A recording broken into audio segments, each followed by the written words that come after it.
And on behalf of the director, it's a pleasure to welcome you here to the Bard Graduate Center. A few years ago, at my daughter's fourth grade heritage fair, where students were asked to bring in some artifact and then discourse upon it, wandering through the exhibits that morning, I came across a title of nobility brought in by one of the students. It was from the 19th century, and on the bottom, the name was Baron von Tetzel. And it turned out this was a descendant of the Johann von Tetzel who provoked perhaps the Reformation into existence. In a bit of an irony, of course, that would have made both Tetzel and his chief antagonist's heads spin, the person who brought it in was Jewish. The Reformation has, for so long, been seen as the triumph of the Word, of faith, as a tirade, at least in part, against the material superstition, the material obsession, the material temptations of life, and in particular, the material perversions of the Roman Church. And in that, of course, lost sight of is the fact that 497 and a half years ago, the Reformation began with a hammer and a nail and a piece of paper covered in ink made from materials nailed into a piece of wood that was attached to a three-dimensional physical structure. And if one then thought more about the course of the Reformation, as we know for many years now, it was driven at least in part by the Word not dematerialized, but in fact very much made flesh on paper and print and books and broadsides. And though the printing revolution and book history of the last scholarly generation has made us aware of these things, the penny, so to speak, of material culture and the Reformation is only now just beginning to fall. And it is to this subject that today's symposium, for which I think all of us have high hopes, is dedicated. And so with that, I would like to call upon my dear colleague Andrew Morrill to begin this event and to thank all of you for coming today.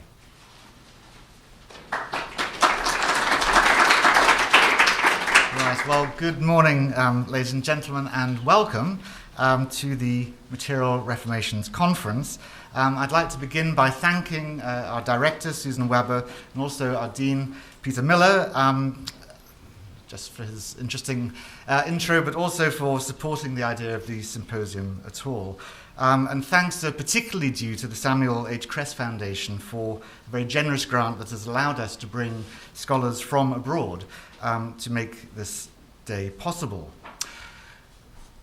With the quincentennial of Luther's publishing of his 95 Theses in Wittenberg in 1517 looming in 2017, and the various exhibitions and events that will inevitably follow, it seemed like a good opportunity to take stock of the current state of scholarship and understanding of the Reformation and its broader cultural legacy.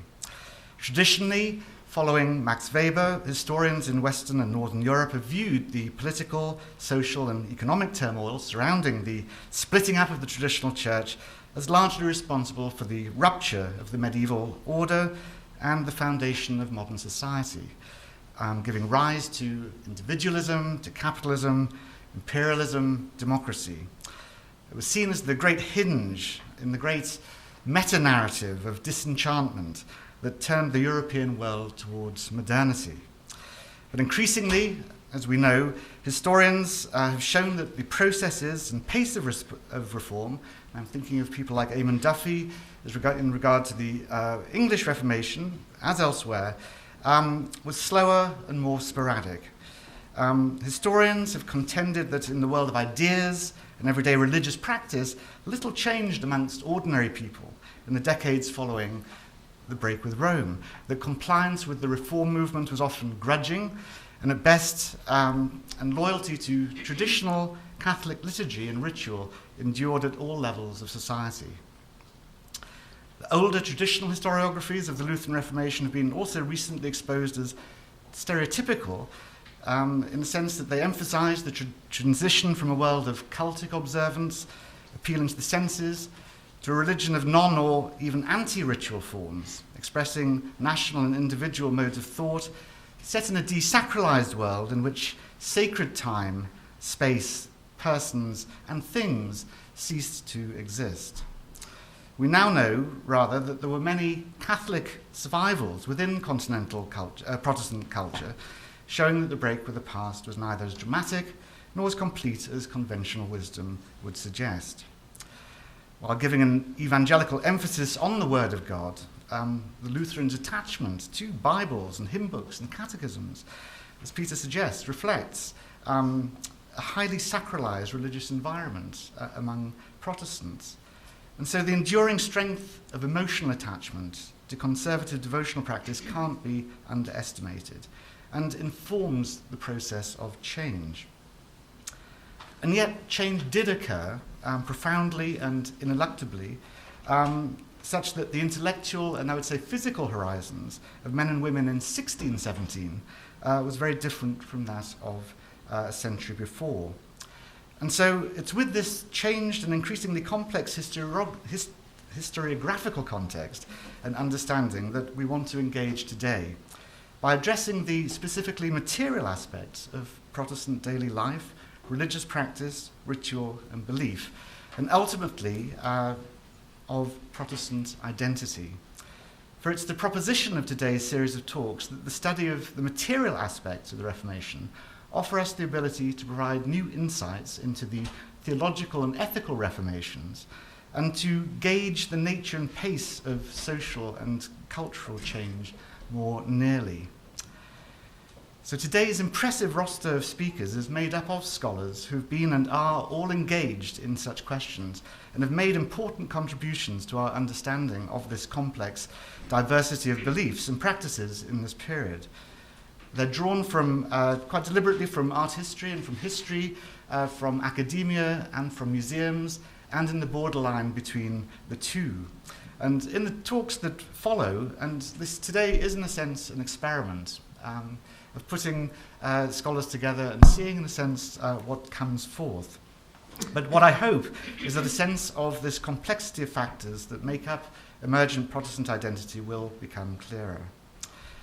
So the talks fell actually quite happily into three broad categories by which we've structured the day. So we're going to start with the section which we've called Establishing Difference, followed then by Establishing Identity, the community of believers, which deals more with public forms of expression, and finally Establishing Identity, which looks at the individual and the home. So this will provide some kind of conceptual and also, I hope, a broadly chronological framework to the day's proceedings. We'll have each speaker, I think, speak serially and keep questions to the end of each session. And in the spirit of the workshop, I would hope and encourage lots of debate from you in the audience and among the speakers. Those of you who are watching virtually, by live stream, have the able to tweet their questions at that session. The hashtag, I think, is on the screen. It's, what is it? BGC at Bardgrad at Bardgrad Center TV. So I look forward to those questions as well. But without further ado, I'd like to welcome our first speaker. Professor Jeffrey Smith is K. Forson Chair in the History of Art at the University of Texas at Austin, where he's taught since 1979. He really needs no real introduction to those in the audience today. He's one of the great authorities in the field of Northern Renaissance art, and has largely done a great deal to shape the field as we know it today through his teaching, through his manifold publications, and through his tremendous energy in organizing and sitting on boards of all the sort of major institutions. He's been the recipient of numerous grants and awards, including fellowships from the John Simon Guggenheim Memorial Foundation, the Alexander von Humboldt Stiftung, the American Council of Learned Science, the Societies, the DAAD, the Getty, the Kimball Art Foundation, the National Endowment for the Humanities, among others.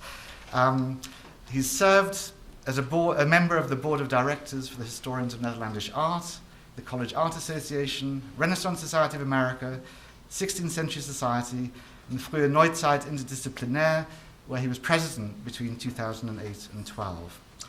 He served as articles editor of Renaissance Quarterly and done 2 stints as an associate editor, and he's one of the inaugural co-editors of the Journal of Historians of Netherlandish Art. I will mention only a few of his principal books, leaving aside his articles.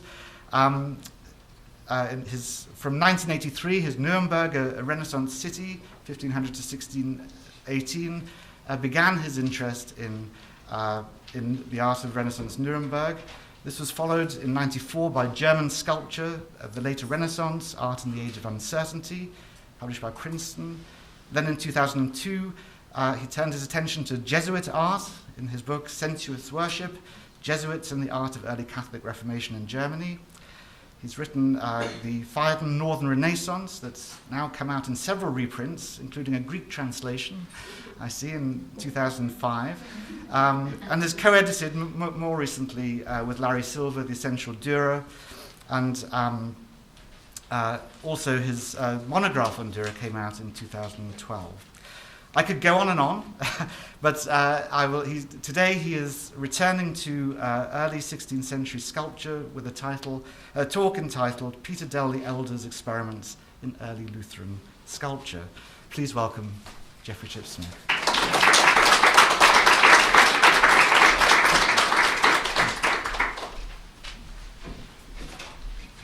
Thank you very much, Andrew, for that wonderful introduction.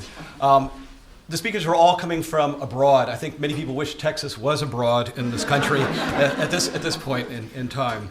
But I'm delighted to be here, and I look forward to any questions that you might have. The material reformation implies a reformation of the material. For iconoclasts, this meant the destruction, or at least the removal, of offending religious objects from their churches. For others, it meant controlling existing art, such as placing a canopy over Weizstoss's angelic salutation in St. Lawrence in Nuremberg, so it could not be misused during worship. And you can barely see it. The canopy is over. It's sort of right here. It's now on display still, so you can see it in its full glory. Monitoring or policing the private use of art was another matter, normally left to the individual. Tara Hamling's Decorating the Godly Household smartly explores the continuing use of religious art in British households between 1560 and 1660.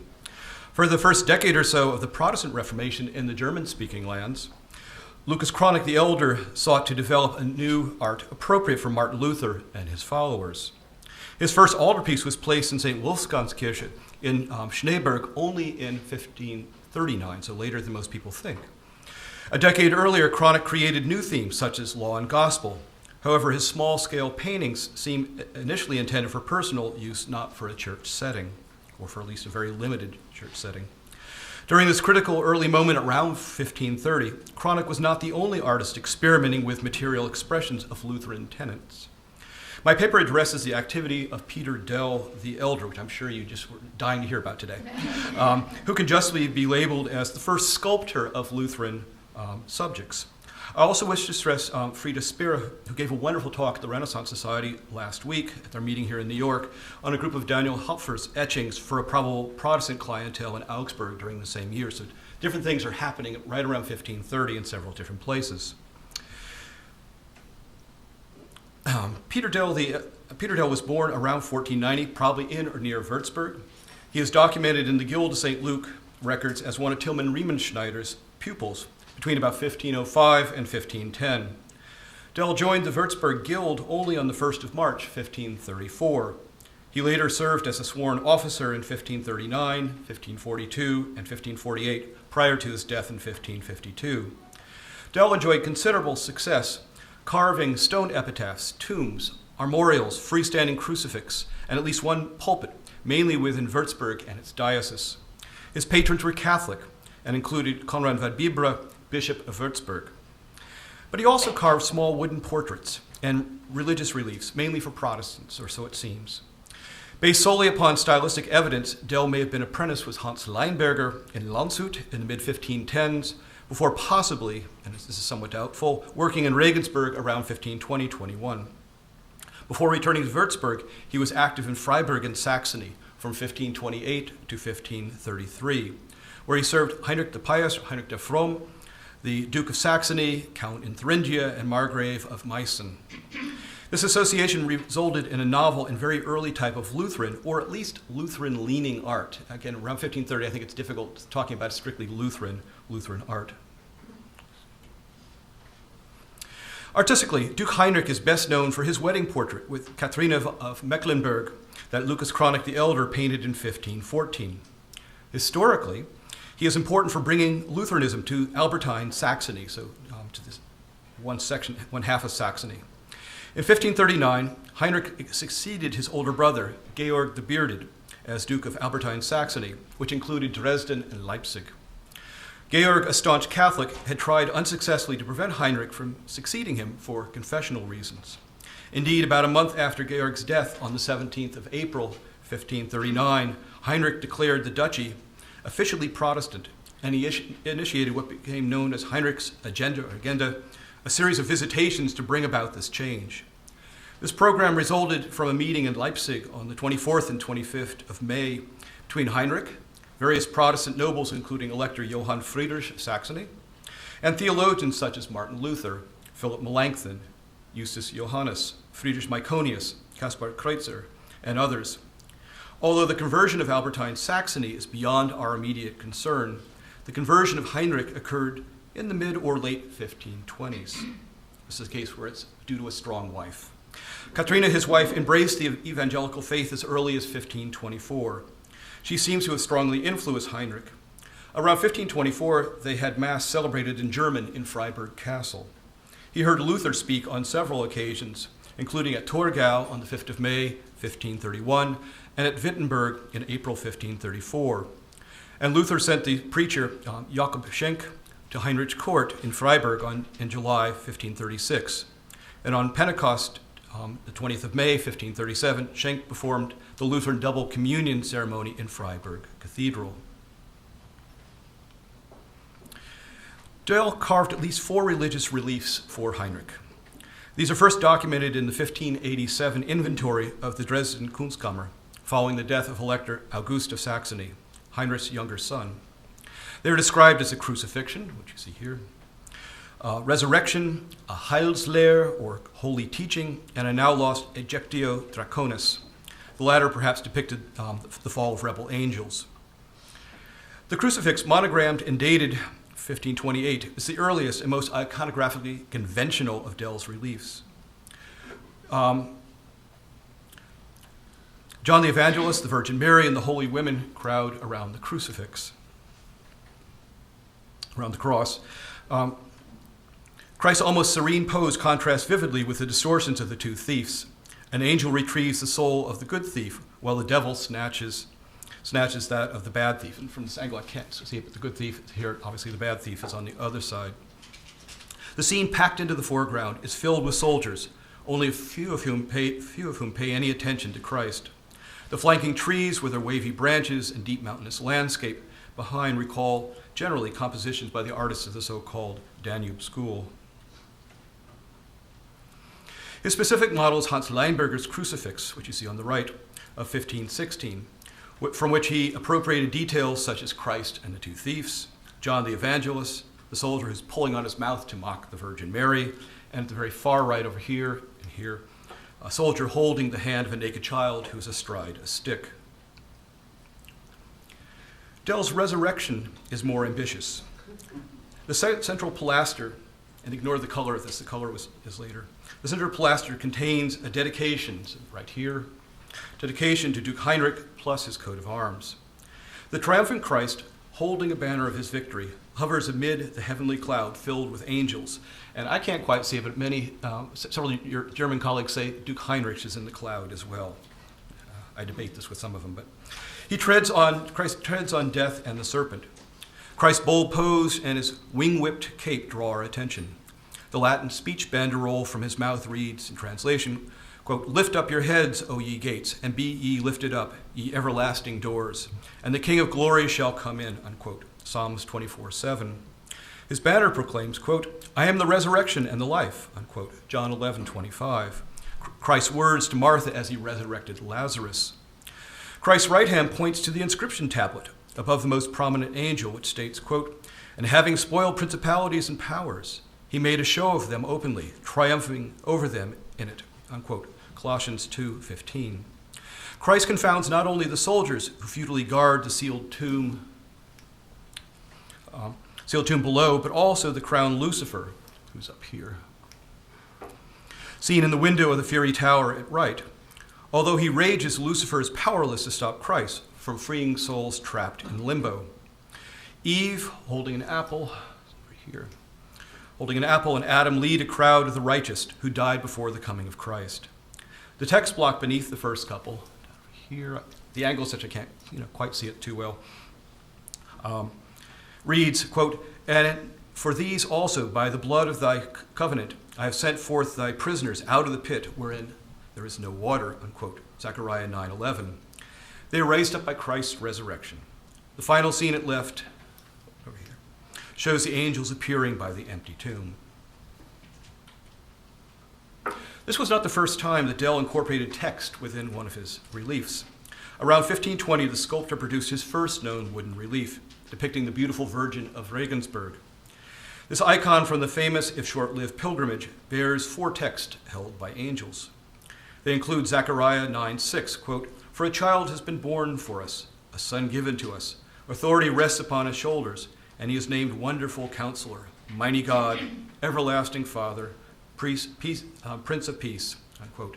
And Luke 1:76, quote, "And you, child, shall be called the prophet of the Most High, for you go before the Lord to prepare his ways," unquote.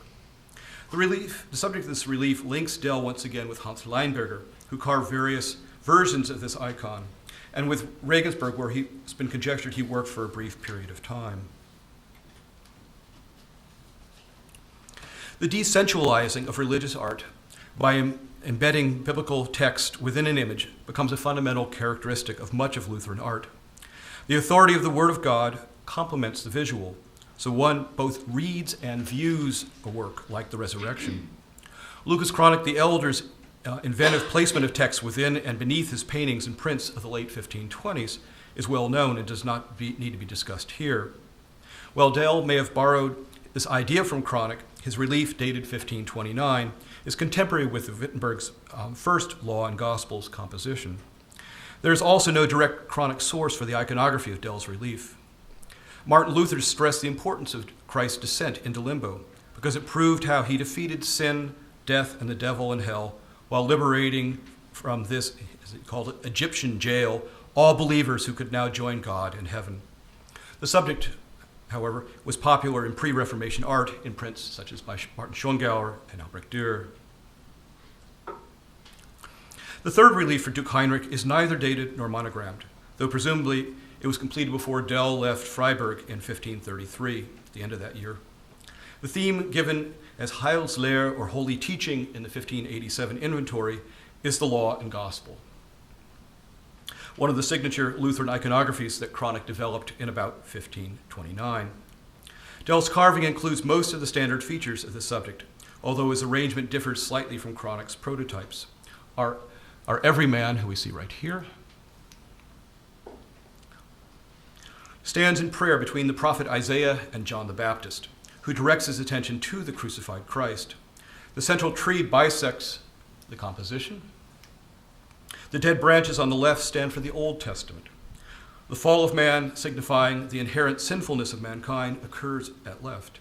Behind, Moses points at the brazen serpent, which is a type for salvific faith, while on the distant mountaintop, Moses receives the 10 Commandments. On the right, or the fruitful side of the tree, are the crucifixion, resurrection, and at the rear, the Annunciation to the Virgin Mary, at the very top up there. Christ as Savior stands on a world orb, which crushes death and the devil. 11 framed inscription tablets display a few words in German and the biblical source. This abbreviated form requires the viewer either to have memorized the full text or to have access to Luther's German translation of the Bible. The texts are placed close to their corresponding scenes. The inscription beneath every man's feet reads, quote, "Wretched man that I am, who will rescue me from this body of death? Thanks be to God through Jesus Christ our Lord," unquote. Romans 7:24-25, when fully cited. The circular text above Christ says, quote, "It will be reckoned to us who believe in us, who raised Jesus our Lord from the dead, and who was handed over to death for our trespasses and was raised for our justification," unquote. Romans 4:24-25. Heinrich's court maintained close ties with Wittenberg. Chronic, or a member of his workshop, painted Heinrich's portrait in about 1526 and again in 28 or 29. In a letter of the 2nd of August, 1529, Heinrich reminded Chronic that he had yet to send a portrait of Duchess Katharina that was commissioned and paid for 3 years earlier. Either in or shortly before 1529, Chronic sent Katharina a drawing illustrating the Law and Gospels with a dedication on the reverse to her. And we see this. It was in Dresden. It disappeared in World War II. It may be in the Pushkin Museum, like many things from Dresden or from Bremen or places like that. This demonstrates her interest in this new theme, because it's dedicated directly to her. Its design recalls Chronic's 1529 Law and Gospel in Goethe, which you see on the right side here, which is perhaps his earliest painted version. As Moses and the Old Testament prophets look on, death and the devil drive every man into the pit of hell. Judgment is signified by Christ above, here. Invariably leads to the damnation under the old law. At right, John the Baptist directs every man's attention to Christ as the Lamb of God with its cross. Christ's sacrifice permits every man's salvation. Dell authored at least 3 additional versions of the Law and Gospel theme. All are undated. Even though most of Dell's production, once he returned to Würzburg in 1534, consisted of stone epitaphs and tombs for Catholic patrons such as Bishop Conrad von Bibra, the city still had a substantial Protestant community. He may also have continued to cater to acquaintances in Freiburg. The relief in Schloss Hohenlohe in Neuenstein, at the left side here, centers on the crucifix, with every man, John the Baptist, and Isaiah replacing the holy figures and soldiers of the Dresden crucifix, but there's a lot of stylistic similarities. The left-right arrangements are reversed, as the Old Testament scenes of Adam and Eve, the brazen serpent, and in the upper right, Abraham and Isaac are located on the right side, behind the bad thief and the dead tree. A skeleton lies on the tomb in the right foreground. Behind the scene of the resurrected Christ defeating death and the devil are Jonah and the whale, its typological counterpart, and then the Annunciation to the shepherds, the city of heavenly Jerusalem, and at the upper left, the Annunciation to the Virgin. Texts are limited. The 2 in the upper corners refer to the Annunciation and the sacrifice of Isaac. Gnade, or grace, hangs from the living side of the tree. Gesetz, or law, from the dead side. And Gloria reads the angel's tablet just above the shepherds. Of higher quality in terms of carving and clarity of design are the examples in Goethe and now in Berlin, which may predate his departure from Freiburg in late 1533. There are iconographic variations, such as the inclusion of the 2 angels by Christ's empty tomb at the left side of the Goethe relief. The resurrected Christ is now placed in the distant sky at left. The relief initially appears textless. However, there are 14 German words or phrases lightly cut into the surface. For instance, the following figures, this is over here, the following figures beneath the resurrected Christ are labeled devil, death, and the world. The Berlin relief, over here, which appeared on the art market a few years ago, displays 10 inscriptions, each consisting of a word or 2 followed by the biblical citation at the base of the composition. The relief is undated and not monogrammed.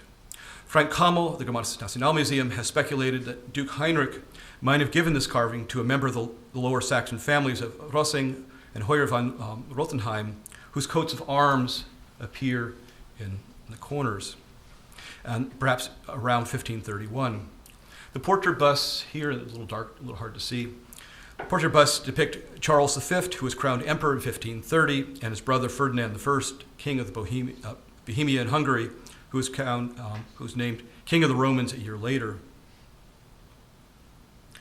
Arguably, the most beautiful and most innovative of Dell's relief is the allegory of faith in Nuremberg.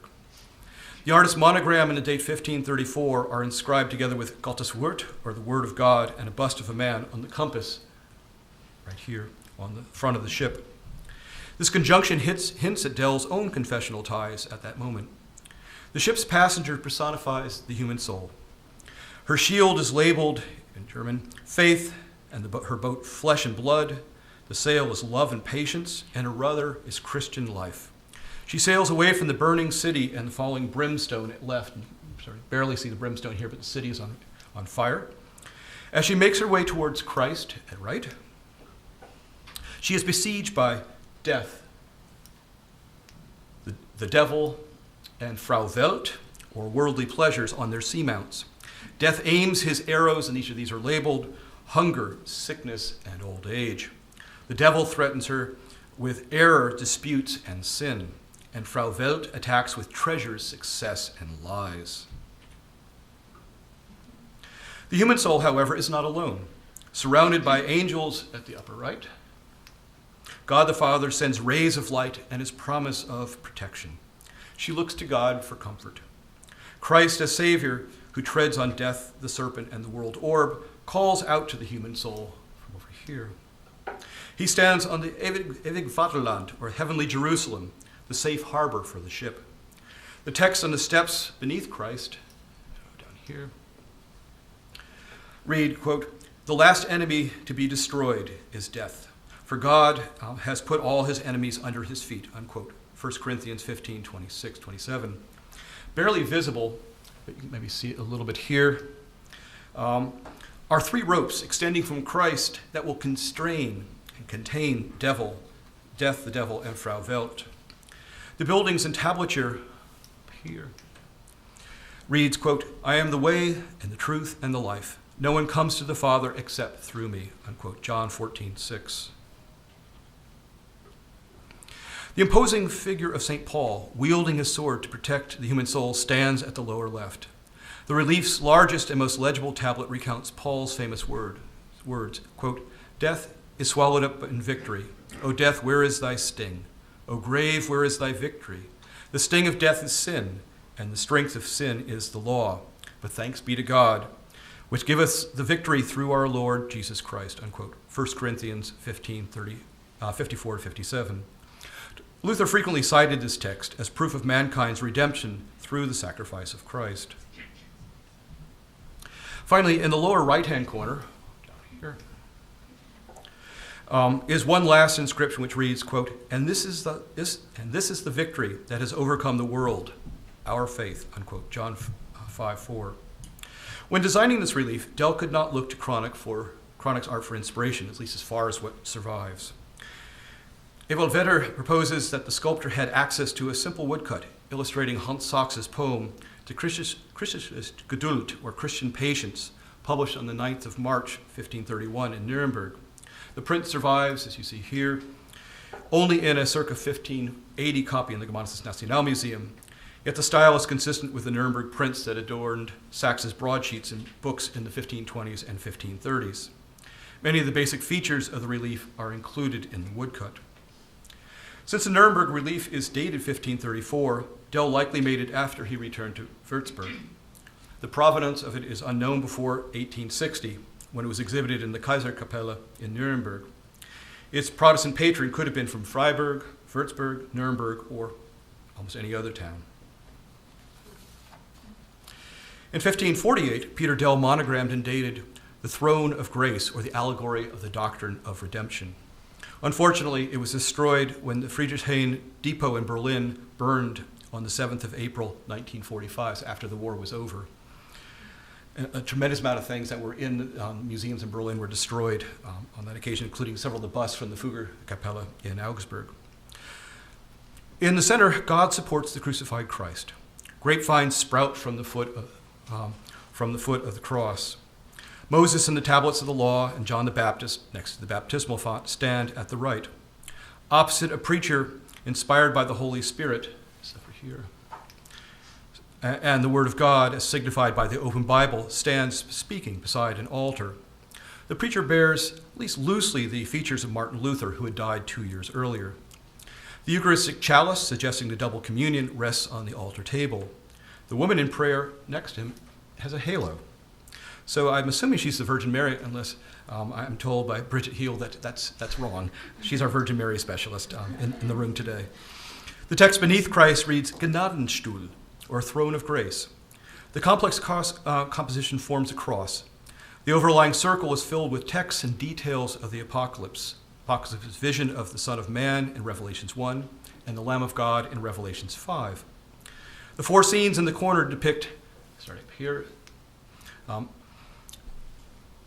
Adam and Eve toiling in the world, death coming to a family, Christ's descent into limbo, and then descent into limbo here, and the fall of rebel angels at the lower right. At the base, besides Dell's monograph and date, is inscribed, quote, "Every generous act of giving, with every perfect gift, is from above, come down from the Father of lights," unquote, James 1:17. And the bold bottom inscription, right down here, reads, at the very bottom down here, reads, Jesus Christ, King of the Jews. Serves as a title perhaps for the whole relief. The longer texts are in Latin, while most of the single words or phrases are in German. Now, Dell's reliefs of biblical and allegorical themes form a unique corpus during the late 1520s and 1530s.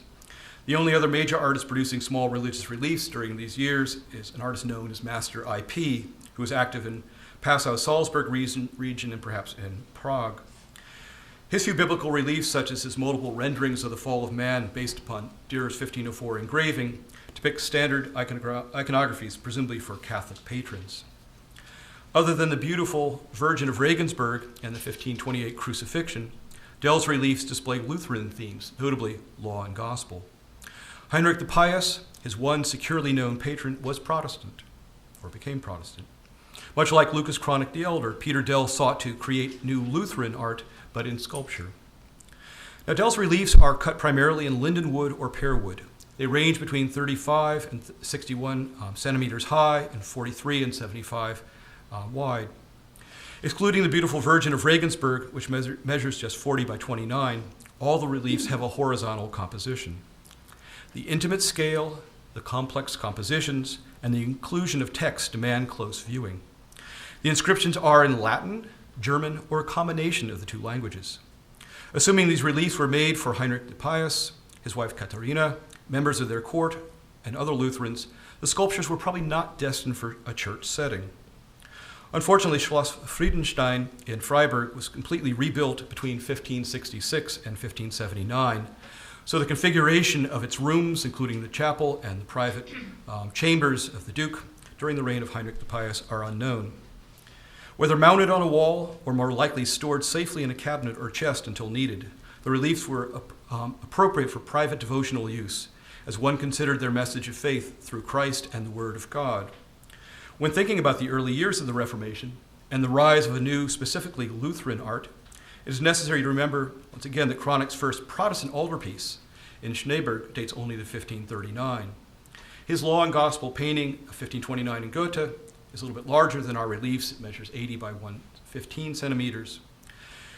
Yet it is still designed for probably private, or less certainly very limited public use. Hard to get too many people around to read all the texts and such. Dell's reliefs are attractive works of art.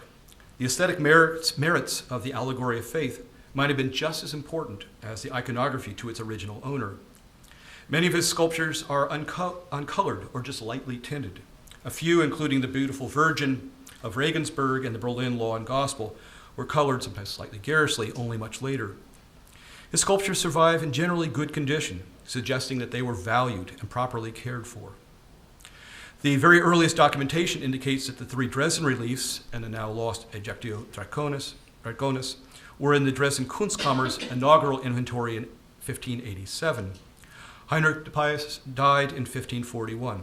His paintings, including Chronich's marriage portraits of the Duke and Katharina, which I showed earlier, as well as his sculptures and his noted treasury of armor and hunting weapons passed to his son Moritz, who lived 1521 to 1553, and then to August, 1526-1586.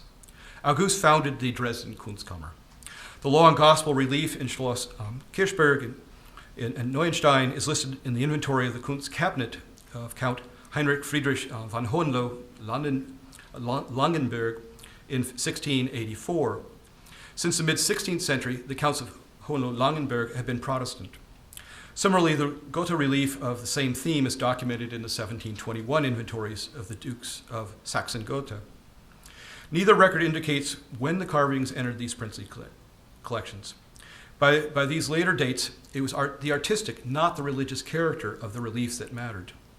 Nevertheless, when first conceived in the late 1520s or early 1530s, Peter Dell the Elder's wooden reliefs represented one of the first efforts to create a new Lutheran art, which materially embodied and presented the Wittenberg theologians' tenets of faith. You might say it's filling a material void that was growing up in the 1520s. Thank you.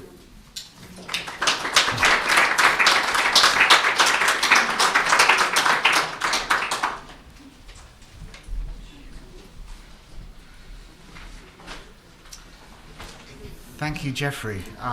It's got us off to a very good start with all kinds of questions about usage and legibility, I think, of these small sculptures. Our next speaker is Dr. Birgit Ulrike Münch, who teaches at Trier University, where she is akademische Rätin and Assistentin am Lehrstuhl. Dr. Münch trained at the universities of Heidelberg, Paris, Sorbonne, and Berlin at the Freie Universität, gaining her doctorate at the University of Trier in 2007. She's been awarded numerous grants and fellowships, including from the Samuel Kress Foundation, the Anton Herzog Bibliothek in Wolfenbüttel, the Zentralinstitut für Kunstgeschichte in Munich, and the Centre Allemand d'Histoire de l'Art in Paris. Among numerous publications, her books include Geteiltes Leid, Die Passion Christi in Bildern und Texten, der Konfessionalisierung, Druckgrafik von der Reformation bis zu den jesuitischen Großprojekten um 1600, which is basically a wonderful study of the treatment of the Passion among different confessional communities, I would say, over the 16th century, and very relevant, I think, to today's concerns. In 2012, she co-edited a book, Formelhaftigkeit im Text und Bild, or that's to say the formulaic, as it were, or formulas in image and text, together with Natalia Filatkina and Anna Klein, published by the University of Trier. And most recently, she has co-edited a volume on Jacob Jordaen's Genius of Grand Scale that came out in 2012. So today, Dr. Münch is talking on a Protestant crisis of visualization, re-establishing the character of the Eucharist without a real presence. Welcome.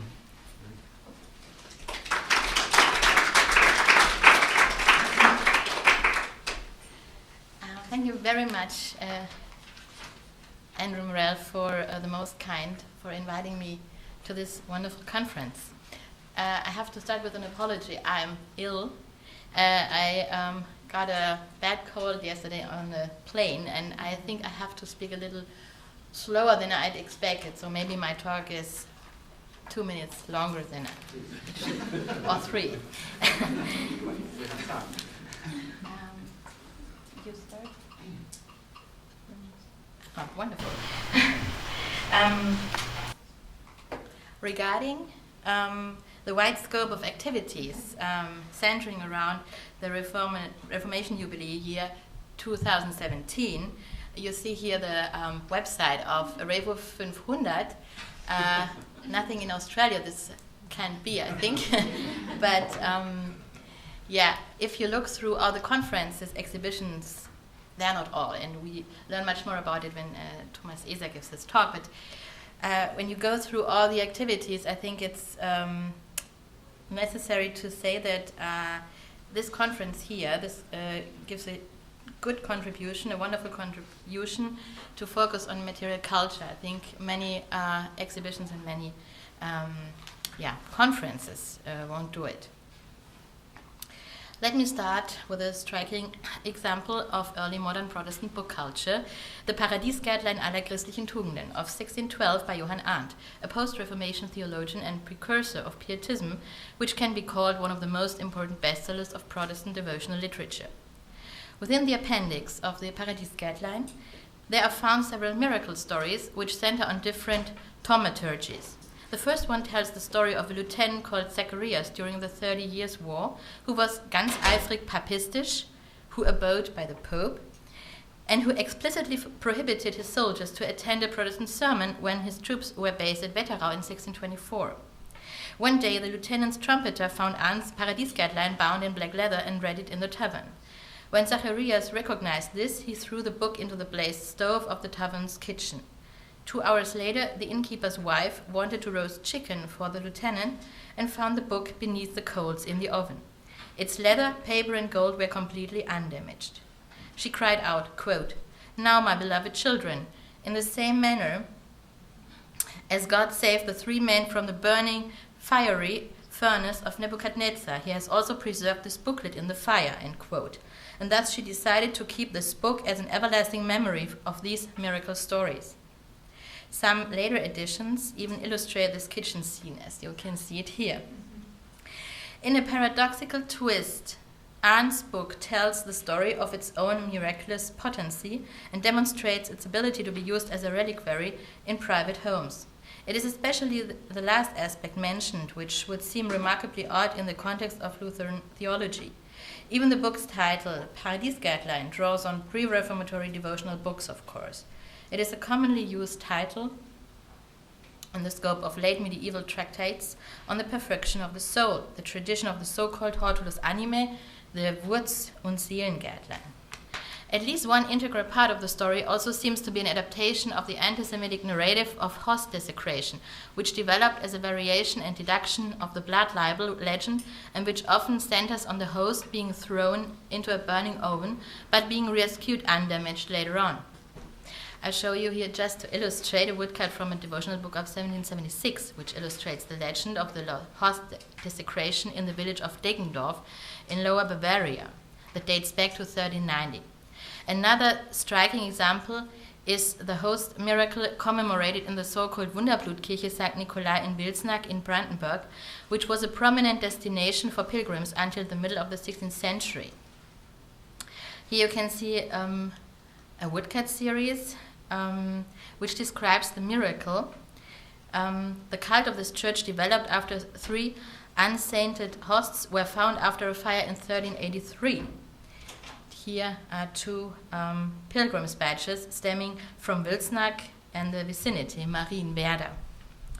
This case is doubly remarkable in the context of confessionalization. The pilgrimage to the Wunderblutkirche ended in 1552 after a Protestant pastor of the now Protestant area was finally fed up with it, threw the hosts into a fire, and they were completely burned.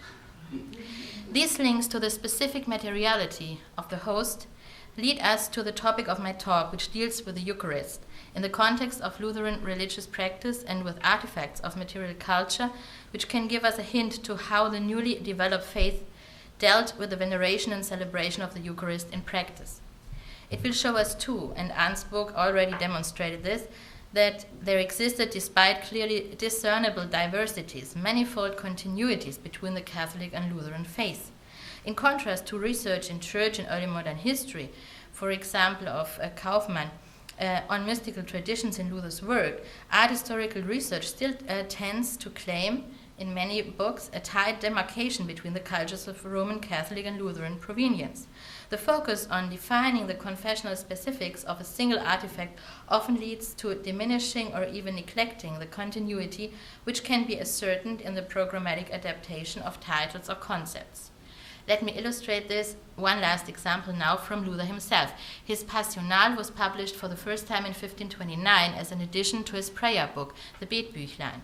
It was thereby enhanced not only textually but also by 52 biblical woodcut illustrations. Up until recently, the Passional was considered by nearly all scholars involved to have been a book on Christ's passion, but a closer look at the book and its contents reveals this supposition to be wrong. The early New High German word Passional denotes an anthology of saints' lives, a well-known and widespread title for many late medieval German and Latin texts. I show here just one of them, the Passional oder der heiligen Leben, printed by Anton Koberger in 1488. Interestingly, Luther himself explains in the foreword of the Passional why he recycled this title. Quote, "By many harmful teachings and booklets, the Christians had been misled and deceived. Especially harmful in this sense were the prayer booklets because of their intention to compel their readers to confess and to count their sins. They are to be regarded as, quote, highly peacockish, hoch aufgeblasen, as their titles would make false promises to their readers. Luther explicitly enumerates a couple of book types that he reckons as harmful. On the one hand, the highly popular and already mentioned Hortulus Anime, we are reminded of Arndt's title. On the other hand, the Passional and collections of legends as, quote, the devil himself has mixed much into it. Der Teufel viel Zusatz eingeworfen. End quote. Luther's words make clear that his Passional was intentionally created by the Wittenberg Reformation as a substitute for the popular legends of saints' literature, sharing its title with the texts it should supersede. Accordingly, research into the material culture of the Eucharist has to ask if Protestant faith is in practice also created a substitute or even substitutes to visualize its shifted concept of the Eucharist. In the following, I will focus primarily on artifacts of Lutheran provenience. The interpretation of the visualizations of the Eucharist mystery in Lutheran communities requires the study of Luther's concept of the Eucharist as well as general Reformation approaches to the nature and usage of artifacts as well. Only then can one determine which functions Eucharist art had in its liturgical context. To start with the second aspect, numerous studies address Luther's statements regarding the use of pictures, either focusing on the question of which visualizations might be permitted, or that of iconoclasm, often without sufficient differentiation between these two phenomena. Another problem is the question of the kind of images Luther actually had in mind.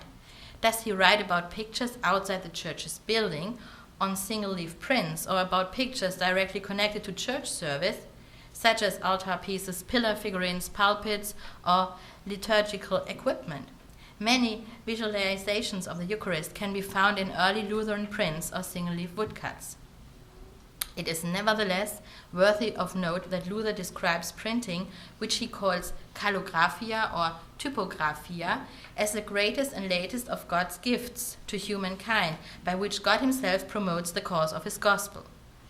On the other hand, he notices the greater danger that lies in the wrong adoration given to a work of art placed in a church compared to that placed in a private house.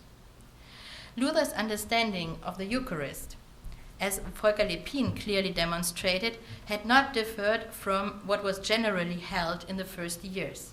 He did not neglect the real presence of Christ's body and blood in the elements, but connected the mystical and the real body of Christ. For example, in his sermon on the sacrament of the body of Christ and on confraternities, written at the end of 1519. Within this sermon, he also did not deny the doctrine of transubstantiation, although Philip Melanchthon had declared that this doctrine was problematic a few weeks before. But in the next months and years, Luther developed the concept of a top-down dynamic in the Eucharist. All acts in the Lord's Supper come from God and not from human beings. In his Babylonian captivity, and later again, after his long struggle with Zwingli in his large catechism, there can be found three novelties. Firstly, he writes that the laity should receive the wine in a lightest cup because there were no differences between lay people and priests. Secondly, Luther rejected the concept of the Eucharist as a sacrifice, following Hebrews 7:27. The meaning of the Eucharist was a testament, a pure gift by God. The third novelty was his definition of the real presence and the transubstantiation. In his Babylonian captivity, he wrote that beside Christ's body and blood, there would remain real wine and real blood. Following Wolfgang Lepin again, Luther recognized the philosophical problems of an alternative explanation of Christ's presence and the transubstantiation, and solved the problem in arguing that, quote, the only thing of importance was not how, but that the true blood and body of Christ were present on the altar, end quote. Luther claimed that he believed that Christ was present in the Eucharist, but that he did not know how this worked. How, we have to ask, did material culture in general help to consolidate this new concept in Lutheran interiors? Definitely not by building new churches, but by reorganizing the church interior more or less. Without the concept of the consecration, there was no need to place the ostensories or tabernacles on the altar, for example. Sometimes the choir lost its main role because the communion service was celebrated at the altar of the cross, the Kreuzaltar, and there was no liturgical function for the sanctuary any longer. The newly turned Protestant churches, stripped of those parts of the interior which were solely dedicated to the veneration of saints and their relics, nevertheless retained their main altars with altar pieces.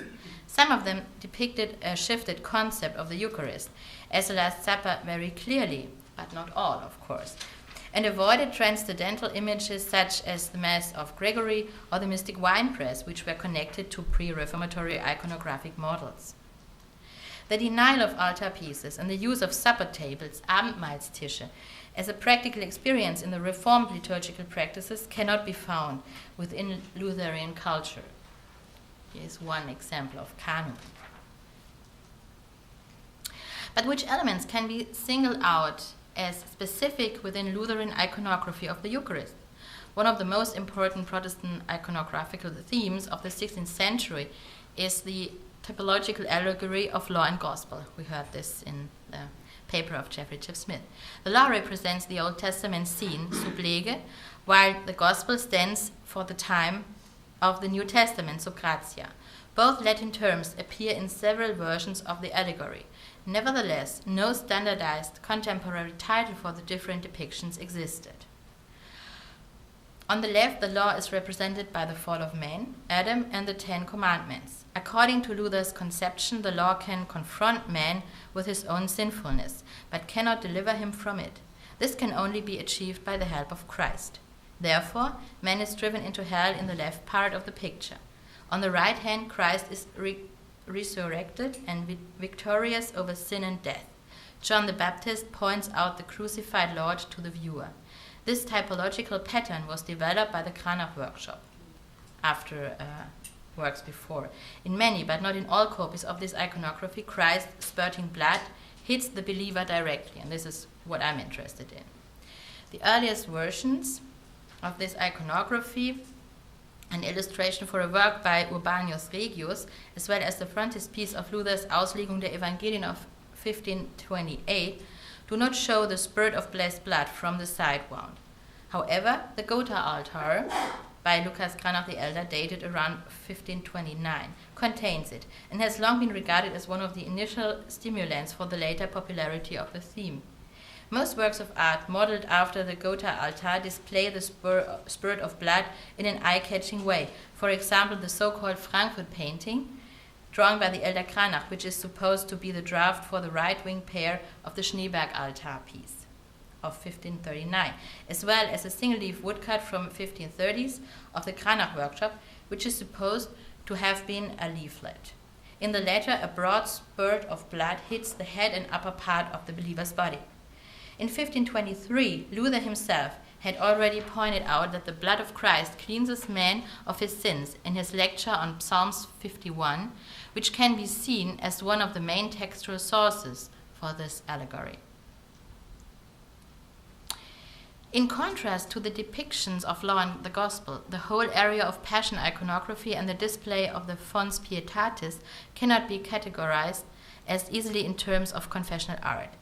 The iconography of the blood fontaine, which forms out of the Cysatricus of the crucified Lord or the Man of Sorrows, is clearly transconfessional in nature, as it can be found engraved on tombs in Catholic as well as in Protestant countries. As I pointed out, Luther rejected the Catholic idea of transubstantiation, but not that of the real presence of Christ in the Eucharist, and therefore Christ's blood rarely pours out directly into the chalice in Lutheran visualizations. Rather, the blessed spirit of Christ's blood hits believers or Lutheran sacraments like baptism and Holy Communion, as seen in Protestant leaflets. However, the Fons Pietatis can be placed directly behind the main scene without interfering with the act of the Eucharist.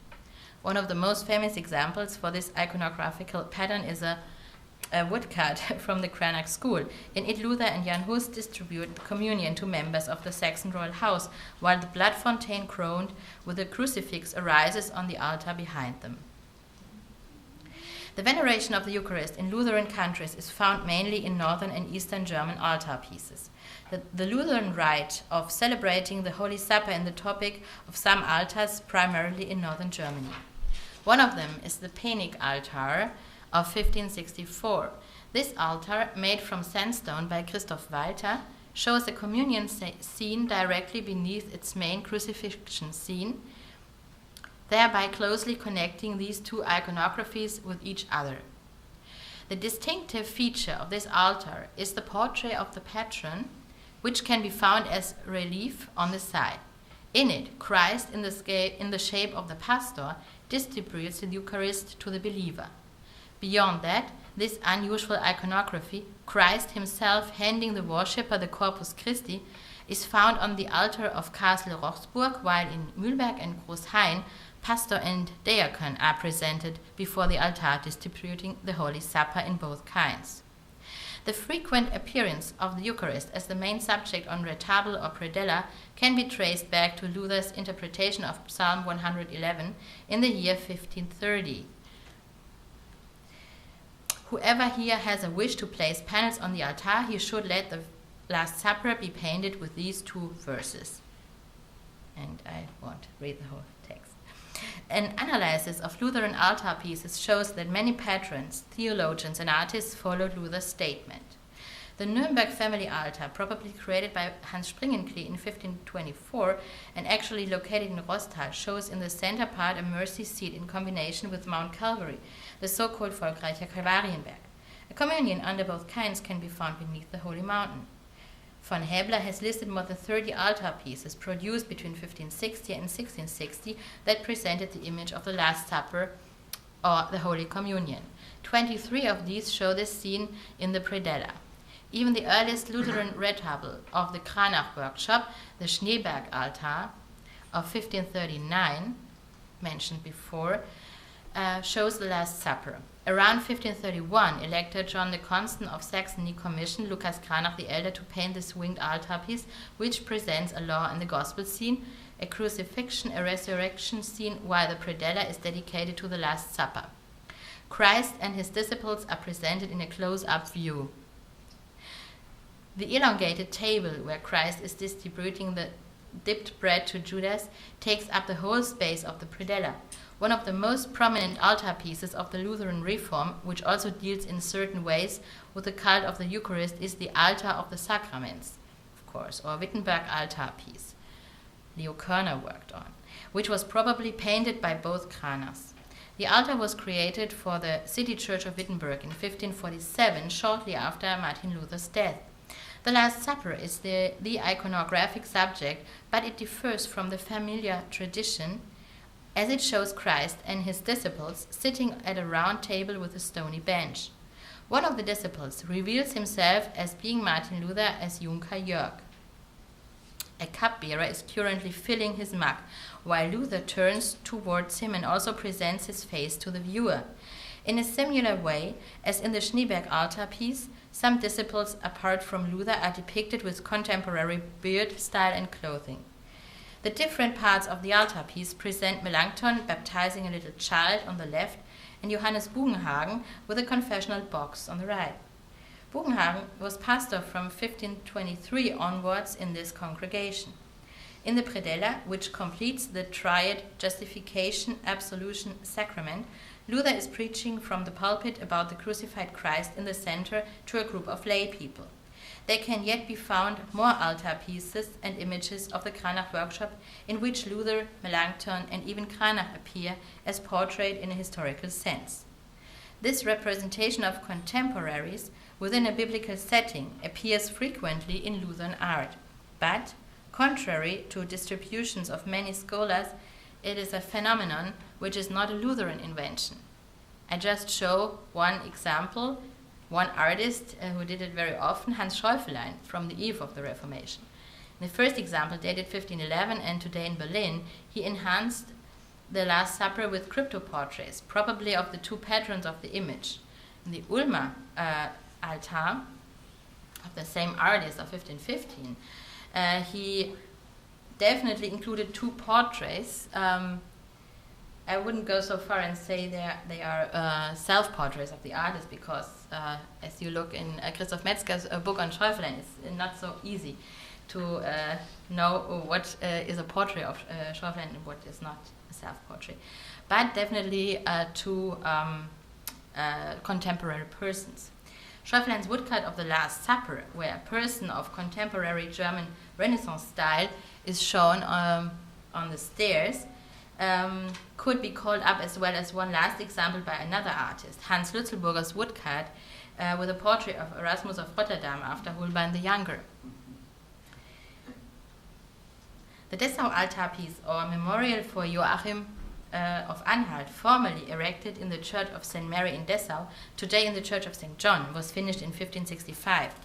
In the same way as the Wittenberg altar, it combines the Holy Supper with contemporary historical figures, now carried to extremes, since every single disciple is a cryptoportrait.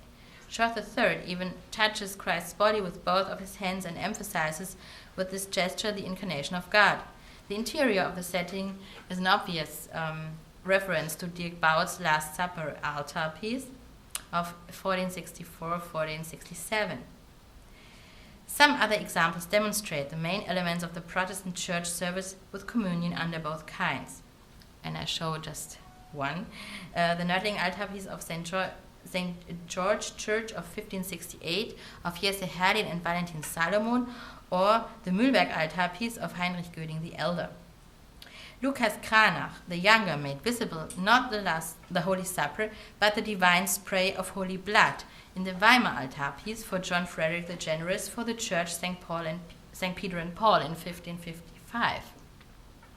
Apart from the crucified Christ in the center of the image, the epitaph can be interpreted as a variation of the Law and the Gospel theme, with Abraham and the brazen serpent in the background. Three figures are arranged next to Jesus Christ: John the Baptist, Lucas Cranach the Elder, who is at prayer, and Luther. Cranach, who died 2 years before, had been hit by a spray of blood that jets from Christ's side wound directly to the artist's head, splattering little droplets over his hair. The artist stands for the whole group of human beings of the typologically third era sub gratia, for which his son created an atemporal tableau of Christ's present presence. As the altarpieces and epitaphs of the Cranach workshop and their successors clearly demonstrate, the depiction of the Eucharist appears in manifold versions and visions. In decoding the multiple levels of their meaning, from the Last Supper to the Communion under both kinds, right up to the involvement of contemporary characters, it becomes clear that most of those images deal with certain aspects of what I would call proximity. As the works of art demonstrate, George III is not only a participant in the Last Supper, but he also touches truly the Corpus Christi. In a similar way, Lucas Cranach the Elder is not only standing next to the crucified, but he is truly struck by the blood of Christ.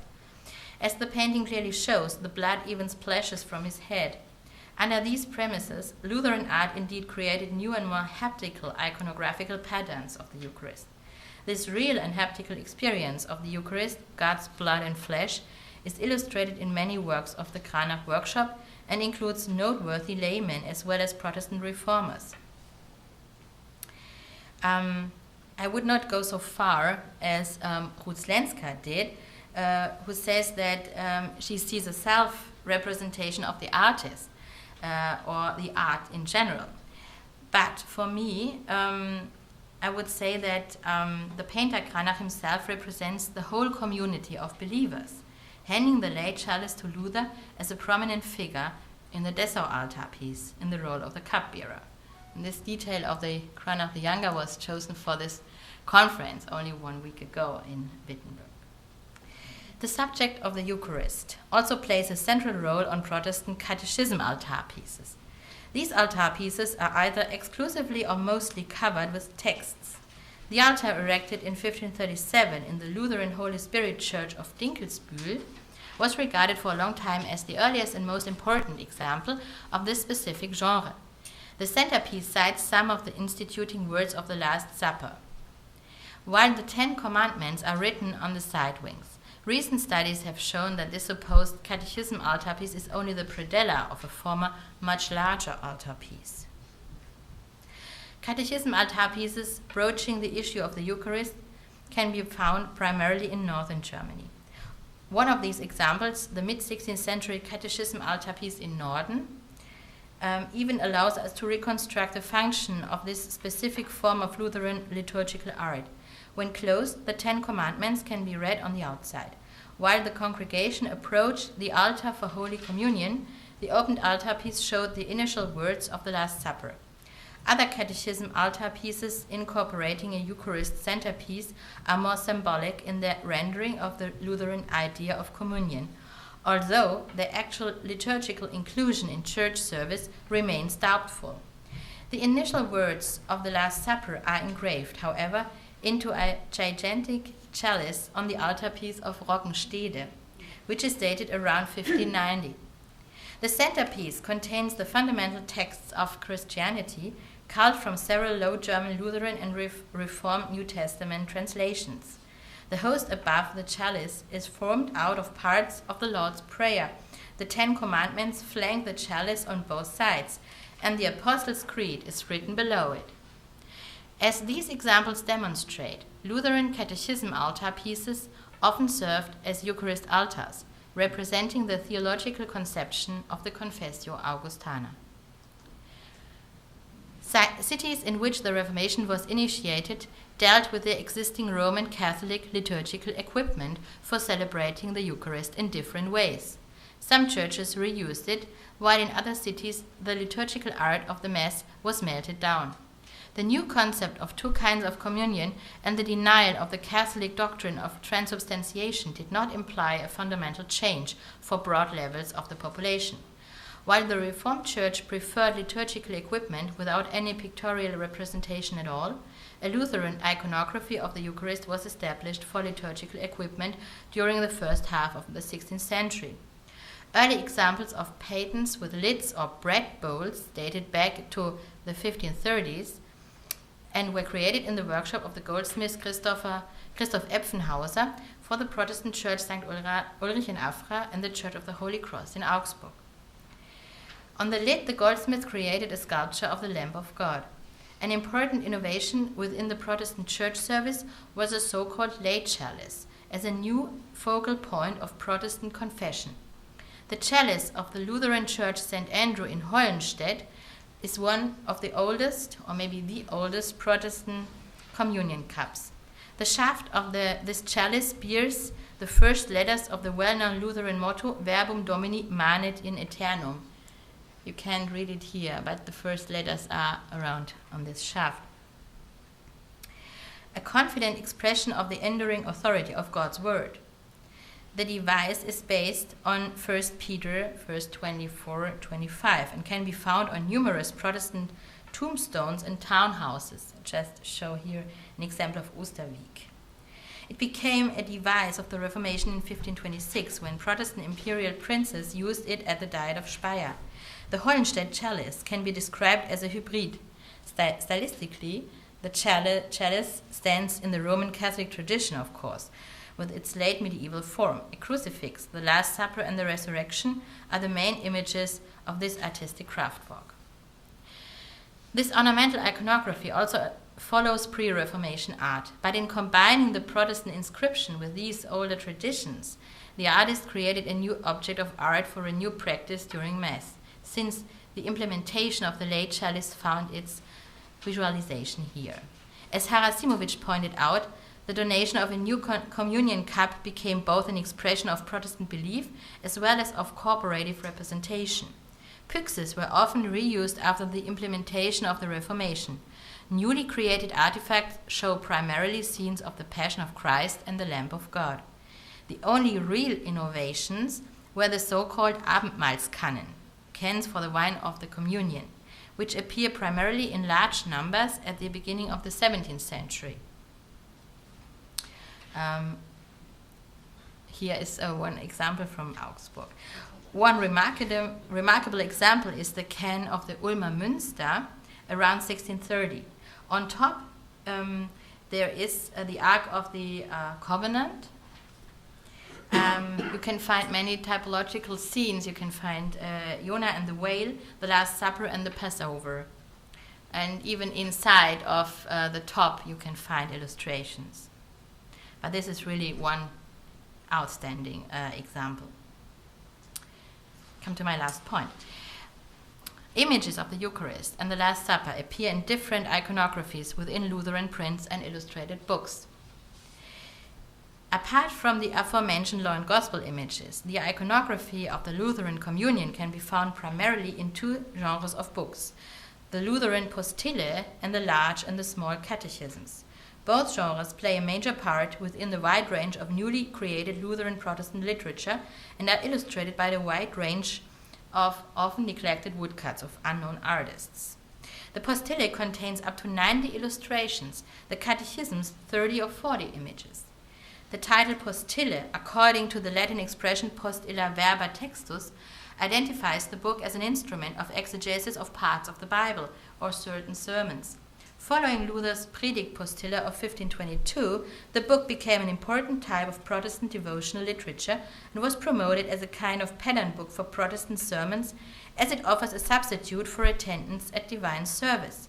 The householder, together with the whole family, should be educated through devotion and prayer, as well as young clerics. Luther's Postille was published in 33 editions and with 10 different titles during his lifetime, one edition in Latin. Many of them, primarily the prints published by Georg Rau and Peter Seitz the Elder at Wittenberg between 1530 and 1545, show illustrations of the Lutheran communion. The scene is divided into two parts. In the foreground, a congregation is sitting in front of the preaching Jesus, while a church interior is visible to the viewer in which the Holy Supper is being celebrated.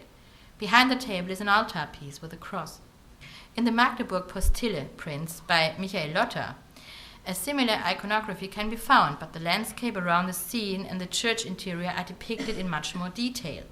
In an analogous way, the Reformers rededicted the word catechism as a title with new contents expressing formatted Christian belief.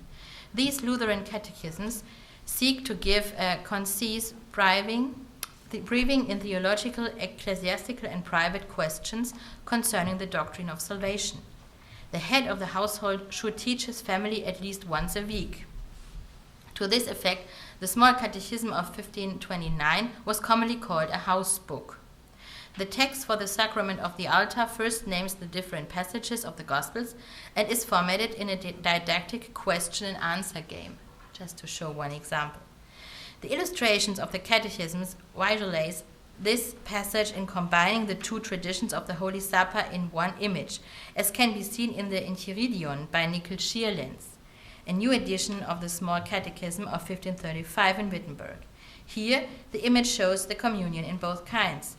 A tympanum is depicted above the believer's head, which combines this scene with the Last Supper, where Jesus takes a piece of bread from the dish and passes it to Judas. This juxtaposition can be found in the majority of illustrated catechisms. To summarize my initial ideas, scholars frequently emphasize that the altar pieces of the famous Cranach workshop or single-leaf woodcuts and broadsheets of well-known artists help to circulate the new Lutheran image of the Eucharist. In my opinion, the influence of illustrated printed Lutheran books as the Passional, the Postille, and the Catechisms has been underestimated, which circulated long before or apart from the creation of epitaphs and altars with similar scenes. People probably learned more by viewing different Lutheran devotional books, which they possessed, praying in front of and internalizing the images of the Eucharist, than only by viewing altars. The Eucharist stood at the center of discussion in the early Reformation, of course. It was the primary focus point of confessional self-definition and thus an important part of political as well as everyday life. Being a highly symbolic act, theologically but also regarding the representation of political unity, different kinds of material media work together to construct new notions and concepts of the Eucharist, using their specific illustrative power in creating a materially comprehensible experience of the central miracle of the Christian doctrine of salvation. Thus, the main difference lay not in the development of strictly new reformatory iconographic programs, but can be found in the practical liturgical implications of the Eucharist. Protestant depictions of the Last Supper used the biblical accounts as their only source for the sacramental reenactment at the altar. Neither the host nor the depictions were meant to be venerated on their own. Nevertheless, the immanent sanctity of these parts of the whole mystery of the Eucharist remained intact. Christ's real presence as well as its realization through means of visualization stayed unchallenged, at least in Lutheran religious material culture. But to worship them directly, to gain personal salvation, was now frowned upon. Thank you very much.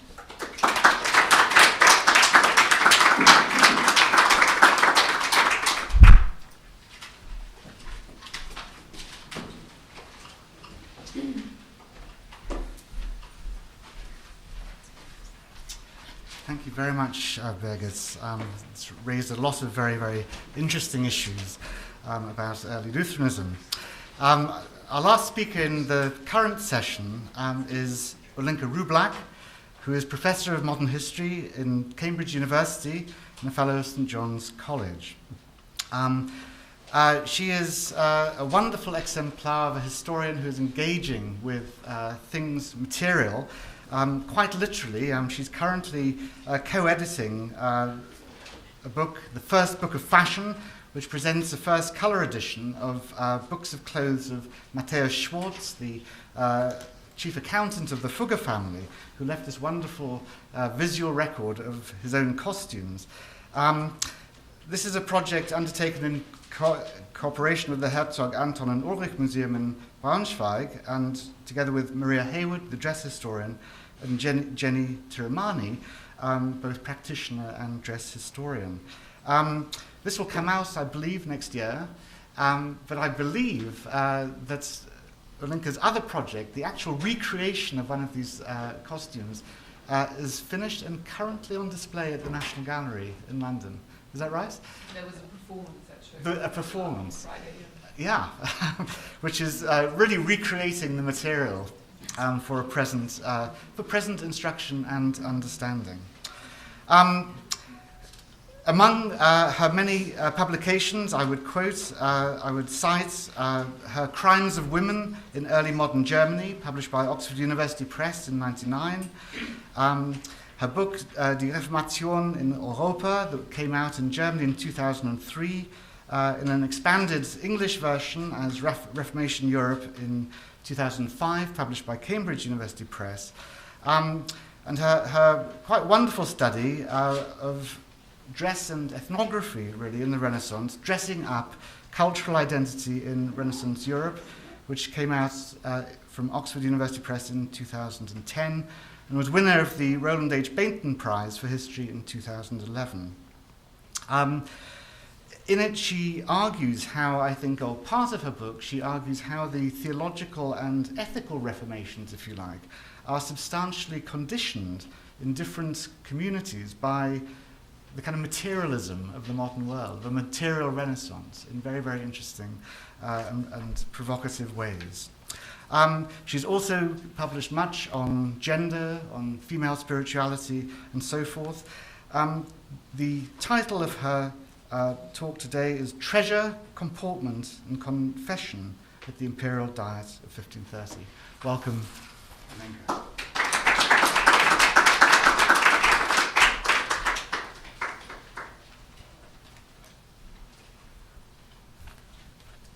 Thank you very much for that introduction, and it's a pleasure to be here. I wanted to say that I surprised myself with that interest in the history of dress, because when I studied art history as a minor subject, history was my major subject, there was no suggestion really that that was anything to worry too much about. One obviously needed to be able to use handbooks to identify garments broadly. Sitters wore on portraits by type very much, but there was no sense that a further understanding of these objects and their specific context in the history of fashion as tools of emotional expression and in terms of their own materiality and sensory effects was fundamental for analyzing the artistic representation in portraits. Now, could I have my presentation up there?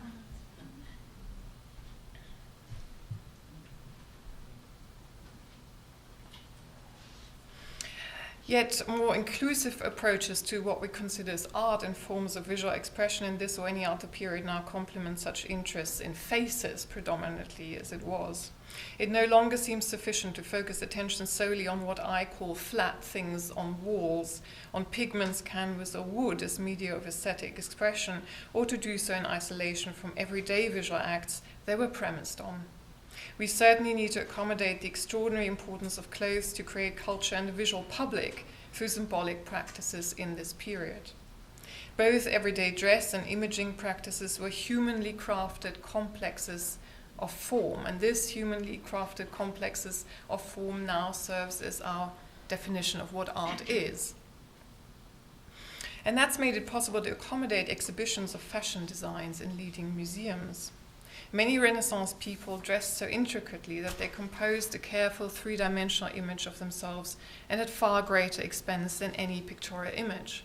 Most of this dress is lost, but to recreate some of this sense of what that would have meant, I commissioned Jenny Tiramani 2 years ago to recreate the dress Matthias Schwarz would have worn at the Imperial Diet of Augsburg in 1513. These are just some shots for you from one of the very many fittings we had. The garters putting this on here, and Jenny Tiramani.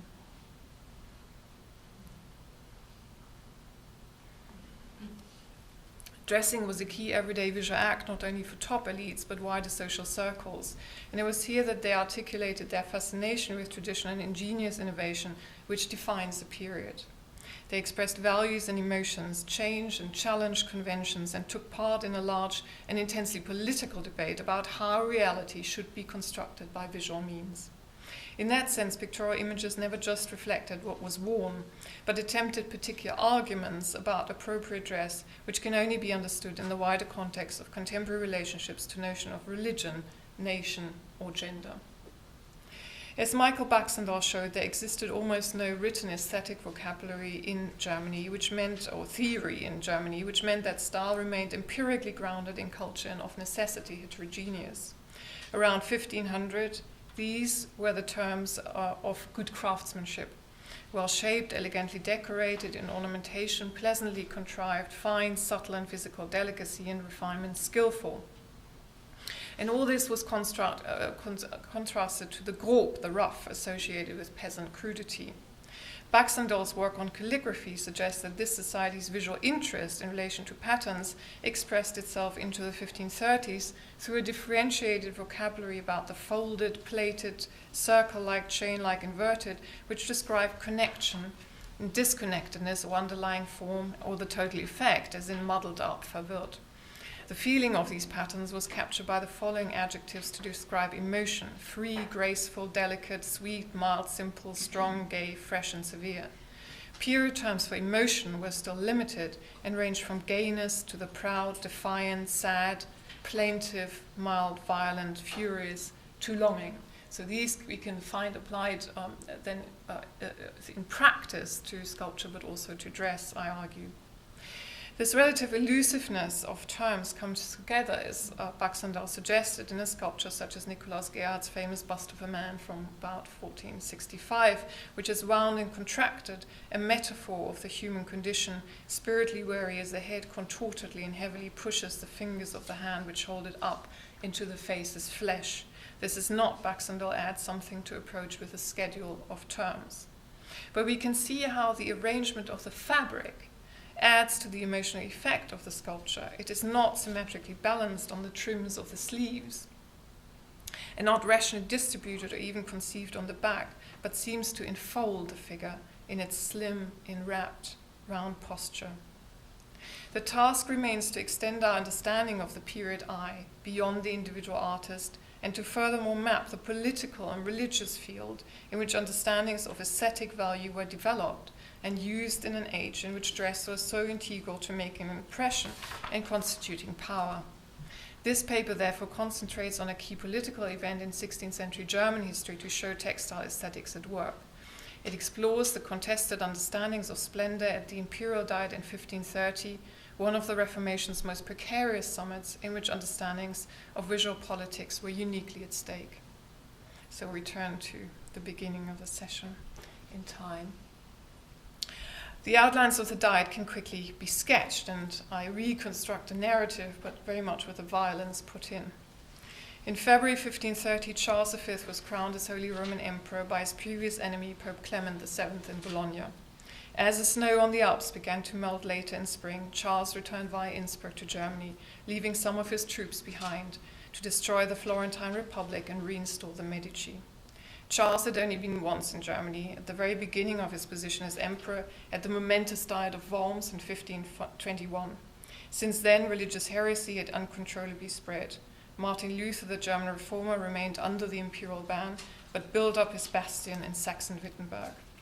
Charles's troops had violently ended the Peasants' War in 1525. Yet many of the imperial cities, most notably Nuremberg, had turned Lutheran, while others were influenced by the ideas of the Swiss reformer Zwingli or Anabaptist radicalism.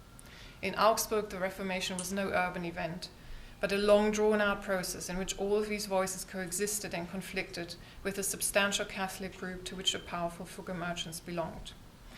Just before the Augsburg Diet, several German princes had marked their protesting dissent against enacting the imperial ban at the Diet of Speyer in 1529.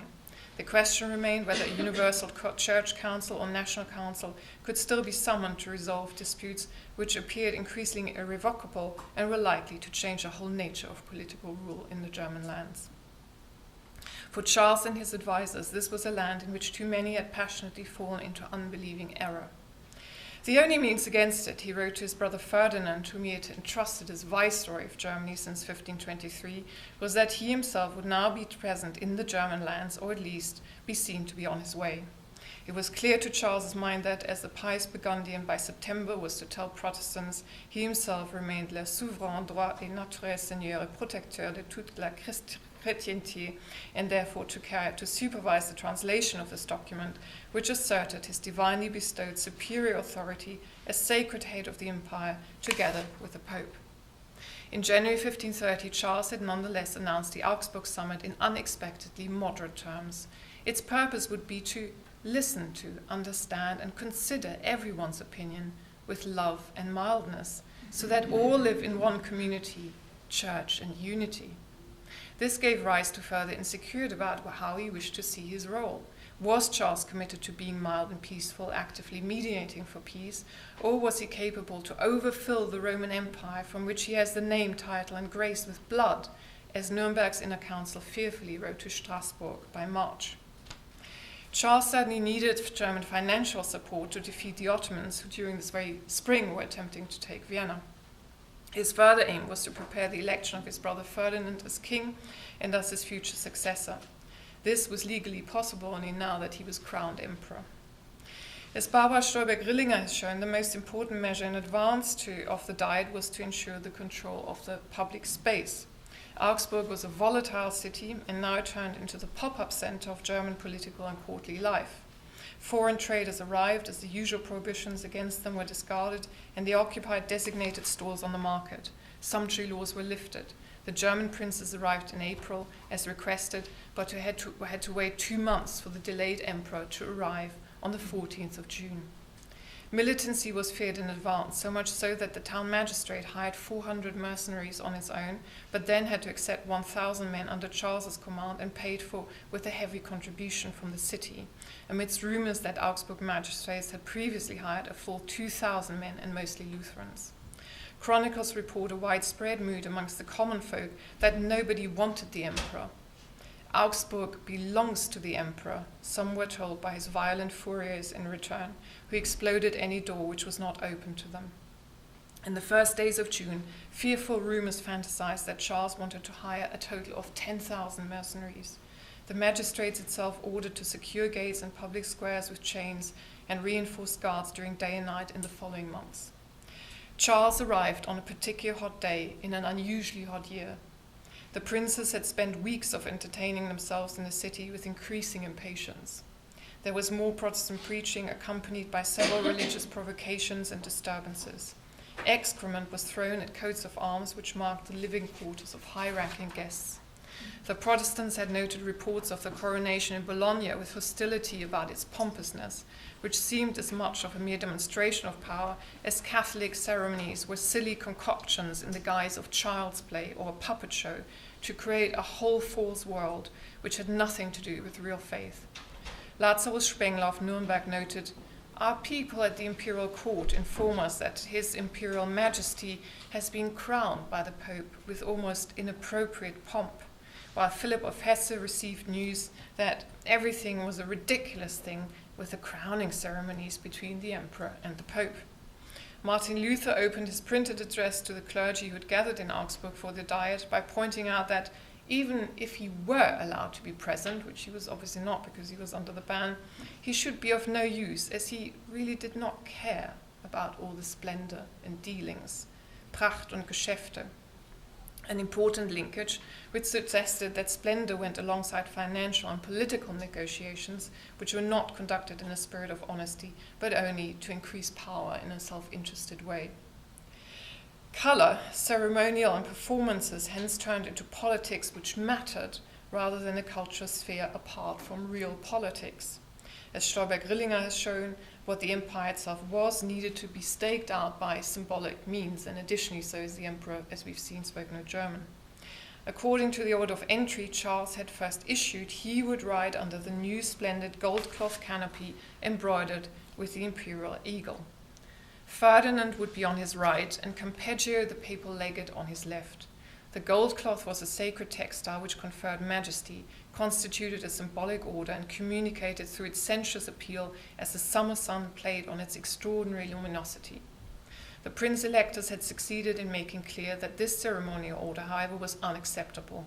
Hence, the electors of Mainz and Cologne would now ride in advance of Charles, below the canopy, while Ferdinand and Campeggio would be at either side, but not below the canopy, Campeggio uncomfortable on a donkey to demonstrate humility. Summits were very much about a politics of color, and until the 1540s, its choice was not usually influenced by heraldry. Wearing the same color signaled unity, belonging, and power, and in order to create an impression, princes coordinated in advance which color they would appear in and handed out fabrics. Color was a political sign which showed that one possessed the same Mut, courage, and will. It calculated its emotional effects. The high Spanish nobility appeared for the entry in their customary black or golden velvet gowns, which exuded sumptuous elegance of a traditional restrained kind. Charles himself wore a golden riding coat, and his bodyguards wore yellow coats, which carried the plus ultra device. Ferdinand's pages wore yellow velvet gowns, while the Bavarian court had been handed out dress in yellow and red. There was a contemporary awareness that it was important to avoid childish or carnival colors, that is, too multicolored dress at such events, whereas one or two colors underline constancy and valiance. As Stefan Seltzer has shown, the Saxon princes were proactive in coordinating their politics of color in advance of imperial summits, and nearly 5% of expenses at the court were on dress. In March 26, John the Steady of Saxony thus wrote to Heinrich of Mecklenburg to let him know that he and Philip of Hesse had agreed on a color to wear at an imperial diet, and requested Heinrich to follow them. He soon sent a pattern of the dress in brown for orientation, as well as the customary Lutheran device, God words in eternity, all three would have embroidered on the sleeves of their entourage. Brown was practical, but not festive. In 1507, the Ravensburg Trade Company was unable to sell brown velvet from Milan as it was too dark and has no gay color. Before 1530, the Ernestons told their court and nobility to get dressed in liver colour, which we must imagine as a light red or red brown, so really like uncooked liver. Philip of Hesse once more agreed to adopt this colour and the device, which was particularly important as he was veering more towards Zwinglianism before 1530. A particular problem at the 1530 imperial diet therefore remained not to appear in the colours sported by key Catholic parties, especially as it was the bulky John of Saxony's duty to carry the imperial sword in front of the emperor at the entry.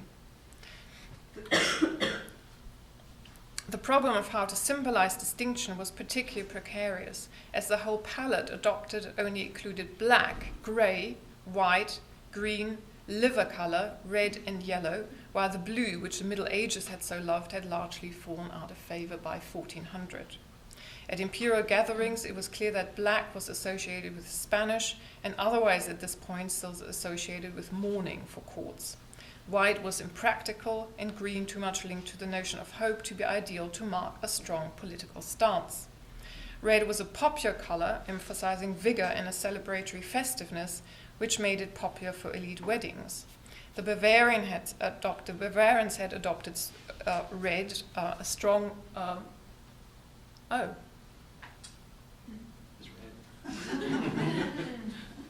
This makes me rather worried about the rest of the presentation, but...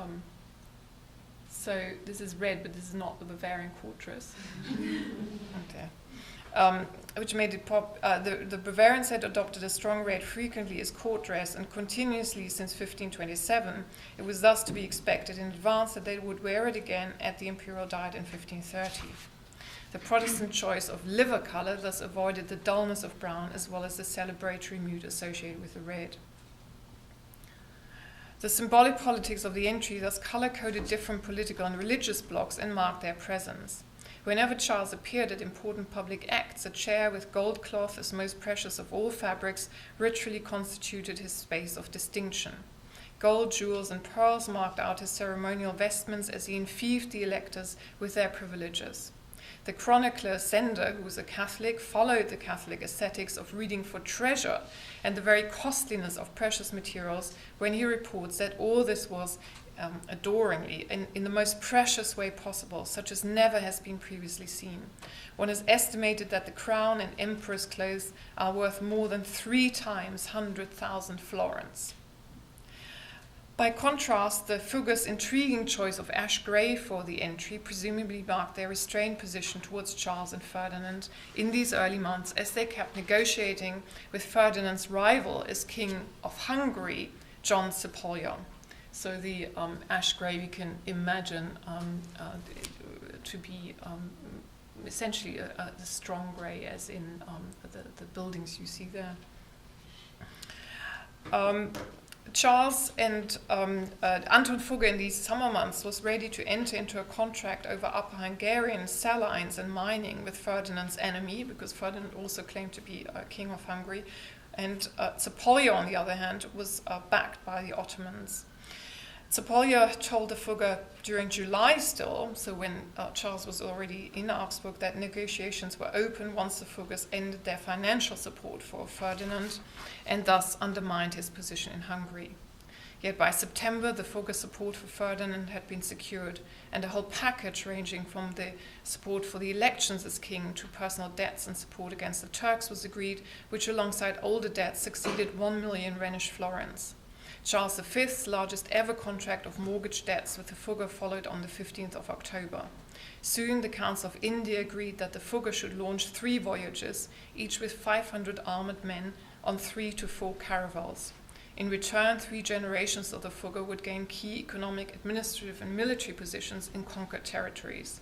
Here lay the gains of further riches and power beyond the old world.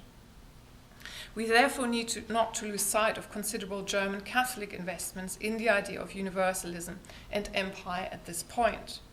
As long as Augsburg has existed, there has never been so much foreign folk from so many nations, the Catholic Clement Sender noted in his chronicle. Among the 200 foreign princes and potentates were Africans and Arabs, alongside high-ranking noblemen from Hungary to Alsace, in all sorts of dress, a visual and oral splendor with trumpets and drums, which to him seemed almost to echo across the globe. The Reformation destroyed this vision of German globalism. But for the time being, Protestant preachers soon had to leave Augsburg, services were stopped, Mass was once more celebrated everywhere, and instantly after Charles's arrival, the feast of Corpus Christi was enchanted in its ceremonial solemnity as a feast for those representing the empire rather than the city. Despite the summer heat, Charles had paid for a great number of expensive wax candles. The Chancellor of Mainz carried the sacrament of the altar and host below the canopy, which was carried by 6 imperial princes. Charles followed behind the canopy, now dressed as a penitent, with a shorn head and carrying a candle. This was 2 days after his entry. Whereas the clergy had welcomed him as a savior the previous day, he now performed the humble imitation of Christ to further gain spiritual legitimacy. Only that now there was an instant lack in participation. The Protestant princes did not attend, and none of the guilds attended or carried candles as they were meant to. It is in this climate that we must situate a subversive Zwinglian song which eloquently criticizes the materialization of religion in Habsburg Catholicism. It is informed by rich individuality and was set to 3 alternative tunes which would have increased its popularity. The song is called A Short Summary of the Imperial Diet in Augsburg. This is how it comments on the feast of Corpus Christi. It talks about the splendor and crowd of Catholics in the minster, but that instead of any prayers, all one could hear was a mewing of cats and see men affectatiously moving about in order to impress the common man. This is followed by a comment on the candles, which we have to imagine, I think, somewhat like a rap song. At least that's how I translated it. And I wish I could do this better than I'm able to. But, the way it reads to me is like this. They've tried hard to make it yellow wax white, to dye it against its nature, so that it becomes a wisdom and a teaching, an example and figure, just like it was not white tallow, because of its color. And listen, a blessing will turn no good bread into flesh and blood, The song now moves into an extraordinary evocation of the atmosphere many experienced as absurd during these especially hot summer days, which were heated up even further through the candles' enclosed space. It gives presence to the experience of the senses and the bodies of those who were involved in the ceremonies. When the blissful, beautiful sun appeared, the day became so hot that everyone started sweating, but they brought more clothes, from velvet and silks, for the immoral boys who served celebrating Mass. One lit the 100 candles completely in vain, and there was all attention with great pomp that every one candle was given to a man who was noble and walked as if the ground was about to break, so heavy from the vestments and clothes. Then came the giddy ghost of dizziness, who can perform in running and jousting and tournaments. Men and women crowded in to be driven away by halberds to make space for the golden canopy below which the Bishop of Mainz entered. The song then describes how the emperor comes in with his candle and all shorn, the chosen. His shorn hair provides a link to the monks who are contemptuously described as the shorn people or shorn heap. As he enters, Charles, everyone once more pushes to see the rich emperor. Even the writer himself says, I did the same, I have to tell the truth. What follows develops a theme that non-Catholics must now struggle to see through this whole world of fantasy and see it as man-made, false and self-interested in order to secure a sumptuous, immoral, unequal worldly lifestyle, blinded by the power of money and indebted to heathen traditions. Despite all the sunlight, reason has vanished and is actually spiritual darkness, which suits the vision of the blind papacy. The song therefore explores the paradox that those who are blind produce so much visual splendor to create a fantasy world which seduces the populace into thinking that they are legitimate rulers and religious experts. To properly see means to unmask this show, so that what is called for is a new visual regime rather than a repudiation of the visual and material. This new regime will be informed by an understanding of what things are made of, as in the case of the candles, how much they cost, and how they are transformed through craftsmanship, as well as how they impact on comportment, the heavy garments which drag one down to the ground, garments that make one sweat, in order to be able to judge whether this is justified by spiritual uses. Instead of the instant immersion in sacred gazing, this leads to a world with whys, with doubts, questions, and arguments. The criticism that the Catholic world is governed by greed for money and has desensitized people is made equally strong in relation to sound. In contrast to Zender's evocation of triumphant music, which will echo around the globe, their hymns are here equated to cat mewing or said to result in shouting and singing, which makes no sound to accompany the apostles' strings. It is sonic destruction, which must result from deafness.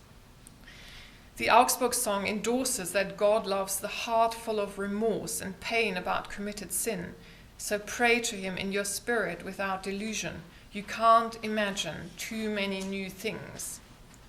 So it clearly recommends interiority, but also leaves open the question of what the few new things would be that can be imagined to make belief tangible and present. It is clear that this entails a search for a new sensuousness, which will help to praise God in sound and visually, but also be accessible to everyone. This Zwinglian song itself was part of oral communication, with an aesthetic and spiritual dimension, part of a new politics of sound and subversion.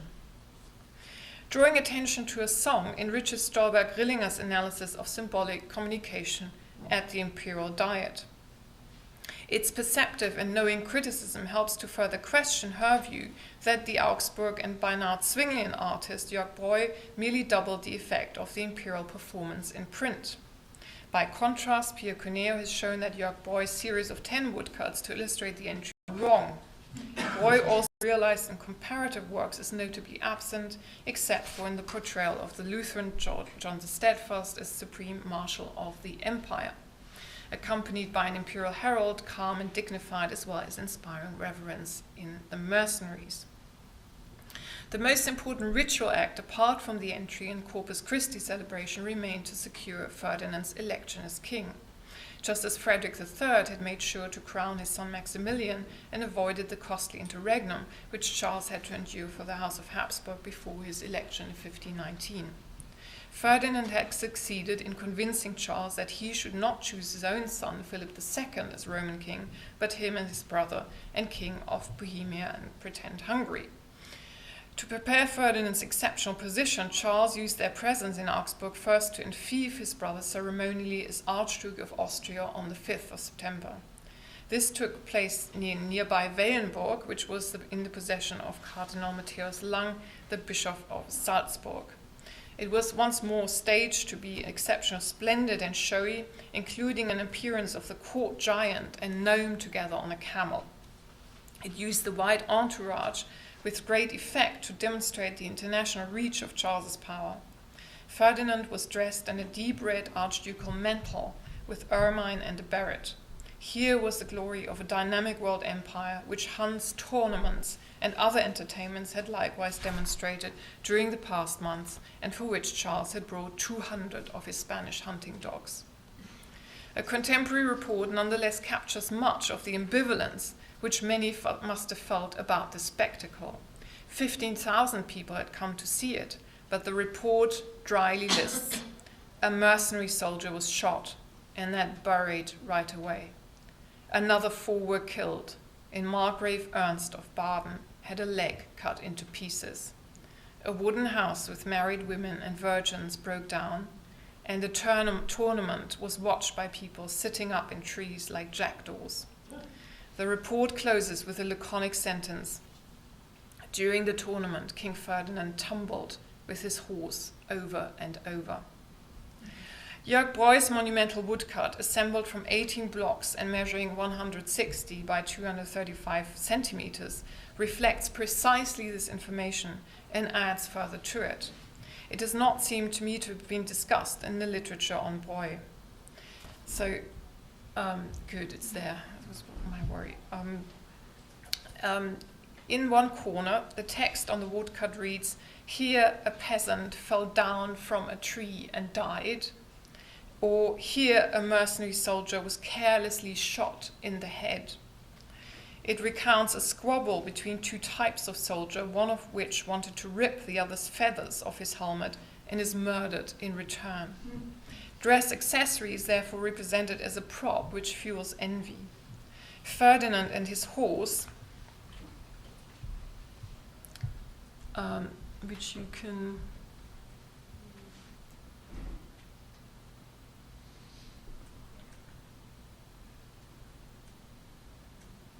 Yeah, so this is the... How do I turn this on? The other one, the other one. Ooh, okay.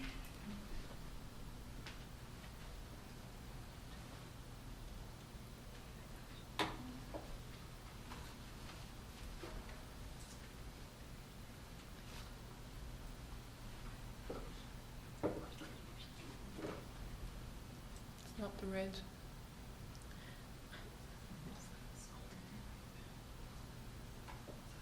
So up there, the figure, you can really see the horse completely tumbled upside down, which I think, is an extraordinary depiction to attempt for the German viceroy and future king. And the additional aspect to this is that he's been tumbled down by the figure whom you see high up on his horse and resolutely staying there, and that is the Spanish Don Diego Vaca, the name is given there, who remains triumphantly on his horse, and the person then who has dismounted his horse and is quickly running towards Ferdinand, the name is given as the Margrave of Brandenburg, and this, of course, was a Lutheran. So the tournament is principally, in another scene as well, represented as a show controlled by the Spanish aristocrats. So the others are all Spanish. It takes a German to run towards Ferdinand. And the Spanish aristocrats, whom the Germans, of course, tried to maintain their liberty in the empire against. And that was the only element that could unite German princes to retain their liberty. The text also illustrates practical details of the making of the spectacle, which were not meant to be known or seen to maintain a notion of mystery, as in a heap of people waited in these bushes, dressed in white and brown damask, among them the emperor and the king of Bohemia and Hungary. So, and this is another final woodcut scene that includes a rather implausible, I think, looking scene of a wealthy and a peasant couple approaching and courteously greeting one another, which draws attention to the rigid social hierarchies these performances preserved instead of fostering greater equality and responsibility. Breu's woodcut invited decoding through close looking and reading. It was printed several years after the Diet and would remind those who had watched these events of its terrible end. Protestant princes and cities remained adamant that they would defend core points of religious reforms as God's truth in their lands. By late autumn, Charles had to retreat. Before the final decisions of the Diet on a whole range of matters of politics were read out in November, the Protestant princes left town to avoid having to accept a rotten peace. Even as Charles left, attired in the same dress as he had arrived in, he ordered a man to be executed in front of the town hall for rumoring. To conclude, religious signification was bound up with materiality.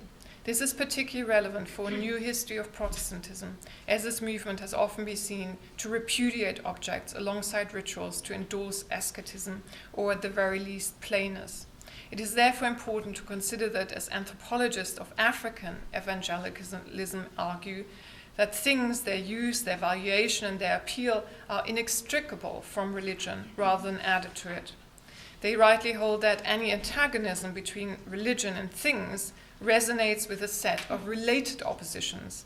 These privilege spirit over matter, belief over ritual, content over form, mind over body, and inward contemplation above mere outward action. Such categories produce a limited understanding of religion as interior spiritual experience. Reformation Protestantism certainly attempted to render many Catholic types of materiality insignificant and elaborated ideas of visual deceit. Yet this does not imply that it was anti-material or iconophobic. It built up its own divergent notions of proper relations between people and religious things. We need to ask how these were shaped, transmitted, as well as how they built on particular medieval ideas. They developed, for instance, the medieval idea that divine presence revealed itself through the mind's eye, through informed imagination, rather than sheer sensuousness, which had always been regarded as too profane, personal, and deceptive. Karina Johnson has recently argued that the Habsburgs' failed experiences of impressing through splendor had clear implications on their material politics. She writes, "In such a climate, the display of treasure was no longer possible." Much literature has thought about the Reformation changes predominantly in terms of greater strictures, and Johnson herself speaks of Ferdinand's new austerity instead of thinking about new aesthetic possibilities that were created. My talk has emphasized that it is important to return to the powerfully perceptive subversion in Reformation criticisms and their redefinition of what the visual material should be about mass participation to define a more equal society with new forms of sociability and devotion. Beuys woodcut broke away from monumental hero worship to instead provide information, much like a graphic newspaper report. Just as the Augsburg Song provided its own commentary on what music might now be for, Beuys woodcut performed what it might now mean to critically see and construct reality. Dress remained integral to these redefinitions of what might be legitimate or what served delusion, because it was a key symbolic tool in the society. Just as nakedness was no option, Protestant material solutions needed to be found, and these of necessity involved the imagination. Responses turned out as a spectrum, which ranged from concerns about sumptuous excess to ingenious endorsements of civility. These practices used Italian fabrics and tailored them to suit German Protestant ideals. I have explored how religion is relational, lived in specific contexts by specific actors, and about the corporeal, emotional, sensate, material, and performative dimensions of humanness, which include imaginative and intuitive forms of engagement. I hope to have shown that the story of early modern dress presents an integral aspect of how morality and notions of the real were constructed and contested in this period. Thank you very much.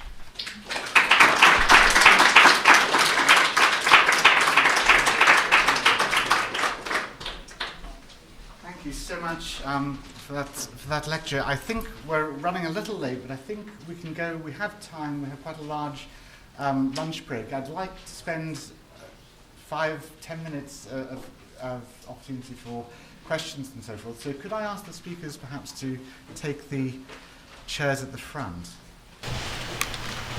Thanks.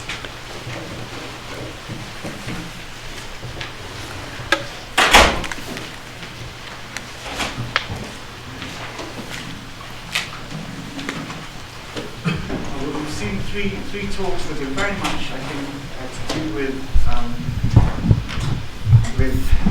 construction of identity at this very sort of critical time. 20s, 30s, and 40s have been very, very different contexts of church, procession, ceremonial, and indeed of the private devotional images. So I put the floor to, first of all, I put the floor to questions. Yes. Yes, Ms. Woodbine, that was very interesting. I have a question about the Frederick of Saxony that you showed. Was there much use of fur? And there it looked as if it was a fur that was dyed. Why? Because it was all red. It was dyed? It looked as if it had been colored, dyed. You think so? But it was red. Well, I I don't know if that was that was the one slide taken from Wikimedia Commons. I didn't want to do that. No. Were furs much in use? Oh yes, absolutely. So it's a very interesting subject and hasn't been worked on very much, but it involves a lot of planning. So you get key members of the Fugger family, for instance, you would start planning for you for about a year in advance, and you would try to commission the best pieces that had lots of hair from different agents in Europe, and then you would inspect them individually to see whether they could be sewn together to make an acceptable fur out of it. My favorite portrait of failed fur is Sebastian Münster, the cosmographer depicted by Amberger. And that's so important. I mean, you know, it's consciously so. It's a terrible fox fur, and most of the hair is fallen out. And it's very important to see that because it's deliberately showing that he doesn't care. And fox fur is the cheapest fur you can get. And by contrast, you know, this marten fur, which is taken, you know, from this part of the marten, is something you have to control very much as a visual appearance and has great value. But there, of course, you want the size for that matters a lot, that it is so broad that piece. I have two questions, one for Jeffrey and one for Ulinka. First, Jeffrey, a pretty simple question, which is, how did Peter Dell's images on the Catholic tombstones differ from these early experiments in Lutheran? Yeah, because it was a short talk, I didn't bring those in, but Yeah. basically it's usually a simple crucifix of Christ, and you might have the Virgin Mary and John the Evangelist on one side or the other, or some standard themes. So nothing terribly complex, nothing of the intricacy that you find in these small reliefs. You also find that this intricacy... Are they larger? Oh, they're tombstones, yeah. Some of these things are, you know, epitaphs and tombstones. So they can Yeah, be right, yeah. much bigger than several Sure. of these panels Yeah. on the wall itself. right. And you don't really have anything comparable in terms of small-scale wooden reliefs of this, you know, straightforward Catholic iconography, except for that very first crucifixion scene I showed, which was for Heinrich. And then my question for Ulinka, very interesting talk, thank you. I mean, they were all fantastic talks. I'm really interested in the new visual regime that you talked about, you know, how something is made, what it's made of, how it's transformed to splendor. And I wonder if you could expand a little bit more on that. What other evidence do we have of that in Lutheran culture and visual regime? I need to look more for that other kind of evidence. I haven't had time to go into that. So at the moment, you know, I wanted to do this very contextual, focused work on the 1530 diet because I think that a lot of the work on Protestant materialities has taken the long view, and it's equally important just to go back to the notion of real events, and that, you know, there's a lot of visual production around it, and a lot of it is localized context, and that's what I wanted to bring up, and so that's given me the lead. The song, and I'm sure, you know, one can find more references to it. It's just that I haven't had time to get into it. So no answer, in other words. Yes. I have a question for Professor Justice and also the first question is about that, and maybe it's kind of general question, but I wonder whether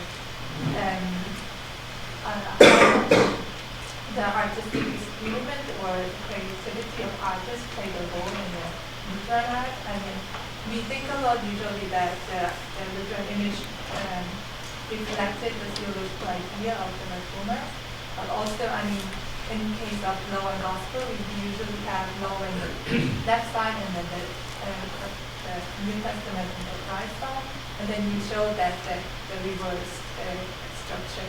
And I think that usually the Connacht version shows that it goes to the Old Testament to for its awareness of righteousness, and then goes toward God's grace for the salvation. And it's nice to match to read from left to the right as you read the text from right and left to the right. And we have now in the early part of the reverse version. And I saw actually several other examples that show the reverse composition.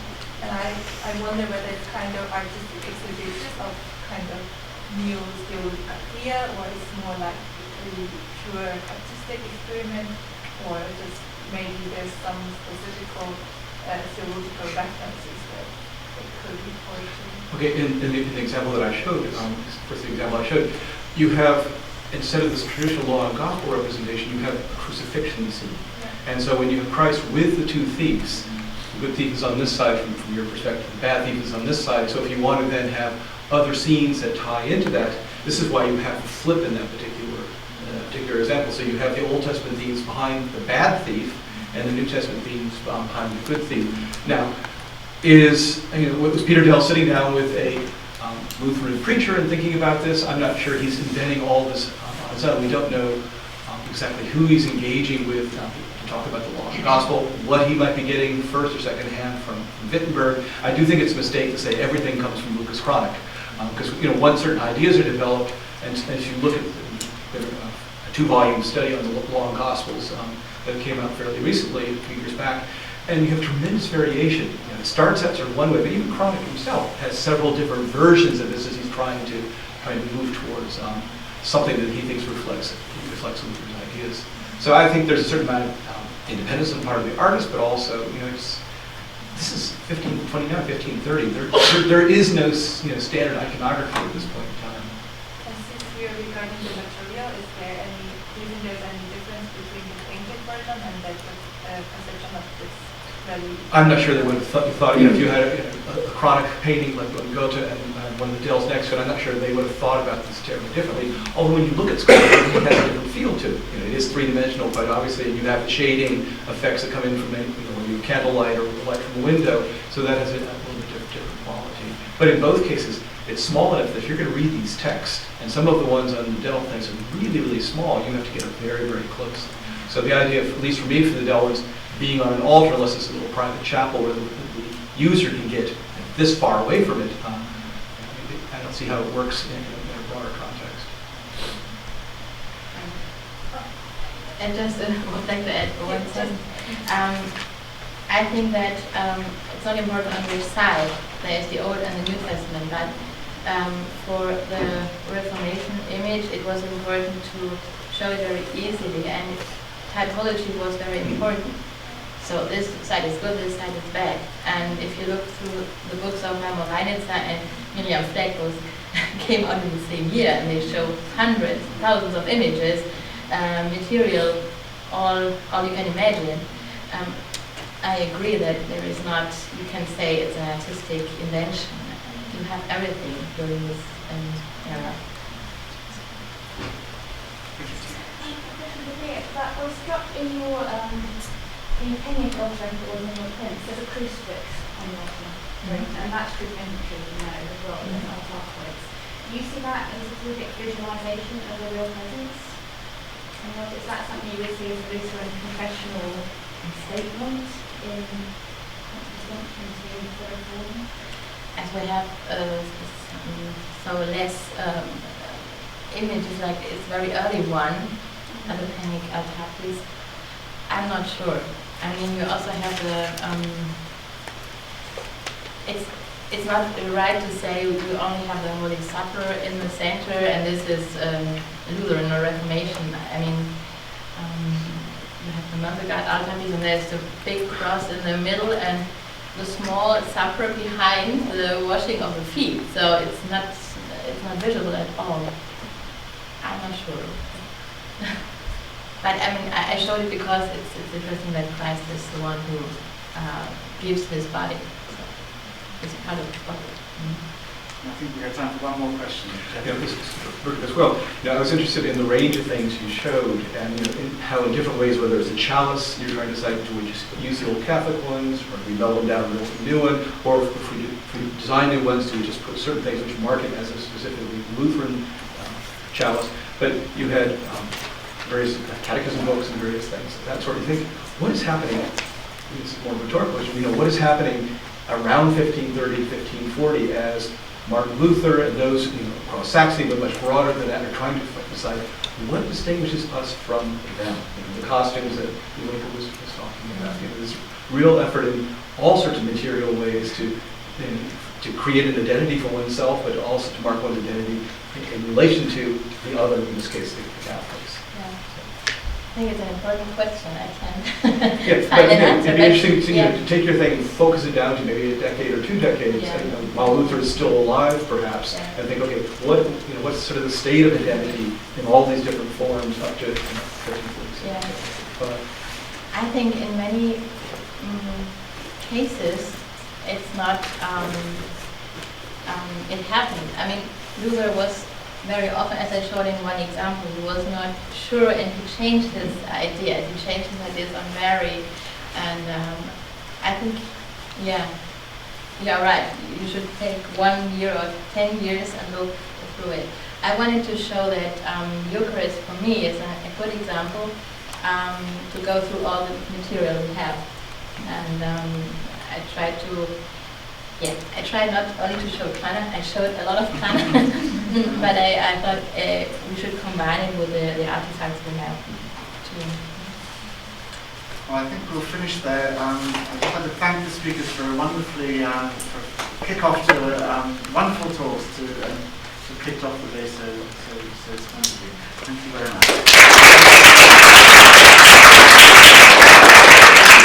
And we'll reconvene at 1:30.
I think we'll get going with the second session of today's proceedings, which we're calling loosely Establishing Identity, the Community of Believers. We'll see in the course of all the talks, I think, continuities and resonances, of course, between the various sessions.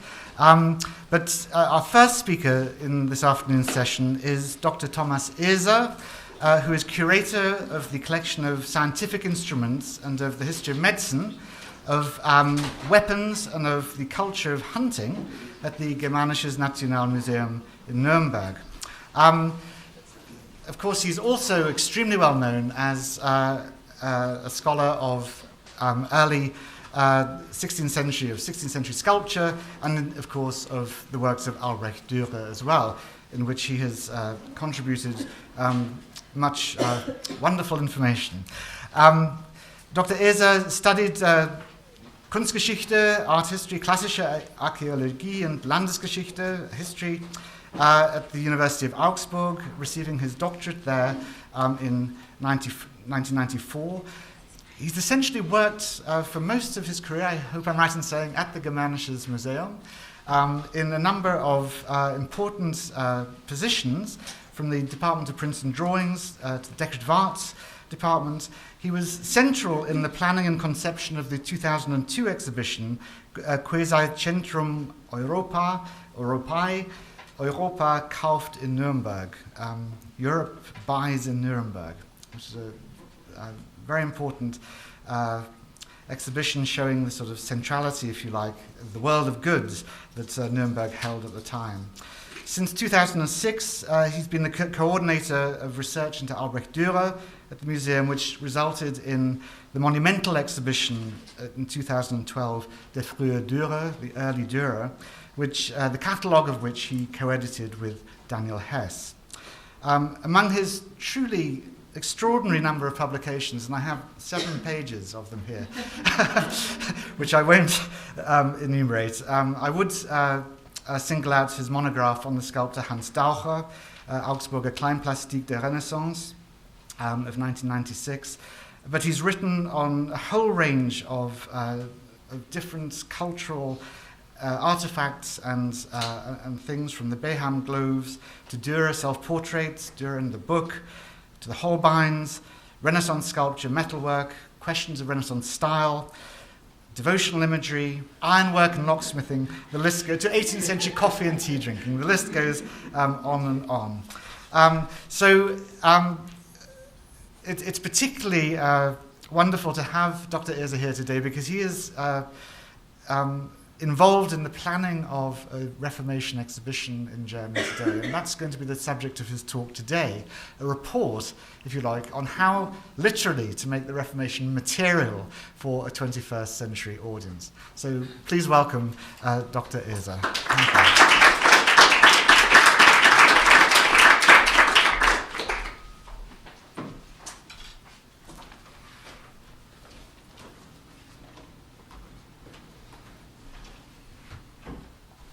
Thank you, Andrew, for introduction, for the invitation. Dear colleagues,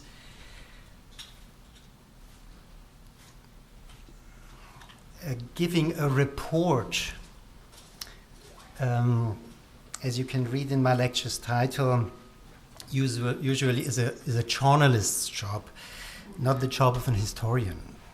So I would like to warn you in advance.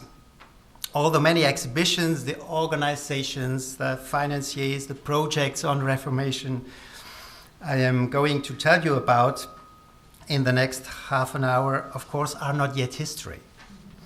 They are carried out right now or in the near future. Their analysis is speculative and arbitrary, maybe. Let us remind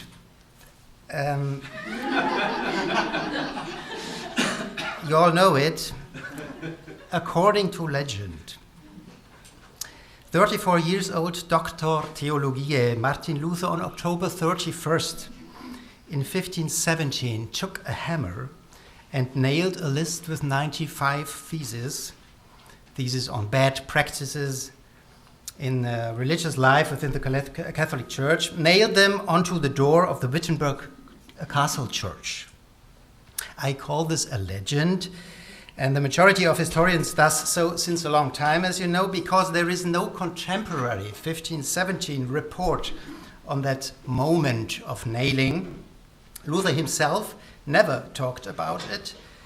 No handwritten thesis list by Luther from 1517 exists. In fact, many text prints of his thesis were published immediately in 1517. And so there is no doubt about the fact that Luther wrote them and distributed them as letters in 1517. Therefore, historiography questions since a long time the exact start of Reformation with the 3 words, nailed or mailed, that Robert McNally concisely asked in 1967 for the first time, as far as I know. Of course, nailed is a much more attractive imagination than mailed. British actor Joseph Fiennes as Martin Luther nailing the thesis in a quite successful film on Luther's biography from 2003. Historische Ausstellung is a special German term. Historic exhibition is not quite the same. It's meant in opposite, in contrast to art exhibition. Historische Ausstellungen are quite young, just a few decades old. A public cultural practice to arrange for a limited time at a more or less famous site historical things for an audience. From my point of view, they substitute as modern historistic ritual practice the 19th century production of public sculptural monuments. They often cost quite the same. A large historic exhibition and the larger than life-size cast public bronze have about equal value. They had and they have the same public interest, both by a cultured audience, by press, by media, by proactive politicians, and other, let's call them pressure groups. And finally, often a jubilee, an anniversary, gives reason for their production. Here in comparison, the Luther monument in Thuringian Möra, erected in 1846, and the other side, on the right side, a big banner ad used in public space 2008 at Halle for an exhibition on Luther archaeology. What Luther archaeology is, I'm going to talk about later. So, historische Ausstellungen do not only neutrally collect and display materializations of their subject as exhibits, that's a matter of course.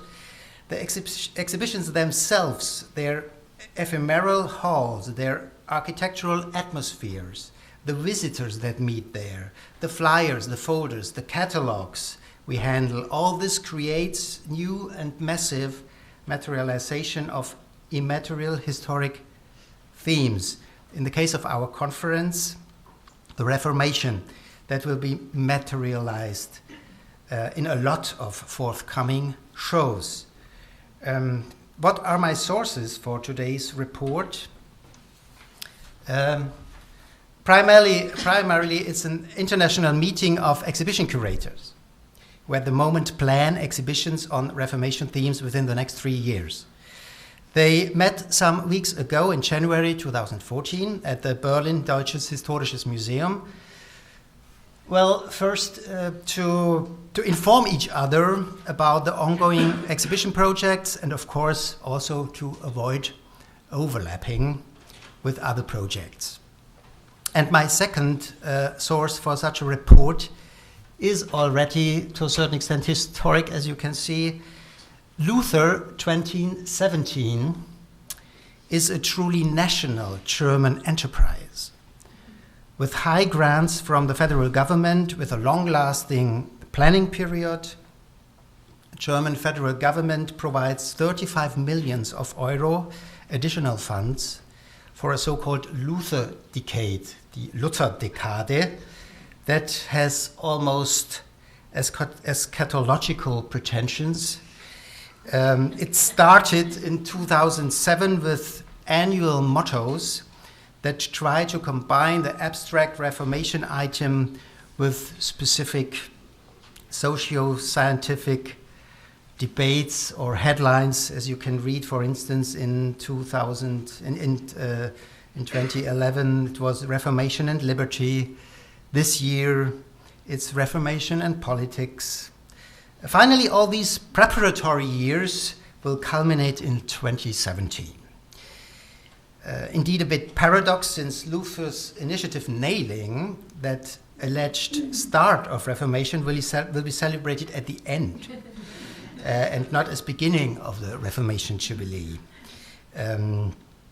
Every institution, museums, libraries, whatever, can apply for money from these extra funds, provided that your project fits with that Luther Decades program. So I will give a report which kind of exhibitions at the moment are scheduled. Remarkably, two traditional exhibition types or exhibition formats one naturally would expect on the occasion of such an anniversary are missing. There will be no encyclopedic chronological central exhibition on the beginnings and the spreading of Reformation ideas. No institution, no museum in Germany dares to plan such an universal and probably dangerous totalitarian project. Remarkably too, that nobody schedules a biographical exhibition on Martin Luther as an individual. One should stress no temporary exhibition on the individual Luther is projected. Such a lack of a great Luther show is quite astonishing, since from the 1970s on, big temporary exhibition on great historic anniversaries had become the conventional form of commemoration. Remember, most of you know that the Confessio Augustana anniversary in 1980 in Augsburg, or in Nuremberg, the 1983 Martin Luther und die Reformation in Deutschland exhibition, with each of these exhibitions had about 700 to 800 exhibits. They set standards. Obviously, epoch of benchmark setting, grand Reformation exhibitions seem to be over. Let me set the focus on four phenomena that, in my opinion, characterize the ongoing projects in general. First, contemporary exhibition curators in Germany are extremely afraid of boring their audience with so-called Flachware. Explanation will follow what it is. Second, out of nowhere, archaeologists in East German countries, in Thuringia and Saxonia, have discovered a new field of research. They investigate the sites where Luther lived. Third, fine arts and painters' names are a must for an historic exhibition that wants to break attendance records. To question, does Lucas Cranach has to play that his almost eternal role again? And finally, we should look at the new provincial rediscovering of Luther locations that takes place at the moment in the Luther context as a post-Iron Curtain phenomenon, I would like to call it. The mostly German curators that met at Berlin Conference on Luther, at the Berlin Conference on Luther, discussed one crucial problem of Reformation exhibitions in detail again and again: how to deal with the main material that documents Reformation thoughts and Reformation events, books, letters, prints, Johann Tetzel's indulgences, Luther's pamphlets and Bible translation, Cranach's printed portraits, Melanchthon's letters, altogether so-called Flachware. That is something like German Angst. It's untranslatable, I'm afraid. It became a common term since the 1970s, and it means flat exhibition materials usually on display in also flat and boring and old-fashioned showcases that contain such Flachware. Archival documents, photographies, books, autographs, to some extent prints, graphics, here in the Nuremberg Reformation exhibition in 1983.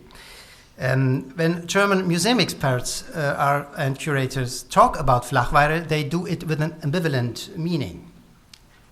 Basically, it's meant disparaging. One should avoid displaying too much of it, because it's, I'm quoting the experts, it's boring the audience, visitors should not be urged to read so much in an exhibition, and so on.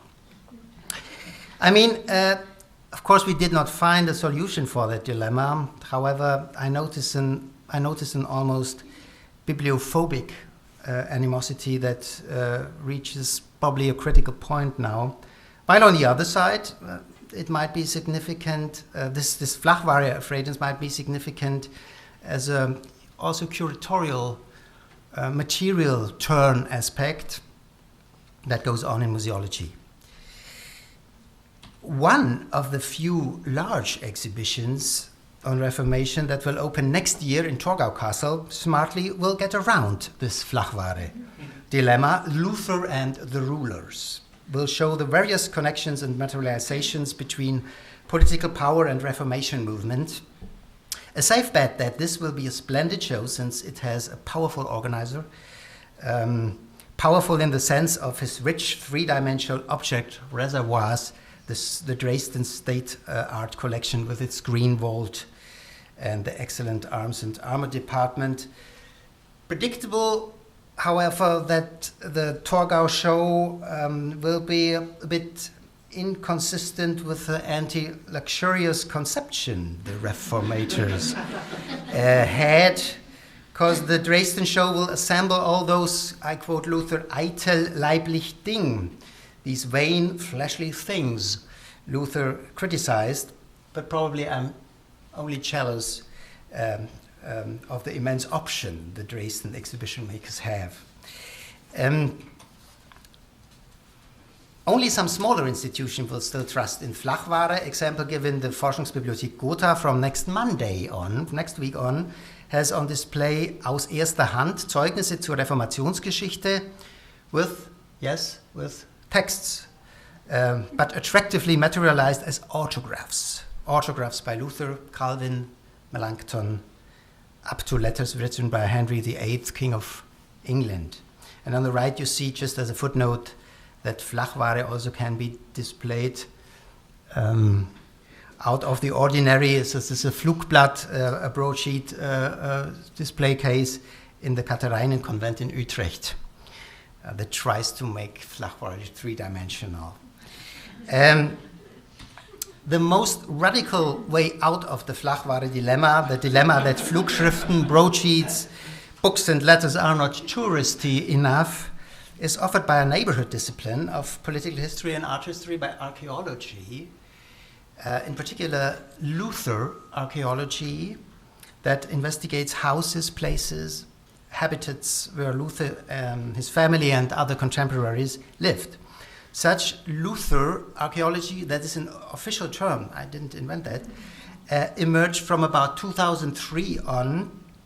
Here as an example, not the Forum Romanum, it's the cellar vault of Hans Luft. Hans Luft's house in Wittenberg. Luft, well known to Reformation historians, was Wittenberg and Luther's esteemed Bible publisher and book printer. The excavations took place in 2010. Luther archaeology at first sounds like an absurd or paradox wordplay. How can archaeology examine an historic individual's biography? Except for exhuman its remains, in the case of Luther, it would be in the Wittenberg Schlosskapelle. That doesn't happen yet.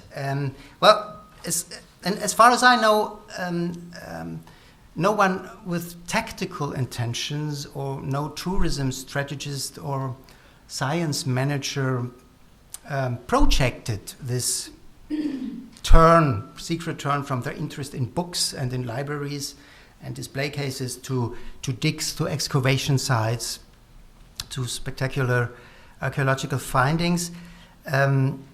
Luther archaeology might be just a second phenomenon in the course of a material cultural turn, in this particular case, that a former literary-based research on Reformation has come to a certain end and is substituted by a topography of Reformation that indeed provides new and, of course, endless material for the future.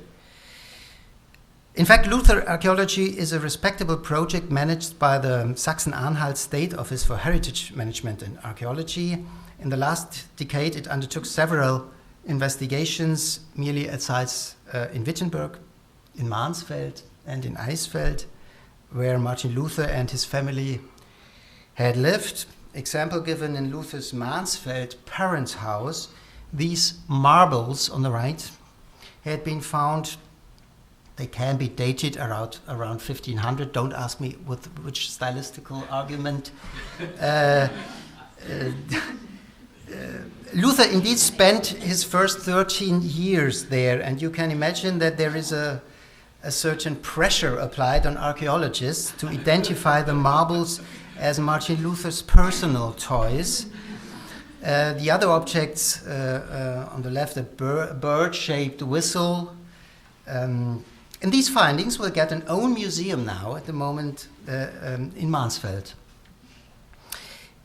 Even renowned historians now tend to use the term archaeological by describing new biographical methods. Well-known Luther biographer Heinz Schilling, at a conference in Munich last November, claimed that historiography should dig out, quote him, dig out the historical facts like an archaeologist.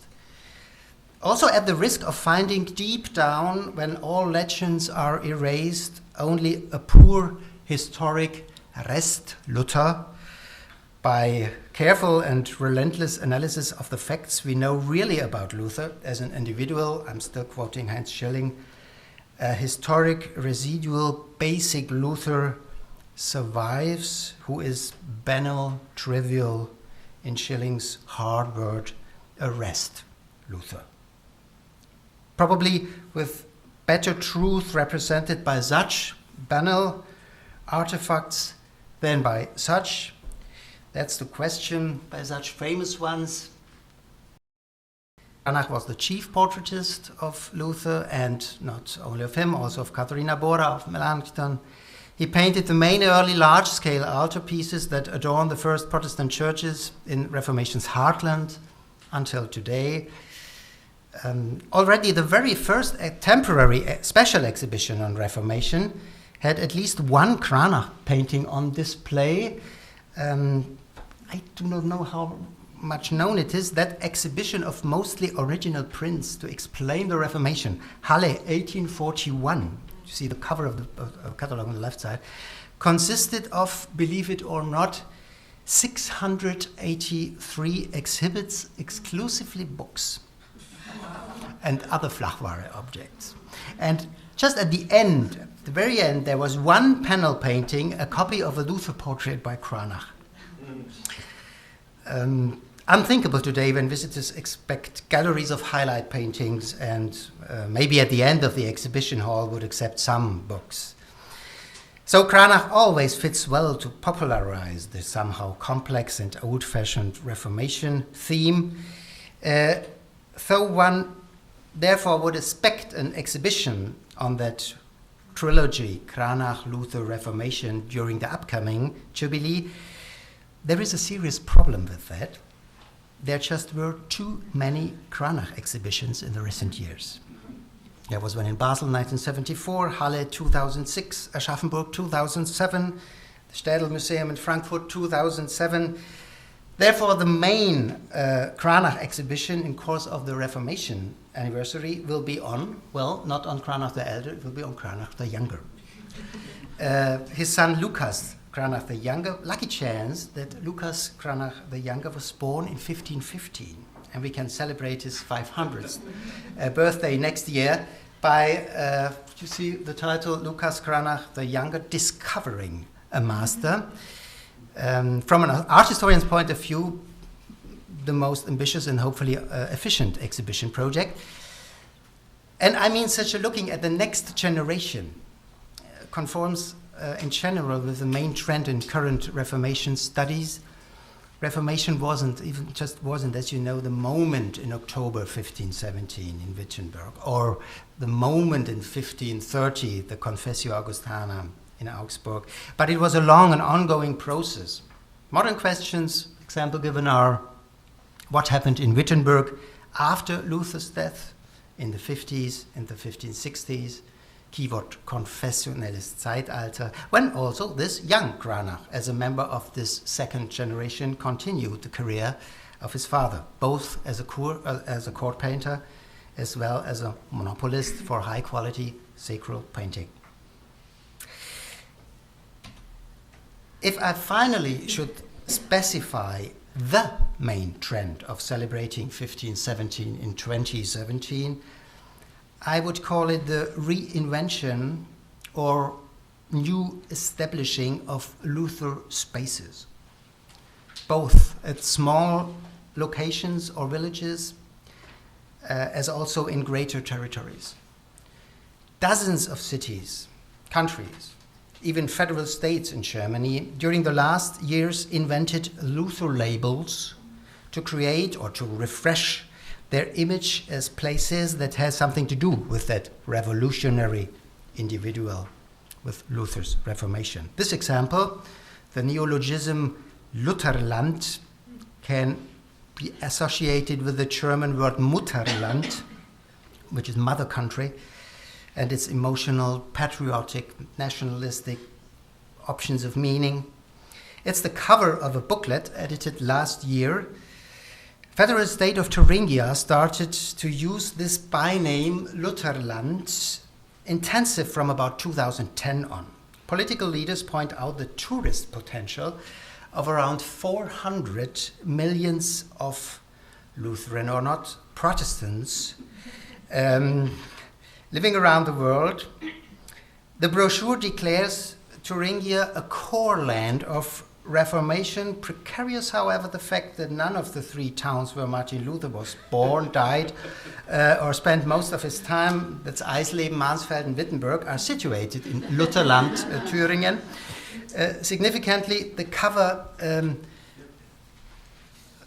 does not show, just back one more, the cover does not show a Luther portrait or a Reformation motif, but a beautiful, neutral landscape with a castle that neutralizes, secularizes any confessional interpretation. Of course, insiders already identified the Wartburg castle, where Martin Luther indeed spent 10 months of his life, 1521, 1522. And for the sensitive viewers, quite interesting too might be the symbolic combination of Christian cross and German national flag on top of the castle tower. It corresponds perfect, though I think unintended, with a major 2017 exhibition project, one of the 4 so-called national exhibitions that will celebrate the Reformation Jubilee in 3 years will take place at Wartburg Castle. The title of the Wartburg Castle show will be Luther and the Germans, the probably most ambitious historic project. It will deal with, I quote a commission that plans this exhibition, the concept of German, Deutsch, Germanien, in early 16th century. Its later continued afterlife up to now with keywords like the Luther Bible, the Doktorentum, the German veneration of doctoral degrees, Dr. Martin Luther, the ambivalent term Reich, liberty versus obedience, typical German triangle, family, marriage, parochial house, anti-Semitism, German Angst, all this will be on display in Luther und die Deutschen. So to a certain extent, the Warburg show will explain nothing else than was ist Deutsch, starting with Luther, caused by the Luther Jubilee. A final section in Luther und die Deutschen will discuss its own location, the Wartburg, as a Gedächtnisort, as a place of memory, and the most popular Gedächtnisort in Luther context are the so-called Lutherstuben, Luther chambers, with their almost dangerous, authentic atmospheres, looking like a workstation left by the writer just for a short break. One of this one is the Wartburg one. Here another Lutherstube, more prominent, the Lutherstube in the Lutherhaus in Wittenberg. In Wittenberg, it's not the writing office, the studiolo, but every day's living and dining room of the Luther family that bears that name. There in the Wittenberg Lutherstube, also the very first Luther exhibition was arranged, called Museum Lutheri, very early. First documents call it Luther Museum in 1655. And finally, a third Lutherstube at Coburg Castle. Again, it has more intimate, chamber-like character. But I don't want to discuss the historic authenticity of these three Lutherstuben. More interesting is how do the three museums that are Luther Gedenkstätten, Luther memorial places, Coburg, Wittenberg, Wartburg, will treat, will use, will exploit these famous core sites in context with the forthcoming Jubilee. They do it in very different ways. In Coburg, a Bavarian state-run exhibition is, for me, a bit too popular and unspecific, entitled Bauern, Ritter, Lutheraner, Peasants, Knights and Lutherans. Wartburg risks the, as I told you, experimental Luther und die Deutschen, while the most famous Luther memorial place, the Lutherhaus in Wittenberg, and other institutions, well, they will go on tour. Here I Stand is the title of a traveling exhibition through the United States and South Korea. This is the advertising as you can find it in the internet, and you can read with me, very interesting, this last chapter. The exhibition is titled Here I Stand, Martin Luther's Home, and presents, I'm quoting still, and presents original exhibits from several museums, including Luther's habit and his beer mug, most likely his writing set, a pulpit, and a marble game. You know this marble game already. From the theologian's childhood will also go traveling. Why South Korea? 8 million of South Koreans are Protestants. The funny and paradox thing is that all these legendary Luther relics that will go on tour, like the beer mug, by historians, as you know, are regarded as very critical things. The mug probably has a 16th century corpus, but the silver mount is late 17th century. So while established academic historiography for a long time puts such relics into the corner of legend, or reception, or even fakes, politics nonchalant sent them onto a world tour to promote the Reformation Jubilee. Here we can return to the subject Luther towns, Luther lands, Luther paths, because there is a quite simple reason for such a generous loan, like the beer mug and the marble sent to America and South Korea. Most of Luther memorial sites are currently closed for renovation. They are large building sites. Luther 2017, foremost, is a structural program. Intensive rebuilding and new building reinvents these Luther memorial places in the three so-called Luther cities, Wittenberg, Eisfeld, and Mansfeld. Here the Wittenberg Castle, how it looks at the moment. Locations that before had put focus on other historic traditions suddenly declare themselves also Luther city. So Torgau, for instance, does. An organizing group of evangelical church, of tourism management and cultural policy established such Luther paths, Lutherwege. You can spend hiking holidays by visiting the new created Luther cities in course of a spiritual journey, so the advertising calls it spiritual journeys, led by such direction signs.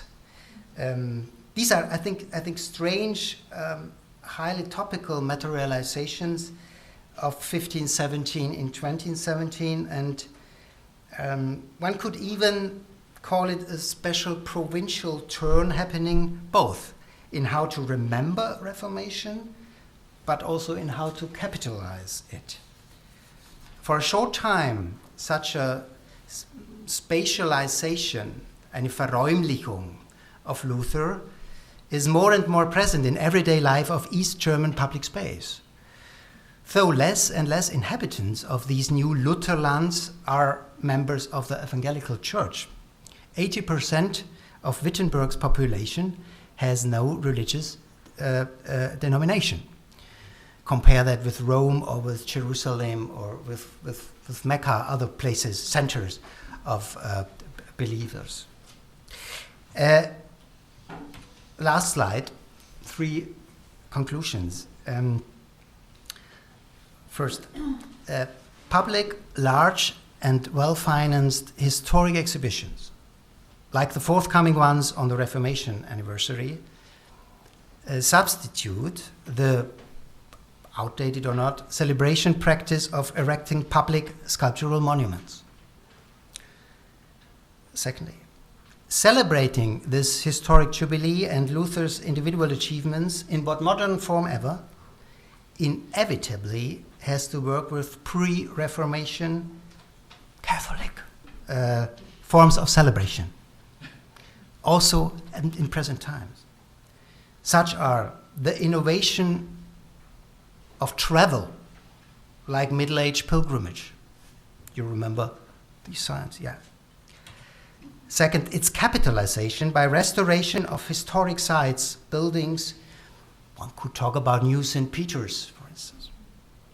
Third, the celebration as a step-by-step culminating adventus, an advent that prepares this jubilee by the Luther decade. Here, a 10 years process. At the end will be the jubilee. And lastly, a commemorative culture relating with Reformation at the moment mostly happens in the German province, in archaeological digs as well in tourism centers, and it is difficult for me to forecast whether this is a refreshing or a kind of regression for scientific understanding of Reformation. I had warned you, this just was a temporary report, not a final balance of 2017. Thank you.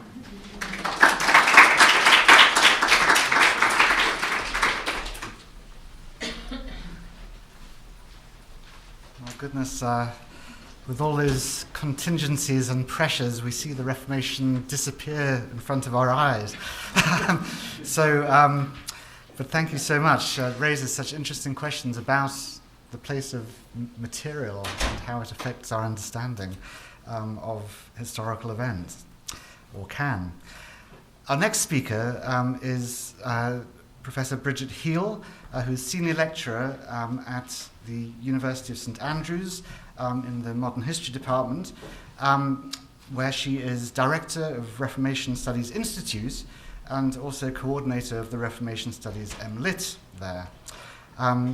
Bridget received her BA at Cambridge and her MA and PhD at London University at the Courtauld Institute, and her work has been at the forefront in reassessing really the nature of and continuities of older imagery into the Reformation period. Her book, The Cult of the Virgin Mary in Early Modern Germany, Protestant and Catholic Piety, 1500 to 1648, published by Cambridge in 2007, is a wonderful study of precisely this issue and this problem. More recently, she's produced an edited volume, co-edited with Ole Grell, on the impact of European Reformation, princes, clergy, and people, published by Ashgate in 2008. She's also the co-editor, I believe, of German history, and so very well placed to talk about art and identity in Lutheran Germany. Welcome, Bridget.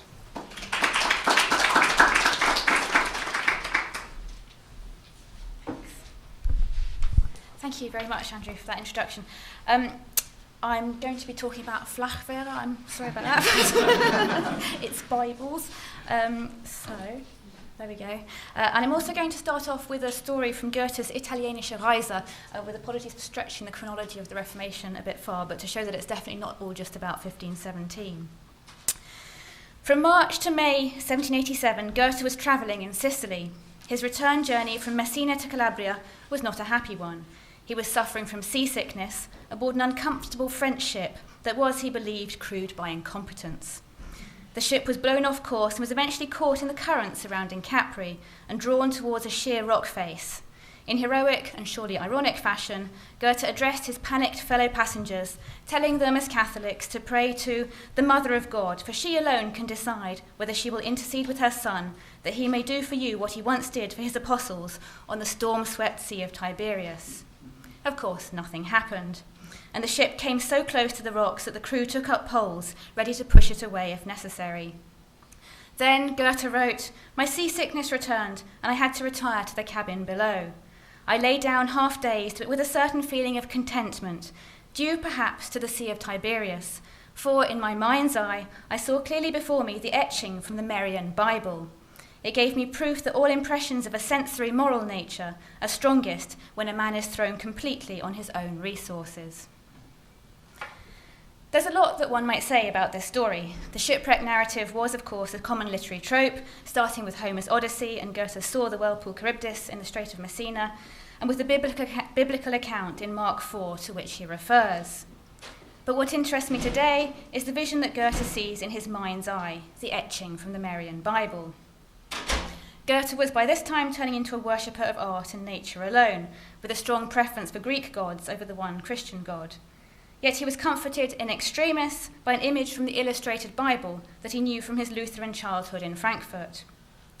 This is not a story about miraculous intervention, nor about the apotropaic use of Protestant Bibles that Scribner documented for an earlier period.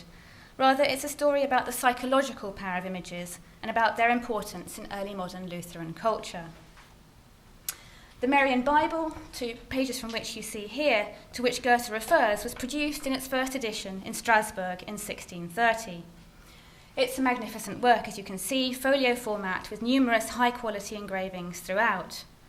Matthias Merian, who produced the engravings, was born in Basel, studied in Paris and elsewhere, and spent most of his career in Frankfurt, where in 1623 he took over the De Bry publishing house. He's famed above all, of course, for his Topographia Germaniae, a multi-volume illustrated description of the various Kreise of the empire, published from 1642 onwards.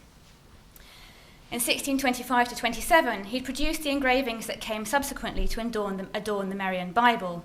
These were published first of all in Frankfurt in 4 small volumes bearing the title Icones Biblicae, so biblical figures in which the most important stories of sacred and divine scripture are depicted carefully and historically for the use and pleasure of God-fearing and kunstverständiger people, so those knowledgeable about art. The copper plates were then taken to Strasbourg, where they were used in the print shop of Lazary Zetzner to illustrate the full-length Bible. The text of the Marian Bible is Luther's canonical 1545 version, the last to which the Reformer himself made corrections during his lifetime. The Bible's preface notes that it was printed on the 100th anniversary of the Augsburg Confession, so a very clear statement of Lutheran confessional identity, and to give it, of course, some historical context, 1630, the middle of the 30 Years' War, and the year after the Edict of Restitution. New editions appeared in Frankfurt and the workshop of Marian's heirs for the next 100 years. In southern Germany, Basel and Alsace in particular, Marian's became the most popular German Bible, at least amongst the wealthy. Moreover, its engravings, whether taken from the Icones Biblicae or from the Bible itself, were copied numerous times in various media. We see them not only in later illustrated Bibles, both Protestant and Catholic, but also in paintings on the galleries of churches. For example, I seem to have lost someone there. So the Katharinenkirche in Frankfurt, where pietist leader Philipp Jakob Spener preached from 1666 to 1686, and where Goethe's parents were later married. So some of these engravings are copied directly into that image cycle on the gallery in the Katharinenkirche in Frankfurt. It comes as no surprise to find the Bible, the Word of God, in particular in the Reformers' 1545 translation, at the heart of Lutheran culture. As Jonathan Sheehan writes in his wonderful study of the Enlightenment Bible, the Reformation made the Protestant Bible the engine of political, religious, and imaginative life, an engine defended and treasured well into the 19th century. Luther's translation was, as the Outdoor Theology faculty commented in their preface to a 1702 illustrated Bible, a great and almost incomparable church treasure. What a great blessing it is, they enthused, for a house to have a well-thumbed, fleißig durchblätterte, well-read and properly used German Bible. In such encomia to the vernacular Bible, whether from the pens of modern scholars or early modern theologians, it's always, of course, the text that is praised. It is perhaps, therefore, surprising to find that it was not the Bible's words, but its images that comforted the vomiting Goethe. So the basic question for me is, why were there images in these Bibles? Why was the pure Word of God accompanied in many cases by visual distractions? I don't even need to say this to this audience, but we know that Lutheranism wasn't iconoclastic. So in the 1529 Passional, Luther famously defended the use of images for the sake of children and simple folk who are better moved through images and likenesses to remember sacred stories than through mere words or teaching. But his attitude towards images was hardly enthusiastic. In the New Testament that he hurried to produce in September 1522, only Revelation, by far the least important book, was illustrated, and with Cranach's sharply anti-papal woodcuts. And even though Luther's first Vollbibel, printed in Hans Luft's workshop in 1534, was carefully illustrated, the Gospels and Acts of the Apostles, the central records of Jesus' ministry on earth, remained entirely imageless. Yet as Goethe's vision of an engraving of Mark IV suggests, images crept into even these key texts during the later 16th and 17th centuries, and Merian's was in fact the first German Bible to include a really detailed cycle of these. Images became an important element of Lutherans' experience of Scripture. The engravings for Merian's Bible, 1630 Bible, appeared first of all, as I've mentioned, in a series of albums, the Icones Biblicae, in 1625 to 27, accompanied by short verses in 3 languages, Latin, German, and French. In his preface to these albums, Merian himself reflected on the engraving's functions and value, and I'm going to take those reflections as a starting point for explaining why images had become, by 1630, so important to Lutheran piety. So first of all, not surprisingly, given that it's written by an artist, Merian's commentary opens with a lengthy discussion of the arts, in particular the freien Kunst der Malerei, which he describes as waxing and waning like the moon, from the glory of ancient Rome through the barbarous times of the Goths, Lombards and Huns, to a revival under Emperors Frederick III and Maximilian I. The culmination of this revival was, of course, the work of the great German artists of the Renaissance, Dürer, Cranach and Holbein, who could legitimately, he wrote, be called the German Apelles, Zeuxis and Parrhasius. At a very basic level, then, the images are there because they're beautiful. As Johannes Bruno, author of a 1680 Bilderbibel, commented, almost every publisher who brings a Bible into print tries to make his biblical work appealing, believe it, with special images and engravings. The idea of aesthetic appeal is not something that you find articulated in Luther's 1529 Passional or in the early Laienbibeln, such as that produced in Strasbourg in 1540 by Wendelin Riehel. These works took a much more utilitarian approach. Rather, aestheticism emerged during the second half of the 16th century, above all in the prefaces to cycles of biblical images, precursors of Merian's Icones Biblicae, intended partly to educate the laity, but also to serve as pattern books for artists. So this is an example, an illustration from Virgil Solis's Biblische Figuren, which is a series of 102 images from the Old Testament and 45 from the New, produced in Frankfurt in 1560. This is not a Bible with illustrations, but rather an image Bible, a work driven by its visual component. Each woodcut is accompanied by brief Latin and German poems, and image and text merged together into one visually appealing and memory-reinforcing whole. The preface recounts how, just as Bezahel and Aholiab had decorated the Ark of Covenant and Solomon's Temple, so Virgil Solis of Nuremberg had adorned Luther's translation of the Bible with his artistry and made it more handsome. The illustrations of the biblische Figuren were, the preface suggested, suited for painters, goldsmiths, and other Liebhaber dieser Kunst, so appreciators of art. There's a sense almost of connoisseurship emerging here, as well as for simple Christians who cannot read scripture. In the same year, many of Solis's illustrations were used by Sigismund Feyerabend in a folio Bible with very ornate borders added.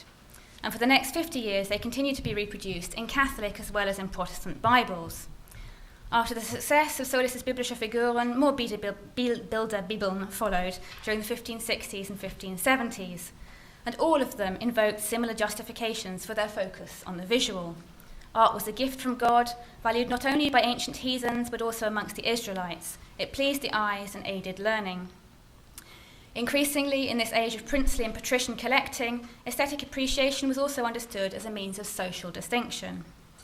Tobias Stimmer's 1576 Neue Künstliche Figuren was intended, for example, for Kunstverständige and learned people, while Merian addressed himself, as we've seen, to Gottfürchtige und Kunstverständige Personen. Wegelin's 1630 Exerciti Augustani Confessionis described the different levels at which its images might be read. A simple person looks at the image or the story. A knowledgeable man, however, also notes alongside this the art he sees further. Let's come back then to Merian, to the Iconis Biblicae. And in that, the preface to that text, after his discussion of the arts, he addresses images' pedagogical function. Biblical images not only delight the disposition of those who see them, but also lead them by the hand into the Holy Scripture from which they are taken. The 1630 Complete Bible reiterates that its engravings serve not only for adornment, to please the eyes of the readers and lookers-on, but should also serve for the further contemplation of the histories and stories that they represent. This was, of course, the Lutheran justification of images par excellence, which carried with it the authority of the Reformer himself, as well as of Gregory the Great, as many of my commentators observed. How exactly did Lutheran Bible illustrations teach? It's important to recognise, I think, that they don't just illustrate. They, like all of the other additions to the main text, interpret. They draw the eye, and therefore the mind and the heart, to what's most important about a given text. Even when presented in the vernacular, the Bible is, as evangelicals quickly discovered, a very difficult text to use. The problems of translation were, of course, enormous. But even once these had been resolved, the text itself was fixed, there was an acute need to make it more accessible.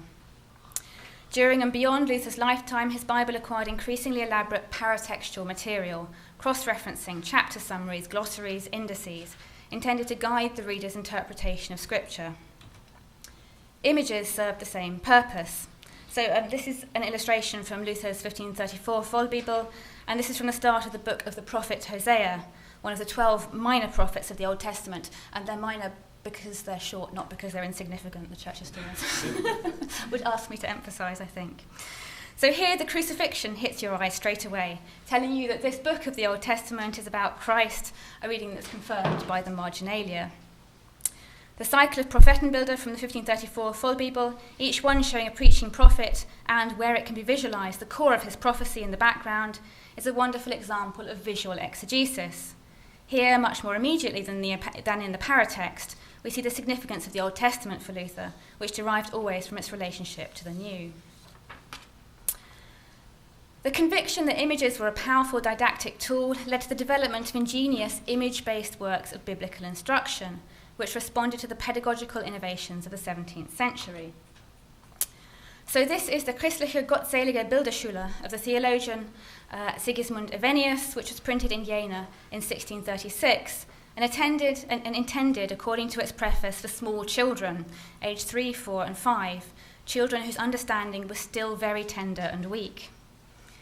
3 full-page emblematic images introduce the work, which consists of 54 so-called Spezialbilder, presented in groups of 6. The introductory images represent fear of God, prayer, and the catechism, while the Spezialbilder and their accompanying texts describe the story of man's salvation. Each image is interpreted in minute detail with biblical citations, a recapitulation of its story, a description of its relationship to the catechism, and an assessment of its Gebrauch or significance.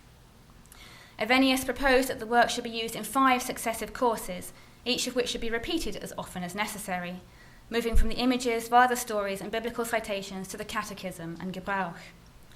The pedagogical process was facilitated by the introduction of numbers in the images, a device subsequently adopted in the much more famous Orbis Sensualium Pictus of Johann Comenius in 1658.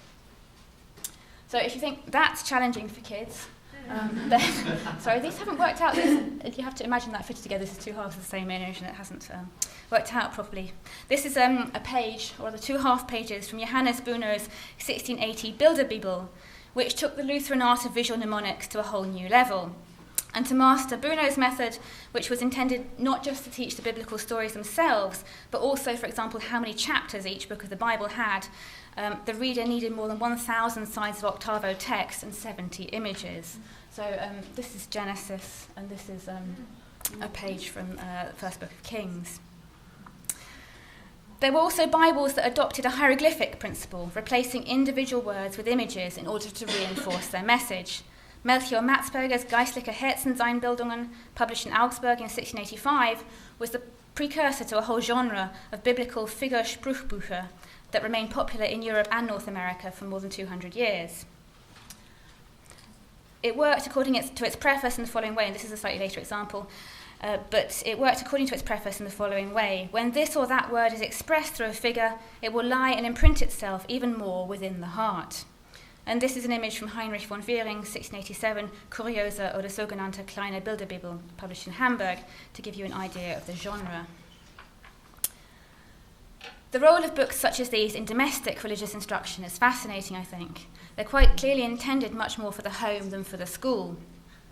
Johann Gottfried Seidler's Bilderbibel, printed in Magdeburg in 1701, reflects in detail on how it should be used. Through the Bible's images, Seidler writes, children will be brought to questioning and instruction, and this would benefit the whole family. For when the child sees the image and asks and wants to know everything, a phenomenon familiar to parents of young children, so the neglectful and silent parents will loose their tongues because they have to answer their children. And therefore they also will become more practiced in the Bible. Seidler also rather wonderfully saw his Bible as a sort of colouring book. If anyone has the time and skill to illuminate these figures with lively colours, they would be made more appealing to children and easier to recognise. I did this, he adds, for my 4-year-olds to great effect. And here, so this obviously wasn't coloured by 4-year-olds, just to show the impression that these, this is coloured in the studio, I think, but the impression that these coloured Bibles can create. It's not surprising, perhaps, that the images in Bibles used in such ways made strong and lasting impressions on the minds of young Lutherans. I want to look finally then and briefly at this question of impression, the impression that the images in these texts made on their beholders. The recognition that images move, movere or bewegen, their beholders is there already in Luther's writings.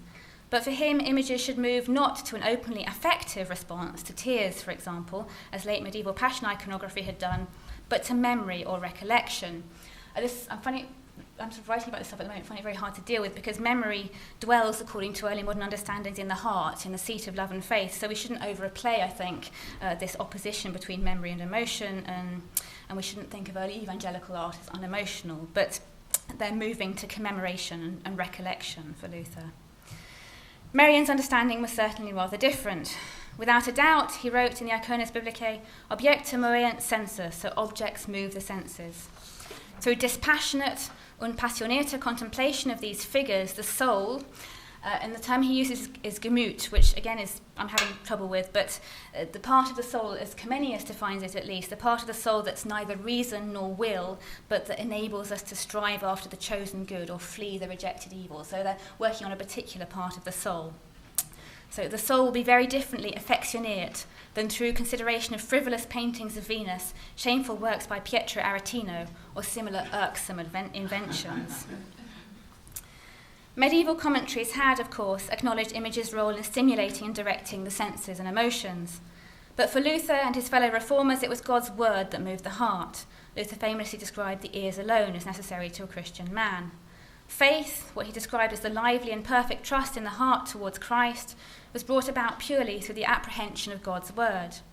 Communion, and for some commentators, music, played subsidiary roles. Images, by contrast, instructed and commemorated, and that was all. Compare this to later commentators. Johann Arndt, for example, in his 1596 Iconographia, written in response to the Calvinist iconoclasm in Anhalt, stated that no Christian heart could object to images of Christ's passion, for the Holy Spirit depicts in your heart what you see before your eyes. Simon Gedicke, writing from Saxony in 1615 in response to Brandenburg's Calvinist iconoclasm, argued that what someone sees with his own eyes goes deep into his heart and moves him. Johann Valentin Andrea, in his 1619 Christianopolis, a utopian description of an ideal Christian community, described a statue of the crucified Christ so skillfully made as to move even the hardest of hearts. From the later 16th century onwards, images were, these authors demonstrate, accorded an important role in Verinnerlichung, so the process by which intellectual knowledge of God was transformed into his affective presence in the soul. And as a corollary, the period has also witnessed the cautious endorsement, once again, of the visible expression of compassio in response to images. An aunt, for example, retells the story of Gregory of Nyssa, who it was said could not view an image of the sacrifice of Isaac without tears. Marian belongs here in the context of the Frömmigkeitsbewegung, the new piety of the late 16th and early 17th centuries, a movement that sought through various means, including the renewal of medieval mysticism, to intensify individual piety and morality. Marian knew Andrea's 1619 Christianopolis and illustrated the 1643 edition of Arndt's Postilla. During the 1630s, he himself developed spiritualist inclinations and was eventually, in 1639, accused by Frankfurt's Orthodox Lutheran clergy of belonging to a sect who followed the teachings of the 16th century spiritualist Valentin Weigel. Marian's engravings and his reflections on their use manifested a new, or perhaps better said renewed, belief in the value of images as carriers of feeling and truth. Despite Marian's own heterodox tendencies, this belief became, by the mid-17th century, part of the Lutheran mainstream, expressed not only in the devotional writings of theologians such as Johann Michael Dillherr, but also in new types of printed and painted images, and I'm thinking here in particular of emblems. It also, of course, shaped the devotional culture of some strands of pietisms, and the paintings of the Frankfurt Katharinenkirche, with which I talked about earlier, probably owe their genesis in part at least to Spener, who was pastor there during the church's 1680 refurbishment. Perhaps then, we shouldn't be surprised that Goethe, confronted by the power of nature and the incompetence of French sailors, derived comfort from an image from the Marian Bible that he knew from his Lutheran youth. I don't think we're ever going to be able to trace for an earlier period the psychological impact of such images revealed so nicely by Goethe's story. But it's clear from their Bildertheologie, if we can call it that Matthias Merian and his contemporaries hoped and expected to create precisely such an impact. To be sure, asceticism always sat somewhat uncomfortably side by side with commitment to the pure word of God, as pietist critiques of Baroque art and music demonstrate. And to be sure, didacticism was always the primary justification, Lutheran justification for images. But to characterize Lutheran art as an emotional blank and to conceive of it as dry and intended only to teach the basic precepts of the faith is unfair. Thomas Kaufmann, in a challenge to recent work on the Reformation and emotion, asked whether the religious function of Lutheran images could extend beyond the didactic and commemorative to encompass the sensual and aesthetic. These illustrated Bibles show, I hope, that the answer is yes. With the renewal of a culture of affective piety in the late 16th century and with the flourishing of Lutheran pedagogy in the 17th, evangelicals showed a great willingness to harness the beauty and emotive force of images to employ them in their campaigns for spiritual and moral renewal.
very much.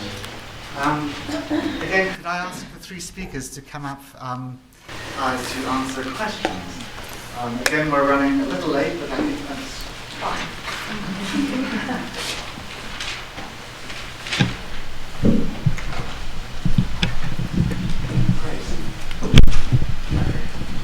Thank you, all three of you, for wonderful papers.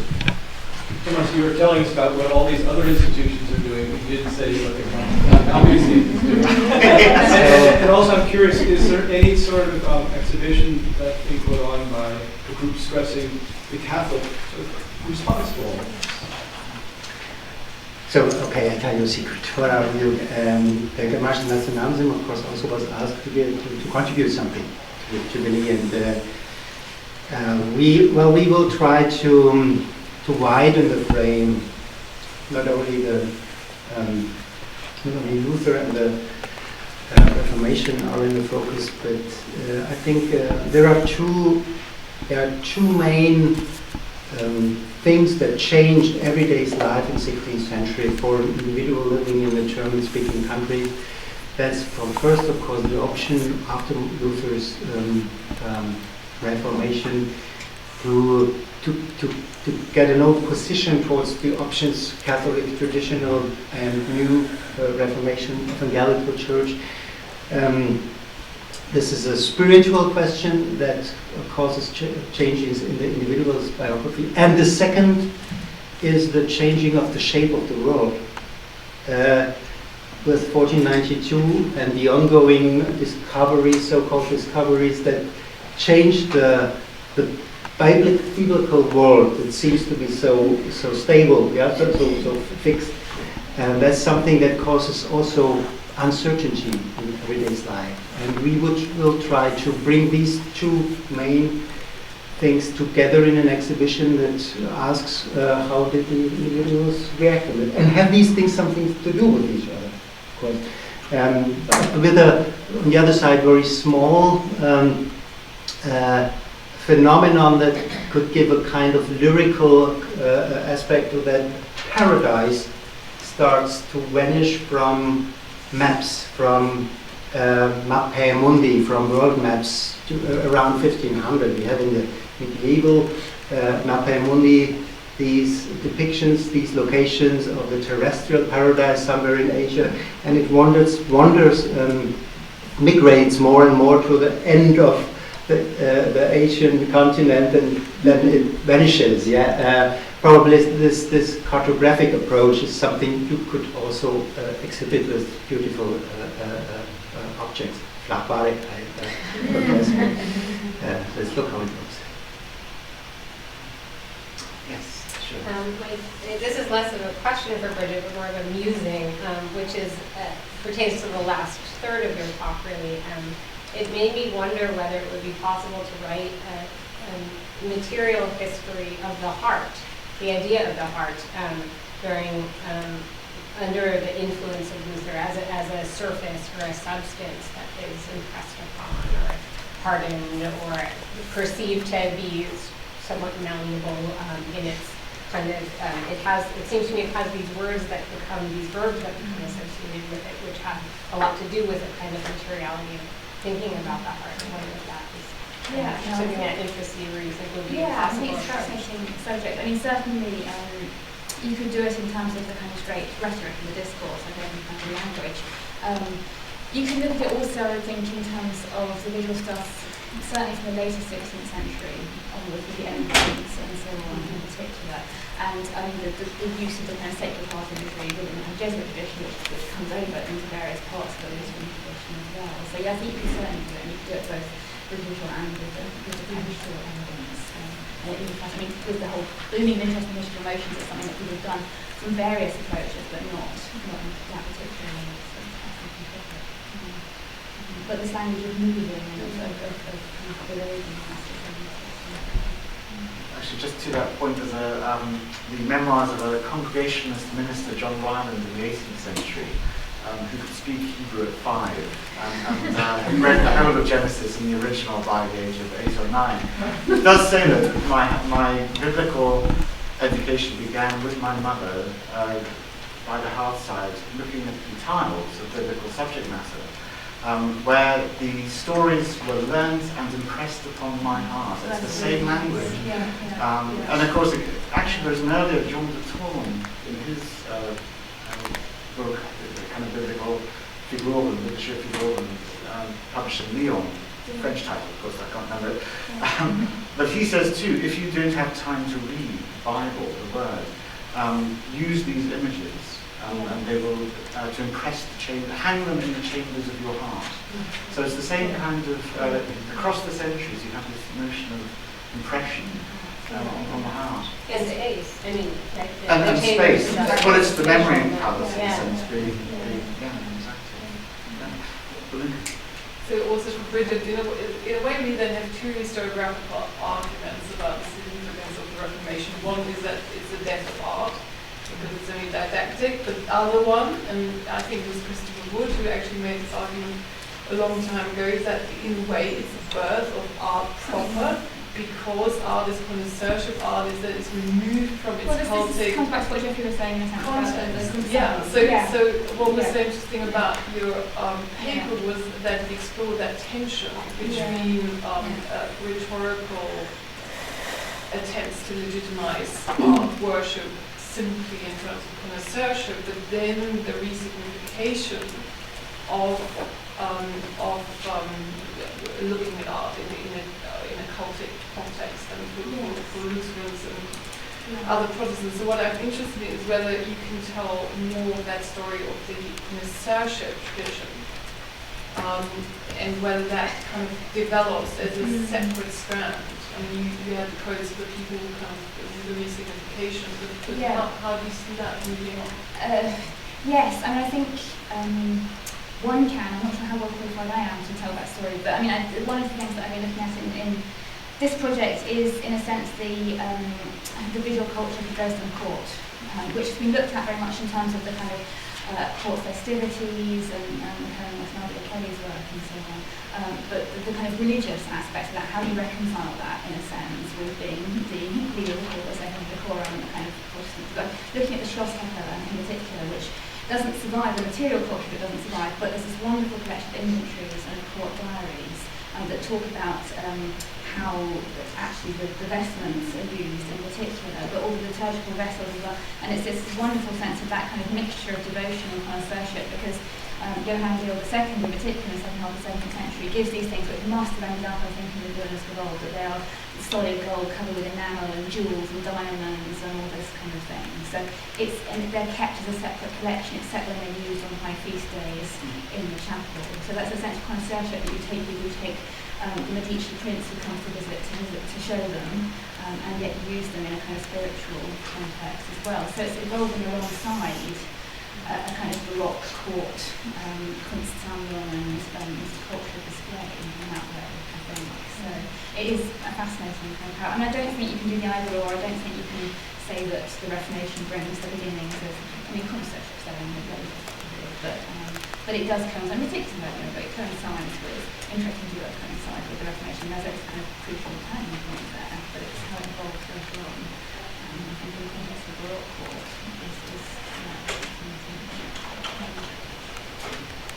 Thank you very much for all three talks. I have a question for you too. Did I understand you right that you think that the foreword of the Marian Bible is similar than the Figurenbände of Stimmer and Lindensolis? It's not the forward of the Marian Bible, it's the forward of the economic case, so it's the forward of the kind of yes, of course. That's what I meant. Yeah. For me, the Figurenbände are much more of use for artists, because I mean the Aman costume book or the antique stories work in a similar way than the biblical illustrations. Yes. Do you agree with it, or would you? I do. I mean, they are quite clearly. There's the Krauss one, the Johann Krauss one that's later, which is quite clear, and that has these wonderful ones of I think it's St. Luke in particular in an art gallery, basically, the kind of gospel depiction of him sitting, and the gospel scenes are shown in the paintings around him, and that is very much for artists. A number of them say quite explicitly they're intended partly for artists and partly for unfurther, basically. So I think that with any of these things, it's partly commercially when they're just quite representative, but they do serve that. And you can see them being copied by artists.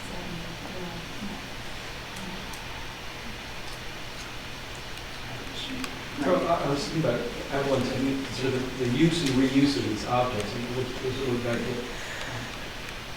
Bertie was talking about earlier. You have things in the church, and you just don't want to get rid of them, and you almost find ways over the period of time, as necessity sometimes dictates, to use these things, whether you turn into new Lutheran liturgical vestment, liturgical objects or something. But I was just intrigued by this corpus that remained there, and then how it was used over a period of time. Were there objections to this by any of the people? Have you come across any objections to their using these vestments? No, what do you mean? Other people in the town saying you shouldn't have any of these Catholic vestments at all. You should, put them aside or just get rid of them. If you look at whole Transylvania, it really appears as a city phenomenon. So we have liturgical vestments until the 19th century, especially in the cities, in Sigilshoara, in Sibiu, and in Brasov. While in the more rural landscapes, villages, they're indeed were very much related to the personality of the parish holders, who either liked them or disliked them. And so that's why we probably have them rather in the cities than in the villages. And indeed, in the 18th century, with Enlightenment and everything, what happened then, they became an issue, especially in the following of Samuel Bruckenthal, that also in the cities they should somehow be put away or thesaurized or whatever, but not used anymore. That they have been used that long in the cities, in my view, is really a result of this kind of encoding, of keeping the national and also city elite confessional identity as one sign. And we come there to a very interesting crossover of these several meanings they could actually develop over the century. But it's a long, long process, which is still, Howard showed, still tangible in the 19th century, and only in the 19th century then really disappeared. But there were objections again then too, but more in the countryside. I was intrigued by the argument that you cleared out the church and made it empty space, as it were, and kept the rows of candles, pictures. The implication being that the cleared, the purified church, as it were, isn't sacral. That it is a kind of neutral, becomes a kind of neutral space. But there is a kind of strand. I just wondered, was there any Lutheran church building? The erection of new churches that might speak to that, because there is a certain sacrality in the purity of the Lutheran architecture. And I wonder if there was a conflict. Yeah. How Yeah. Well, generally the medieval churches would have been used. It's not an activity in building new churches. That's we have the situation that they somehow need to deal with what they have, and then this process of clearing off the furniture of the church is of course a longer process, which is very difficult to trace. if at the end of the 16th century there were still more side altars or things in these churches, we often can't tell. In the 17th century, I would guess that there is indeed this concentration on the main altar, pulpit and baptismal font. And in terms of this question of sacralizing, desacralizing, I mean, imagining the medieval church interior is not, of course, it's a multifunctional space where local representatives put in their graves, their memorial plates, and whatever we know. And of course, this also then happened also to the Lutheran Church. Don't want to deny it, but analyzing the sermons of Damasus Dürr, this is actually the conclusion I have to draw out of this. When there is a difference between the house of God and there is a difference of the church. So the need of the ornamentation of the church is actually the need of that they wanted to distinguish the church, to make a difference, so that there is a difference between everyday work and the church. Well, I think, are there any more questions? If there are no more questions, we can take a pause. We're running about 15 minutes, which is fine. So let's reconvene at 3:45. And thank you to our three speakers for coming.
Great.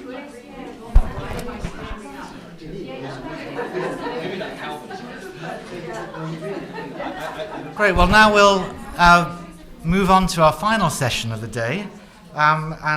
This deals, we already have, of course, begun the conversation with the notion of the individual in the home, with notions of childhood literature and education and so forth. And we'll continue this, I hope, in the next two talks. Our next lecturer is Dr. Tara Hamling, who is Senior Lecturer in Early Modern History at the University of Birmingham. Dr. Hamling took her MPhil at Birmingham and her doctorate at the University of Sussex, and joined the History Department of Birmingham in 2007. Prior to that, she had held a British Academy postdoctoral fellowship in art history at the University of Sussex, where she also taught a broad range of graduate and undergraduate courses.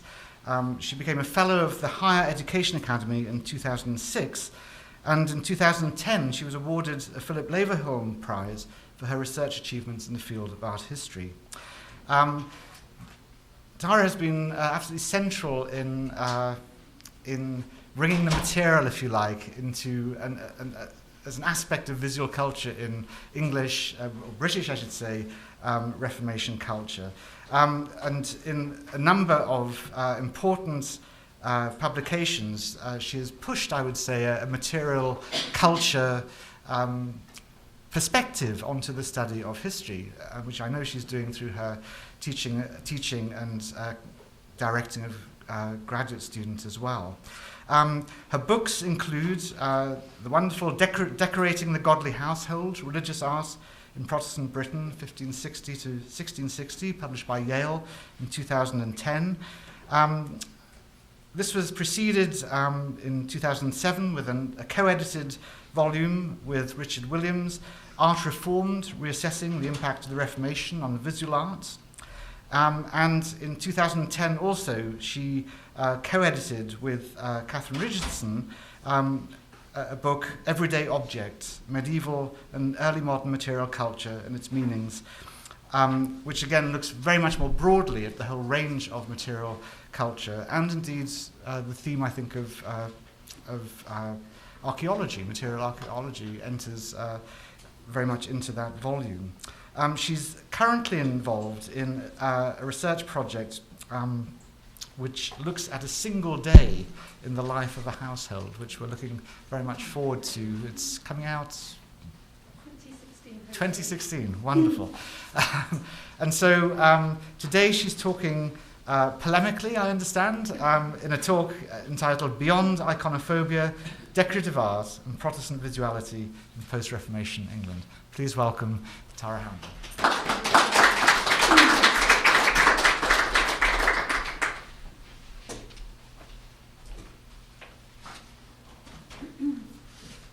Thank you again for such a lovely introduction and for the invitation to speak, and thank you for organising this event.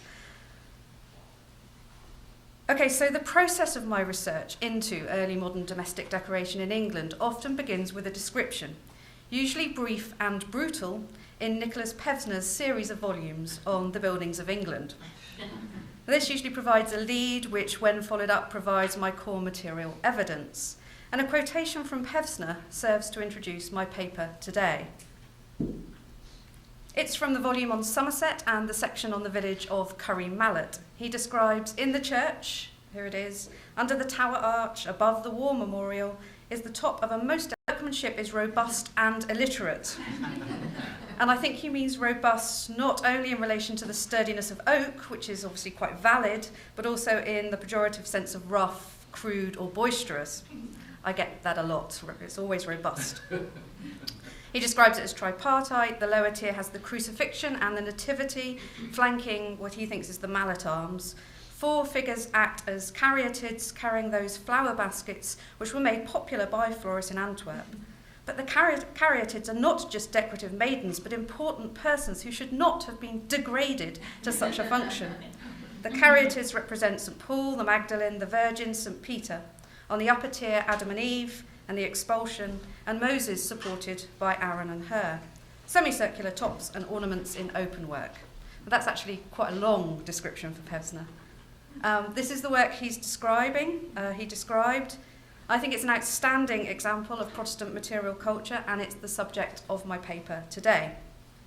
So just to give some more detailed views, there's Adam and Eve at the top, the scene of Moses, Hur and Aaron. Why are you laughing? It's very robust. The expulsion, the nativity, and the crucifixion. Now, I must first acknowledge and thank Susan Orlick, whose doctoral project examines investment in church fixtures and fittings in post-Reformation England. And she became very excited about this screen when she found it in Curry Mallet, only to find that it's not original to the church. When we looked into its biography, it soon became apparent that it began its life as a piece of domestic decoration, my arena of interest. So Susan's loss was my gain.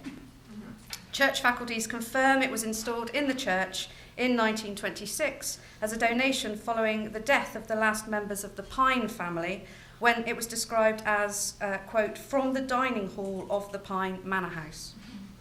It was later, in 1950, incorporated within a new war memorial in the tower.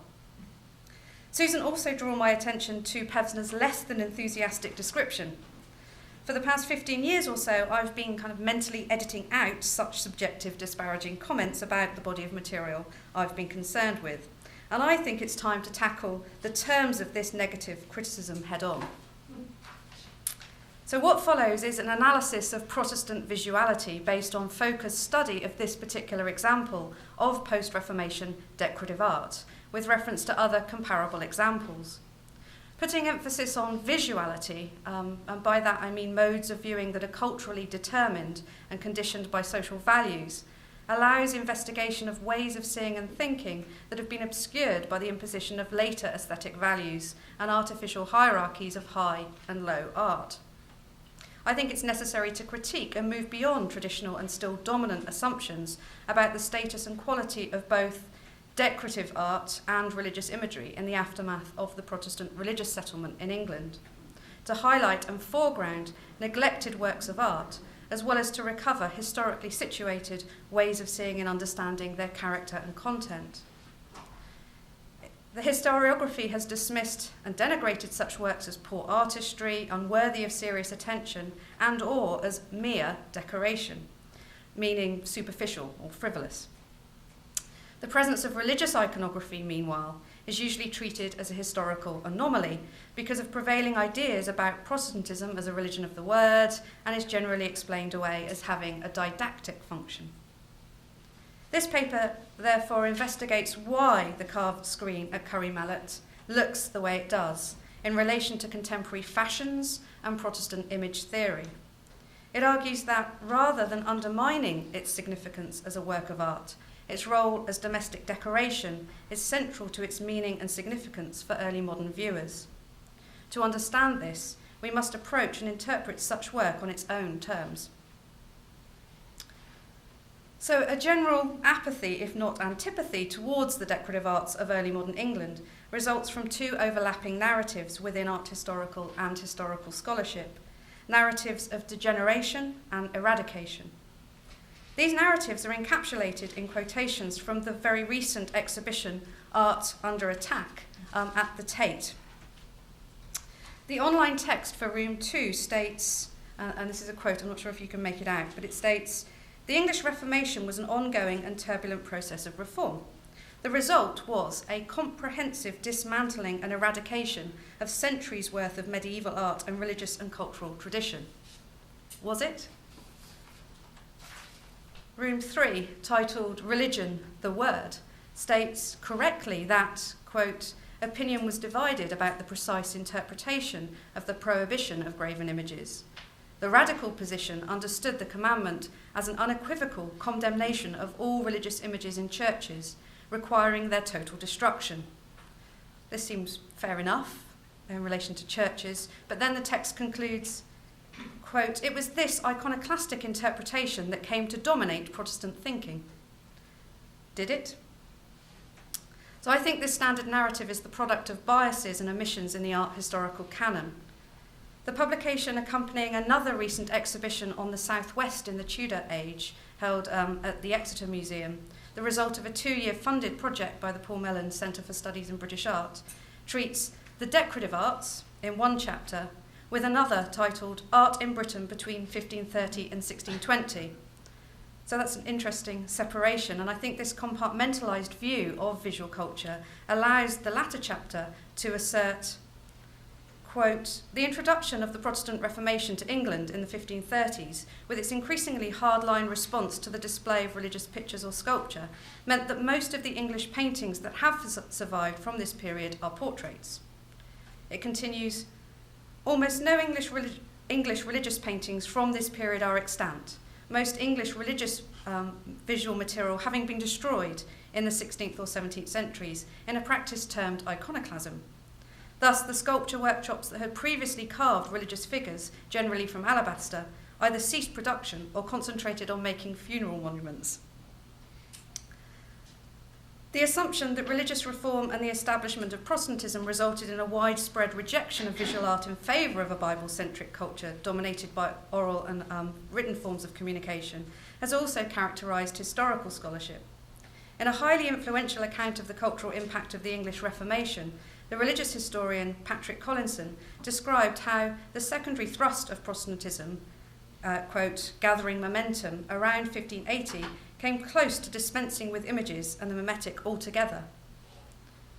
Collinson described this creeping disappearance of pictorial art as iconophobia, a catchy label that has been picked up and applied indiscriminately to the whole culture in much subsequent writing, showing little engagement with the detail of Collinson's model. Collinson's attention to apparent shifts towards secular subject matter in drama, music, print, and pictorial art pointed up absences in the canon, not necessarily absences in artistic production. Subsequent work in these areas suggests that Collinson's notion of iconophobia should now be dispensed with altogether.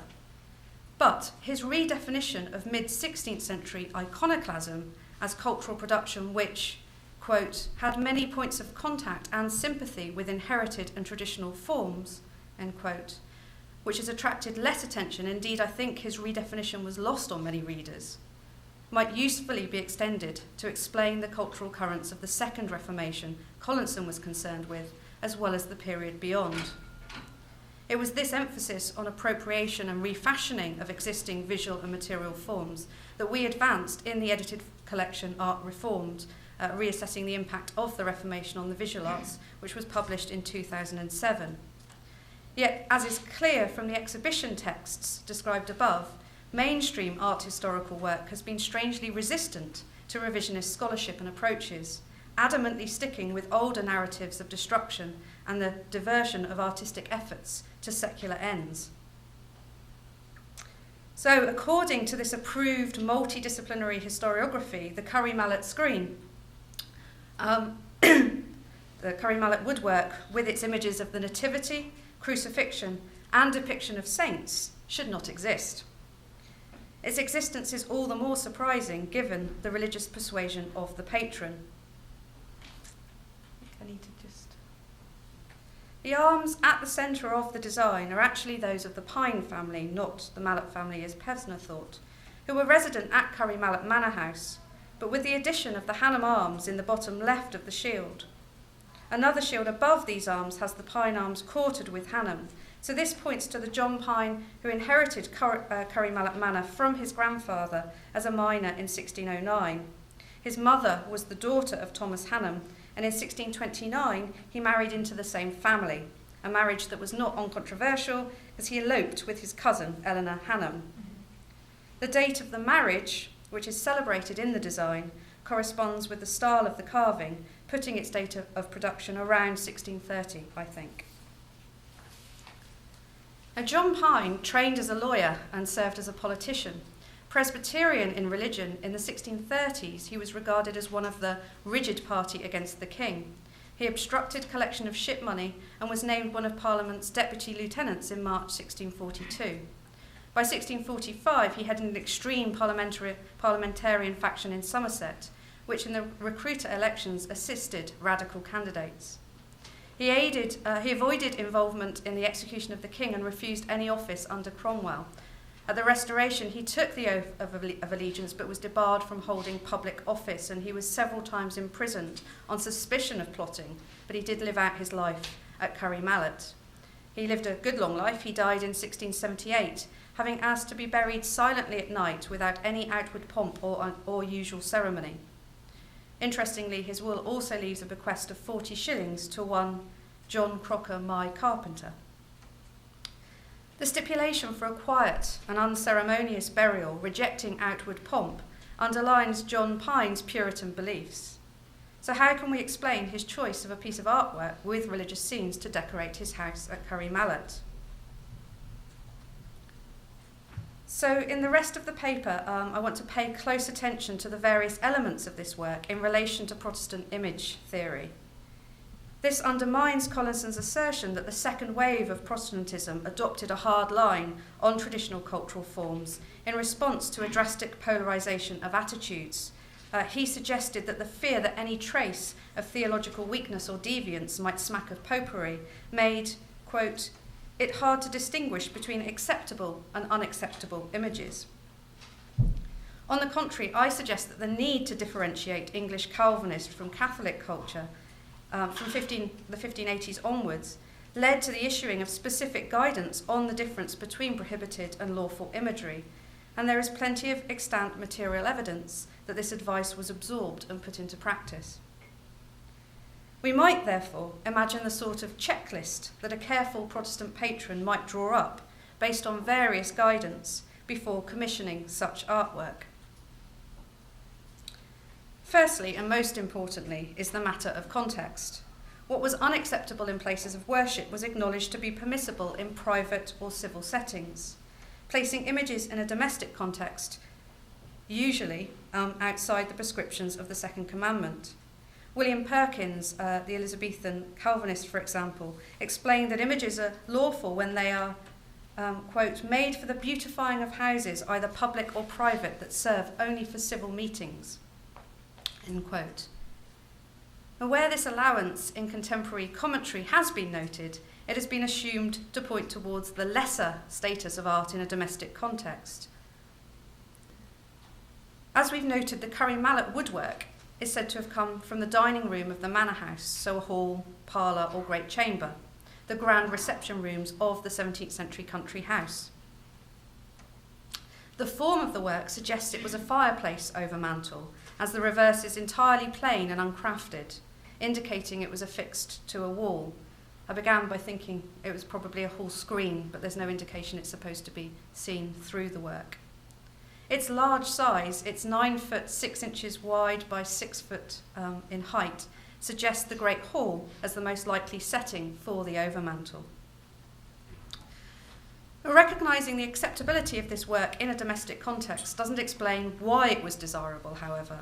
Why was there a need for such an extravagant piece of decoration of this type? Interior decoration was not an optional luxury for people of status in early modern England. It was an essential and expected element in the fashioning of identity and lifestyle. It contributed to improved living conditions in insulating and ornamenting the interior, while providing a medium for the public demonstration of wealth and social position. This combination of practical and social considerations in the use of decoration is described by the Puritan commentator, a very extreme Puritan commentator, Philip Stubbs, in 1583.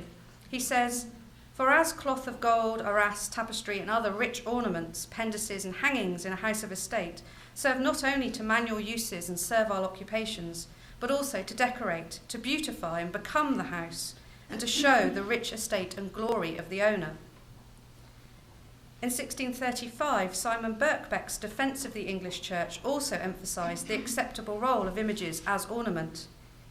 Quote, "For we mislike not pictures or images for historical use and ornament. Now this distinction and disparity between making and worshipping is confirmed by the example of the brazen serpent, made by God's own appointment. For when the same was only made and looked upon, it was a medicine. When it was worshipped, it became a poison and was destroyed."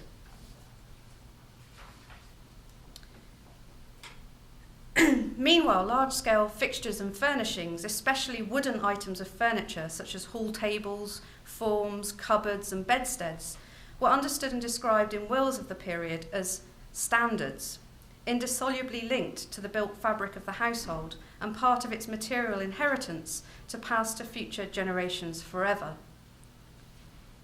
The obligation to display status through material fixtures and furnishings, coupled with ideas about furniture as establishing or augmenting a house, understood as a social institution, helps explain the form, content and timing of this piece.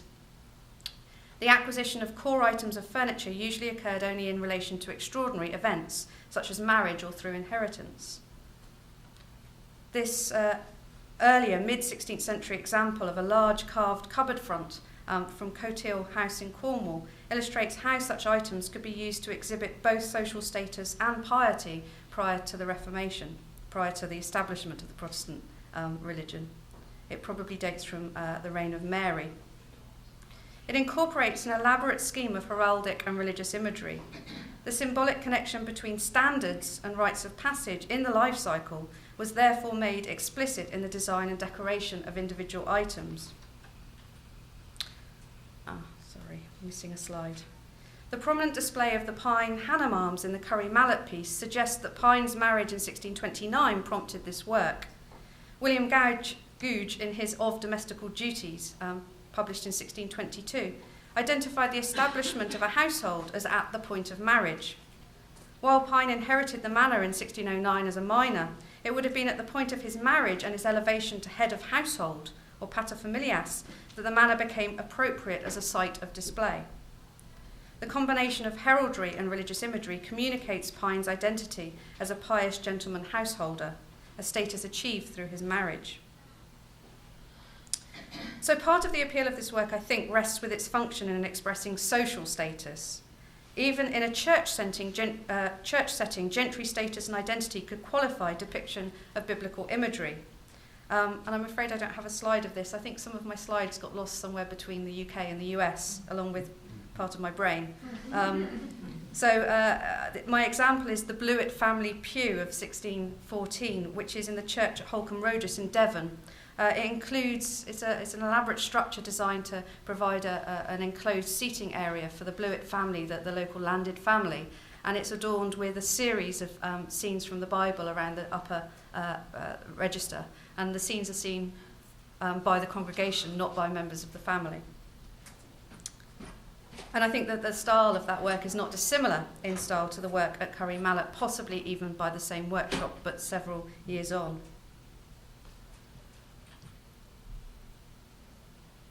Second on the imagined checklist is the criterion of form. The Elizabethan homily against idolatry of 1562 distinguished between a process of a story painted with the gestures and actions of many persons and one dumb idol or image standing by itself, which it characterised as, quote, an embossed and gilt image set with pearl and stone.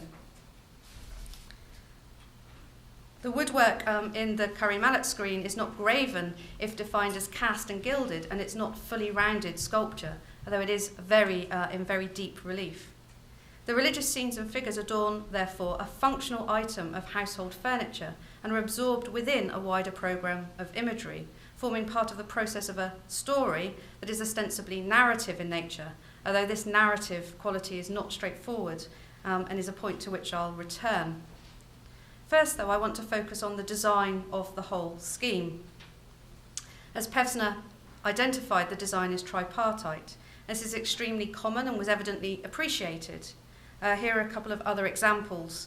This is an overmantel recorded in a house in Uckfield, Sussex, dating to around 1600.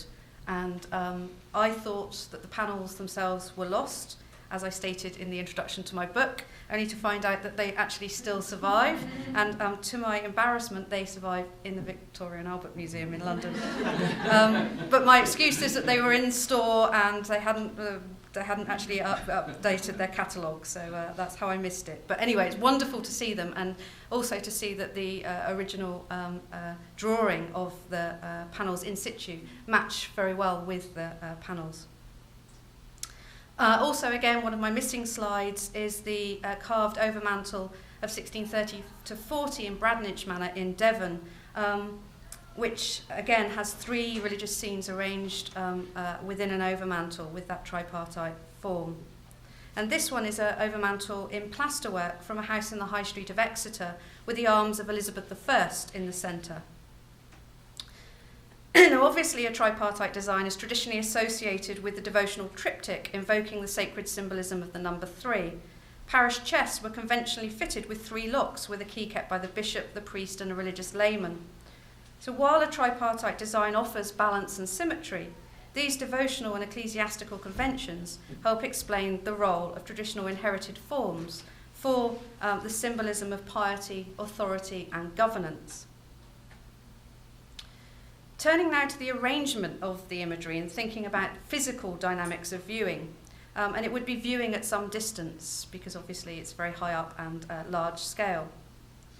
The disposition of the integral parts could be argued to encourage a roving or restless eye, a mobile eye. Where are you supposed to start viewing this work? Is there a logical sequence? It would seem logical to start at the top with Adam and Eve, there. Across to the expulsion, to continue that narrative, down to the Nativity as the next in sequence, and then across to the crucifixion. But then the eye is required to move on up and again to view the Moses scene, supported by Aaron and Hur, because this was necessarily skipped over before to complete the Adam and Eve. So if this is the expected viewing, the jumbled arrangement suggests circular modes of viewing. The Moses scene, which is out of chronology, is important as it stops the eye resting on the crucifixion scene. So the design ensures the eye is discouraged from settling on a single part, preventing the prolonged and engaged viewing associated with devotional behaviours. Thirdly and finally for today on our imagined checklist is the question of subject matter. The religious imagery depicts specific episodes as described in Scripture, and so conforms to the requirement of scriptural fidelity. William Perkins stipulated that, quote, "We hold the historical use of images to be good and lawful, and that is, to represent to the eye the acts of history, whether they be human or divine, and thus we think the histories of the Bible may be painted in private places." So the crucifixion image is not a moment out of time like a rood, but a specific historical incident, the moment when Christ's dead body is pierced by the spear. I think you can just make out the missing spear, but the end is there and the arm gesture gives it away. This is also the moment depicted in the Uckfield overmantel, I think. Again, there's a strong diagonal that suggests, although that the panel is damaged, that suggests that it's the same scene. And also compares with this plasterwork overmantel dating to 1628 in another house in Somerset, the courthouse, which depicts the deposition from the cross. Now, I think these biblical scenes are not narrative in a strict sense because they contain insufficient information to tell the whole story. Rather, they evoke stories that were already familiar in verbal and visual form. They can be described as synoptic images in that they present the condensed essence of the subject matter to stand as a general synopsis of the whole. As Andrew has pointed out in the volume edited by Karen Harvey on material culture, this metonymic use of specific subject matter to stand for an associated concept reflects a specifically early modern way of thinking, particularly in the use of allegories, and I propose accounts for the simplified and formulaic form of post-Reformation religious imagery, which is stripped of visual components that do not contribute to the core meaning of the episode. It seems to me that their striking, stylized visual economy, these images function much like our modern sign systems, thereby referring the viewer efficiently to the core doctrinal concepts they represent. I've argued that the presence of this sort of imagery within the post-Reformation household can be understood as an attempt to refocus attention on spiritual endeavour, even during the toil and hubbub of domestic life. As visually efficient reminders of the divine plan, these synoptic images could offer a sense of perspective and comfort, but would not distract or divert attention from necessary tasks. I think there's much more to be said in questioning the supposed didactic function of these religious scenes in a domestic context in England, and perhaps this is something we might consider further in discussion. But today I want to just pick up on a specific detail by addressing the role of the curtains device. The scenes of the Nativity and Crucifixion are revealed behind curtains. With the Crucifixion, angels pull the curtains back.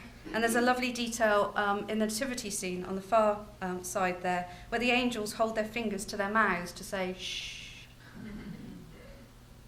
This curtains device emphasises a theatrical quality, akin to the discovery space of the Elizabethan playhouse stage, and points towards a different temporal dimension.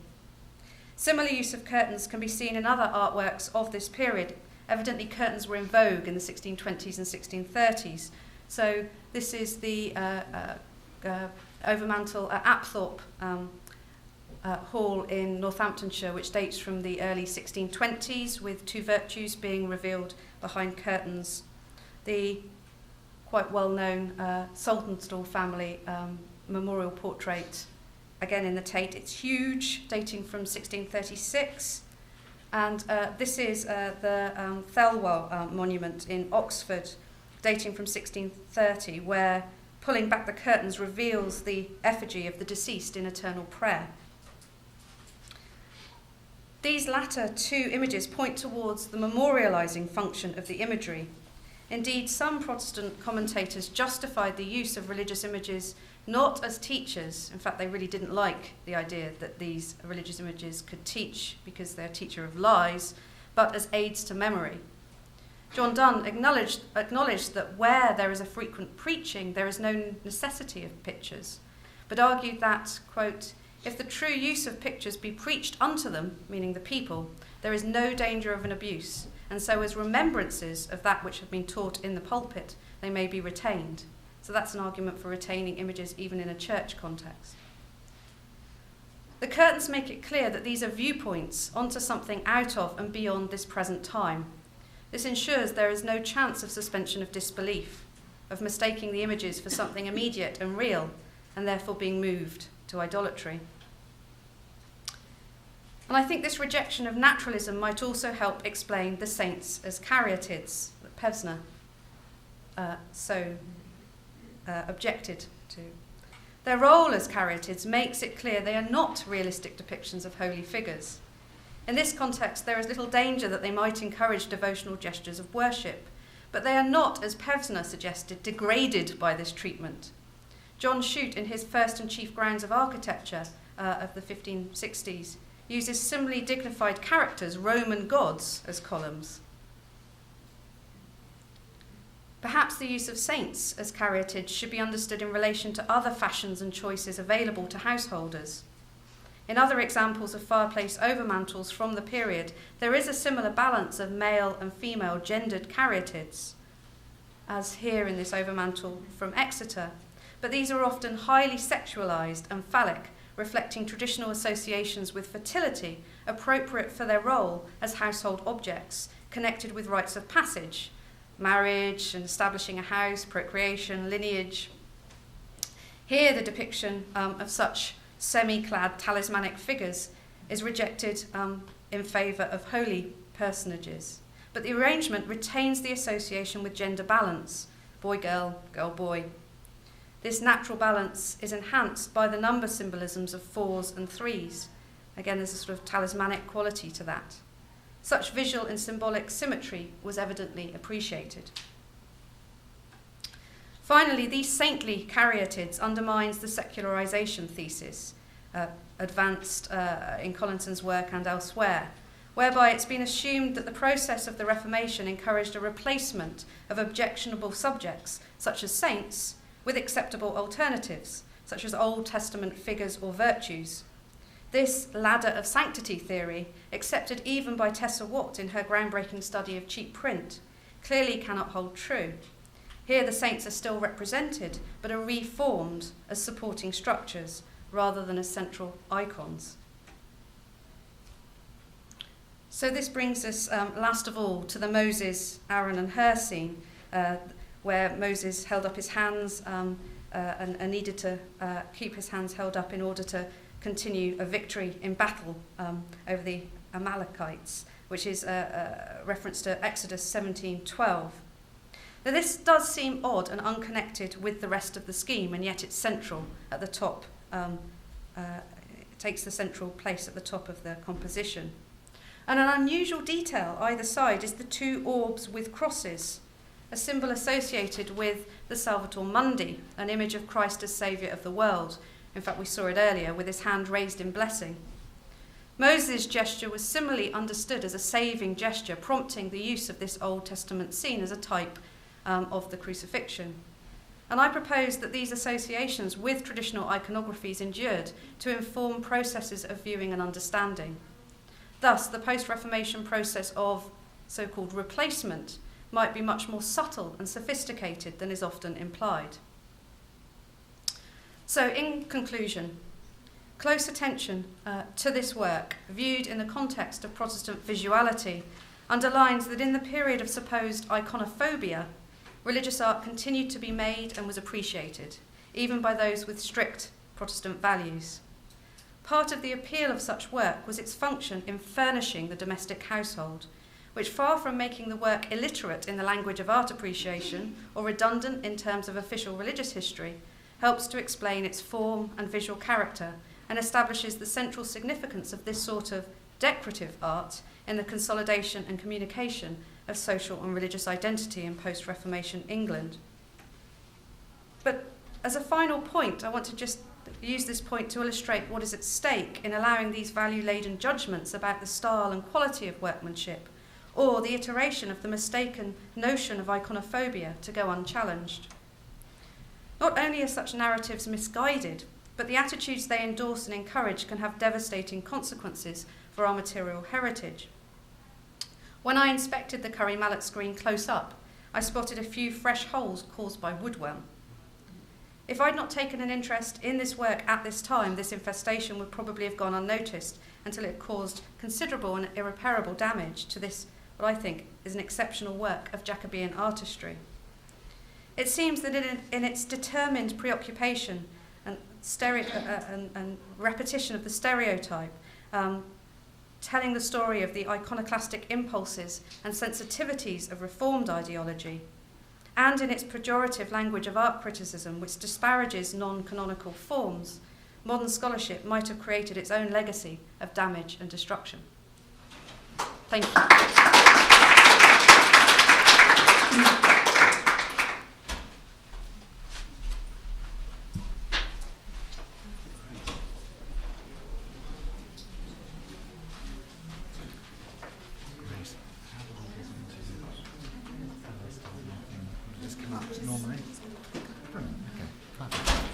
Great. Well, we now come to the final talk, which is me. Introduction. I'm a professor here. I teach early modern art and material culture, visual culture, all these things. What I'd like to do is actually, on the tails of Tara's talk, is to, again, look at domestic decoration, particularly English 17th century, late 16th, 17th century decoration, to see how it operated within a kind of secular, or what we would term a secular context, a kind of non-religious context. And the theme I want to revisit, because it's a theme we covered in our 2008 embroidery catalogue for the Metropolitan Museum, is the theme of Adam and Eve in domestic decoration, of the reformed home. The Eden story and the idea of paradise was a powerful metaphor in the lives of men and women in 16th and 17th century, beyond the immediate context of church liturgy and worship. Adam and Eve were understood in at least a twofold sense. Historically, they were the first ancestors of humanity, to whom contemporaries therefore were temporally linked. And spiritually, they were the perfect creations of God. By their condition and actions before the fall, therefore, they provided a measure and model of ideal relations in virtually every sphere of life. As Philip Almond has aptly written, the story of Adam and Eve in Eden, quote, presented a story which enabled readers to construct accounts of the relations between men and women, between God and humanity, and between God, nature, and humankind. It gave answers to questions of suffering and pain and death. It legitimized particular authorities and institutions and explained the nature of humans in their present physical, moral, social, and political conditions. They were thus potentially important exemplars in the construction of individual identity, and this is the theme I want to pursue in today's talk, the place of this kind of potent metaphor in the construction of Protestant identity. And I want to follow one particular strand of that meaning of the story of Eden that seems to have been of particular importance. That is, as a representation or symbol of humankind's providential history, of man's relationship to God and to salvation. That identification with man's first ancestors gave abiding meaning and was, in a profound sense, important in the formation of personal and collective familial identity. And so, for a 30-minute talk, I want to take a number of different examples where I think this notion of providence can be extracted from various works of domestic art and try and explain them. But I want to start actually with a diary. And this is the diary of a young English Puritan in the making. Between 1592 and 1601, Samuel Ward, a young scholar at Christ Church College, Cambridge, wrote, later Milton's College, in fact, wrote diary entries in a small notebook recording his agonized conversation between himself and his conscience. The little notebook opens with notes from a sermon by his mentor, Lawrence Chatterton, but then, undated, there's a plunge into the agonies of the Puritan mind. Pride, desire of vainglory, yea, in little things, wearisomeness in God's service, no delight in God's service, no delight in hearing God's word or in prayer or in receiving the sacraments, shame in serving God. His confessions are real and shaming and often trivial enough from today's standards for it to be no hint of a public document. To his own horror, he's bored by one of Lawrence Chatterton's sermons. He gets angry with Mr. Newhouse, his tutor, for the inordinate length of his prayers. Carnal desires sweep over him.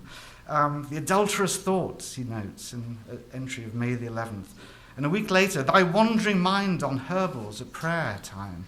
Also thy gluttony the night before. And indeed, gluttony was all-consuming preoccupation. As the trees of the college orchard came into fruit, he laments on September the 15th, my crapula, my surfeit, in eating pears in a morning. And the next summer, he has a crisis over the plums fattening so temptingly in the orchard. He laments his, quote, grief for being excluded out of the college garden. And on July the 18th, he again eats too many. He has a bonanza the following week. And he's still racked by the damsons hanging in clusters off Christ Church College trees a month later. My longing after damsons, when I made the vow not to eat in the orchard. Oh, that I could so long after God's grace. I'm quoting these actually quite well-known passages from Ward, both because he's a powerful guide to the working of the Puritan mind, and for the purposes of my talk, because the theme of Eden and the fall runs through Ward's diary entries as a kind of continual undercurrent or backdrop. The metaphor isn't directly stated, but the recurrent imagery of longing for forbidden fruit and of exclusion from the garden, tied to the consciousness of his own state of ineluctable sinfulness, is an indication of the extent to which this most fundamental of all biblical stories was inured within his psyche. More than this, it was bound up with his sense of his relationship to God and the providential direction for creation. All his efforts of self-improvement in the smallest affairs of his everyday life are set against the background of his awareness of his fallen state, and as a Calvinist, of his unworthiness to the state of election, to be of God's elect. Ward's accounting of what might seem to us trivial failings is, in fact, closely modelled upon St. Augustine. And as Margot Todd has shown, he was trying to do what Augustine did, and for the same theological reasons. Both are cast, and I'm talking about Augustine's Confessions, essentially subjective writing in a form which acknowledged their belief that the proper focus of human attention ought to be outside themselves, upon God and upon providential salvation. The importance of Ward's individual actions lay in their relationship to the divine order of election and damnation, just as the city of man must be defined by the city of God.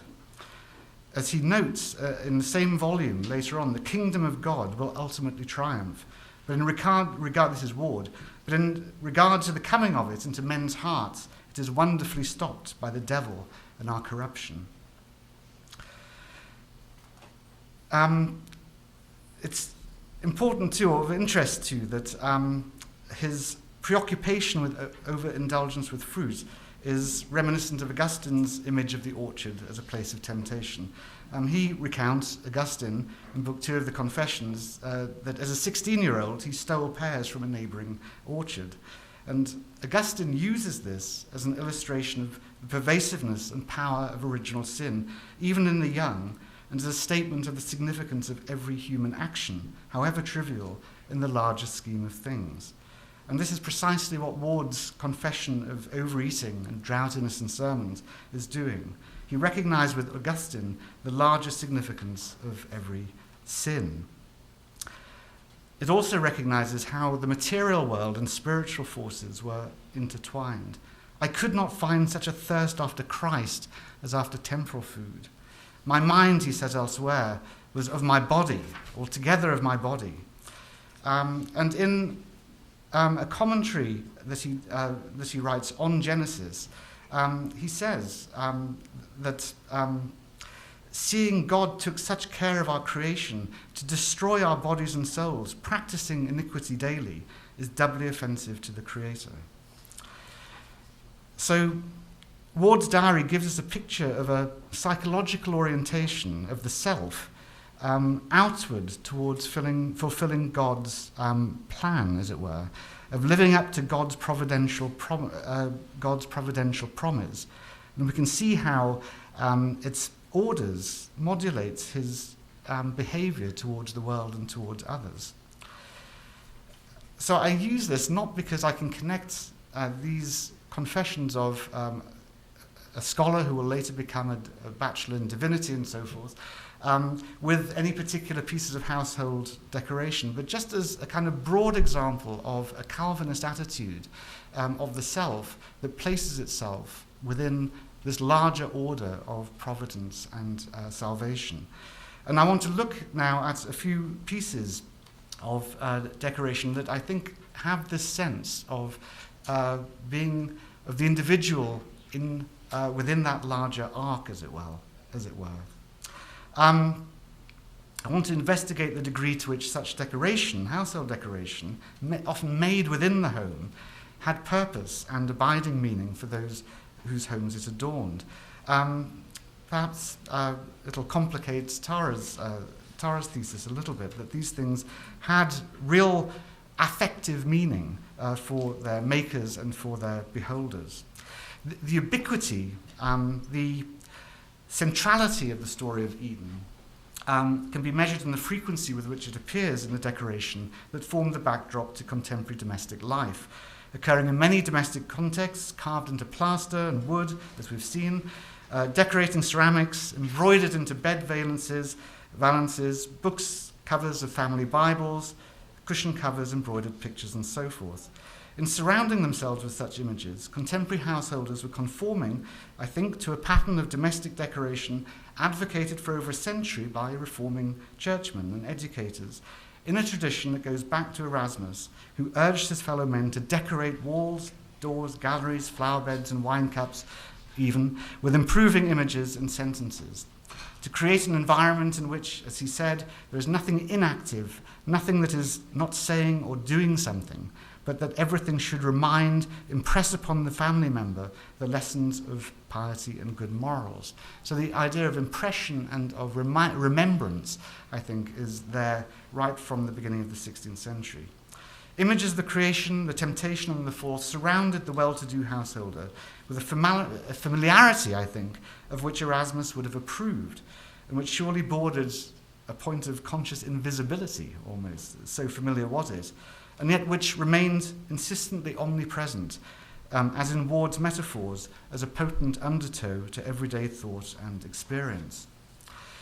We can see this providential theme applied to scenes of Eden most clearly in the frontispieces and title page illustrations of the vernacular Bibles, where the Garden of Eden was by far the most commonly depicted subject. The presence of Adam and Eve took two chief forms, which I show here. Either a full image of the temptation, such as the woodcut on the left, found commonly in editions of both the Geneva and the Bishop's Bibles, printed by Robert Barker, or in title page borders as part of a typological scheme. This latter, I don't know if you can make it out, usually integrated Old and New Testament figures to suggest that the two ages of law and the gospel formed a coherent and progressive process leading from the fall to redemption through Christ. And here's just a little detail of the top part of the right-hand side, where you see these little inlets showing Adam and Eve, Abraham and Isaac, nativity and resurrection, as I think perhaps as Tara was saying, these are typological scenes which summarize the whole of redemption, as it were, from the fall to the resurrection. They're not didactic, but they are summary. They are synoptic. I like that. I like that term. Anyway. Such images, and of course you've got Moses and David, and then you've got the Last Supper and the New Testament down below, completing this typological and progressive scheme, if you like. Such an image neatly summarized, quote, the sum of whole Scripture, as the verbal front matter of the Bishop's Bible expressed it, and also proclaimed its purpose, to show man his redemptive destiny and to indicate how it may be achieved. The presence of Adam and Eve, progenitors of the human race, was natural at the opening scene of what was regarded as the great drama of redemption. Indeed, these Bible illustrations, particularly those bound into the officially authorized versions, would have been the images of Eden most circulated and best known to an English 17th century public. The interpretations of the scene that they offer can therefore potentially offer or reveal widely held attitudes and meanings. The iconography of the Robert Barker frontispiece woodcut makes explicit the message of Scripture's redemptive purpose. Both Adam and Eve hold fruit, suggesting their mutual culpability in the fall, and they also hold banderoles by promise made, desire to know hath wrought our woe. By tasting this, the apple, the exile of bliss. But their other scrolls express their hope of future redemption. By promise made, restored we be to pleasures of eternity. And around them stands the whole of creation that is primordially good, symbolized by the tree of knowledge with its inscription, created good and fair, by breach of law a snare. As Diana Macaulay has pointed out, the teeming creation and the equal share of man and woman in both fall and recovery were preferred themes for illustrations of Genesis in the vernacular Bibles of the Reformation, and therefore part of a wide lay culture of theological understanding. One contemporary response to this can be found in an embroidered little Bible cover today in the Pierpont Morgan Library, which we found and published in the embroidery exhibition. It's in fact derived from the Robert Barker frontispiece, and it adorns a 1639 reprint of the Geneva Bible containing the same woodcut frontispiece. And from inscriptions on the inside of the front cover, we know that it was made by an Anne Cornwallis and handed down to her daughter. Anne Cornwallis wrought me, now she is called Anne Lee. Although ambiguous, the inscriptions provide evidence of an embroidered cover probably made around 1640 by a private, non-professional embroiderer, and that a mother handed it down to her daughter, and that she or her daughter felt it sufficiently important a gift to record it as such, points to the personal significance such objects could possess between family members, particularly women. The inscription speaks to a personal object whose significance lay as much in the hand-wrought cover, the product of the mother's pious industry, as in the Bible itself as a coveted and well-used personal possession. In both aspects, it constitutes a symbol and a token of the mother's spiritual identity, to be cherished as such by her daughter. And it's interesting that though Anne Cornwallis created her own highly idiosyncratic design, she closely followed the spirit of the Robert Barker frontispiece. She's transferred from the print not just the poses of Adam and Eve, but also the central tetragrammaton and the flanking sun, moon, and stars. Do I have got a slight close-up there? That both Adam and Eve hold fruits of the tree of knowledge retains the emphasis of the idea of a mutual fall, a convention based on John Calvin's commentary that, quote, not the sin came by the woman, but by Adam by himself. This provided the basis of the gloss on Genesis 3:6, found in the Geneva Bible, the same edition for which Anne Cornwallis made her cover. This states that Adam, not so much to please his wife, as moved by ambition at her persuasion, ate the apple. Calvin was countering the popular view that Adam was seduced by Eve's alluring enticements rather than by Satan. Adam did not transgress the law which was given unto him only to obey his wife, but being also drawn by her pestilent ambition, he did give more credit to the flattering speeches of the devil than to the holy word of God. Cornwallis's imagery thus fits within a tradition of mutual culpability, which is one aspect of a peculiarly Calvinist interpretation of the fall. But beyond these few direct borrowings, the creator has made her own idiosyncratic image. Yes, that's the whole thing. She's using the topos of the four elements, which surround the central scene: air filled with birds, water below with a fish, a mermaid, a lobster, earth on either side filled with Edenic animals, the unicorn, a monkey, an elephant, together with four corresponding species of trees, and then fire perhaps suggested by the fierce rays that emit from the heavens above Adam and Eve. The elements therefore cleverly evoke the first 4 days of creation, while also vividly embodying the same idea of a kind of teeming prelapsarian creation as we found in the Barker print. Like that print, Cornwallis's design also addresses the Bible's central message of human redemption, albeit in a completely original way. The back cover, which we see on the left-hand side, is embroidered with a New Testament antitype of the fall, an image of the resurrected Christ, the second Adam, appearing to Mary Magdalene in the garden with blazing halo and holding a flowering rod, symbol of resurrection and spiritual renewal. The sun and moon stand over him just as they do over Adam and Eve in the first days of creation on the front cover. And what's interesting is that the surrounding border contains symbols of his passion and crucifixion in a survival of imagery drawn from a much earlier meditational handbook tradition. So taken in combination, therefore, the front and back covers show Cornwallis how she created a wholly original design around a coherent typological theme, which is imbued with an understanding of the redemptive purposes of Scripture, while seemingly pointing also to a continued practice of pre-Reformation personal meditation. So cognizance of such apparently unique variations of popular themes can reveal the subjective patterns of female piety, in this case conditioned by a reading of the Bible that it encloses. Turning now to more general, domestic, I'm sorry, it's a bit small, embroideries, one finds that their makers also revelled in recreating the natural beauty of Eden in often unique and personal creations, investing them with spiritual and often specifically redemptive meaning. For the most part, the makers of such embroideries were almost certainly adult women householders of some kind. They might be drawing on professionally produced patterns, or they might not.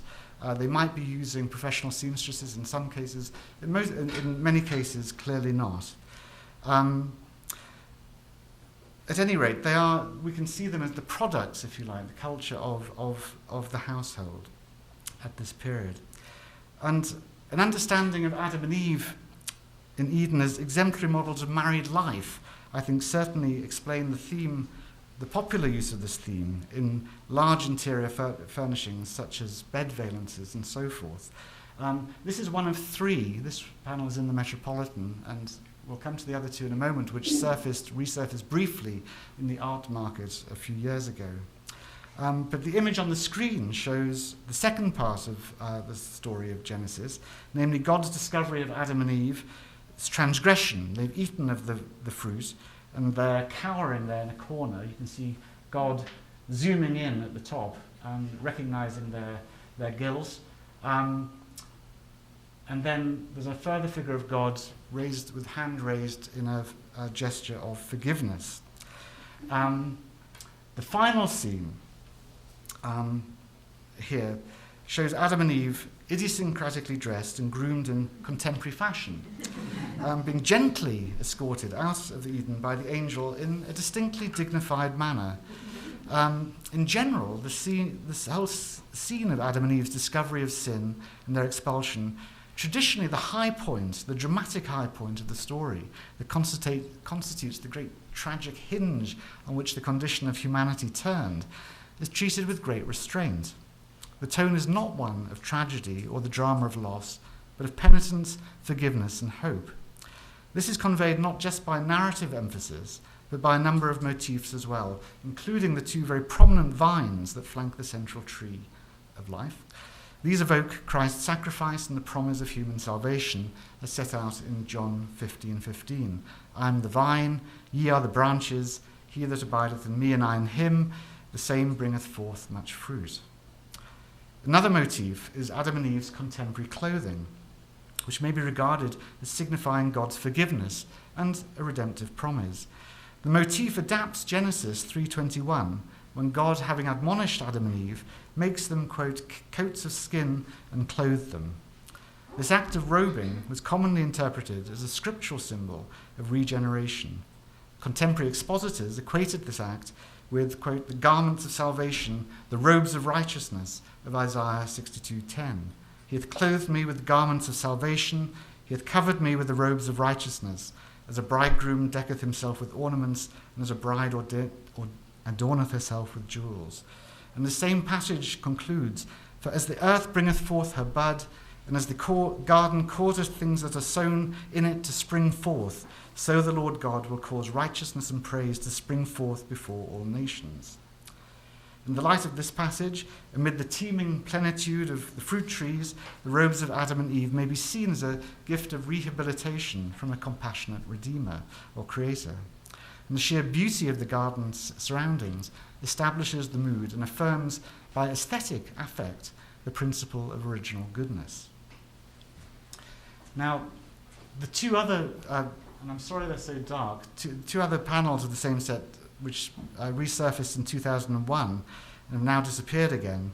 The first shows on the bottom here the earlier episodes from the Genesis creation story, the creation of Adam and Eve, or the creation of Adam, the creation of Eve, and their sort of symbolic marriage in a way, which again is a theme that fits well into a kind of marital home. The other panel above, the third in the series, illustrates the post-Lapsarian world.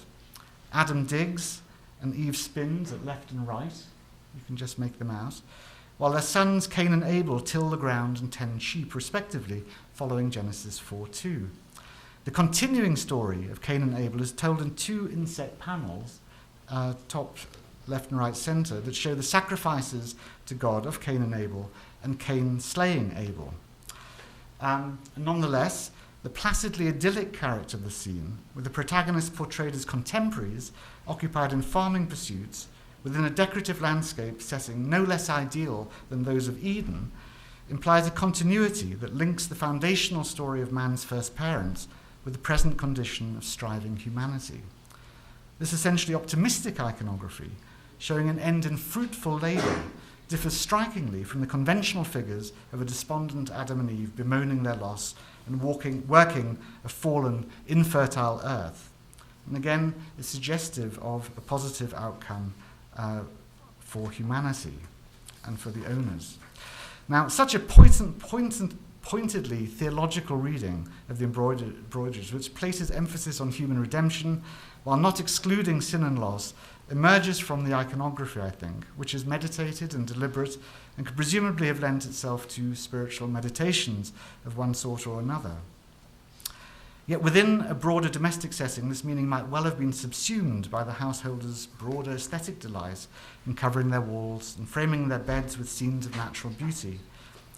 Nonetheless, one is inseparable from the other, and the aesthetic pleasure in natural forms, inevitably tinged by this substrate of theological meaning, would have conveyed a sense of pristine Eden to which contemporaries, by virtue of their originating history, felt a spiritual affinity. Nonetheless, despite this sort of rather lovely, optimistic sense of providence under which one lives, it's interesting that the final panel should give a certain prominence to the story of Cain and Abel. And I want to suggest that the idea of providence unfolding here does reflect a particularly Calvinist-inspired view. For although all the Reformed commentators, they make the same moral point about the murder of Abel as John Milton, when Milton makes the archangel Michael show Adam a pageant of things to come. The murder of Abel is the first entrance of death into the world of man. It becomes the example and figure of the effects of the sin of Adam and Eve. Furthermore, when God marks him, we're not quite sure how from the biblical account, but by this crime, Cain was cut off from his spiritual heritage, even as he was exiled from his own country to the land of Nod. So to all commentators, the real importance of the crime of Cain lay in the fact that he is a type of all those who are cut off from grace, from the grace of adoption. In the ensuing genealogies of Cain in chapter 4 and Seth in chapter 5, the commentators found a division between the righteous and the unrighteous.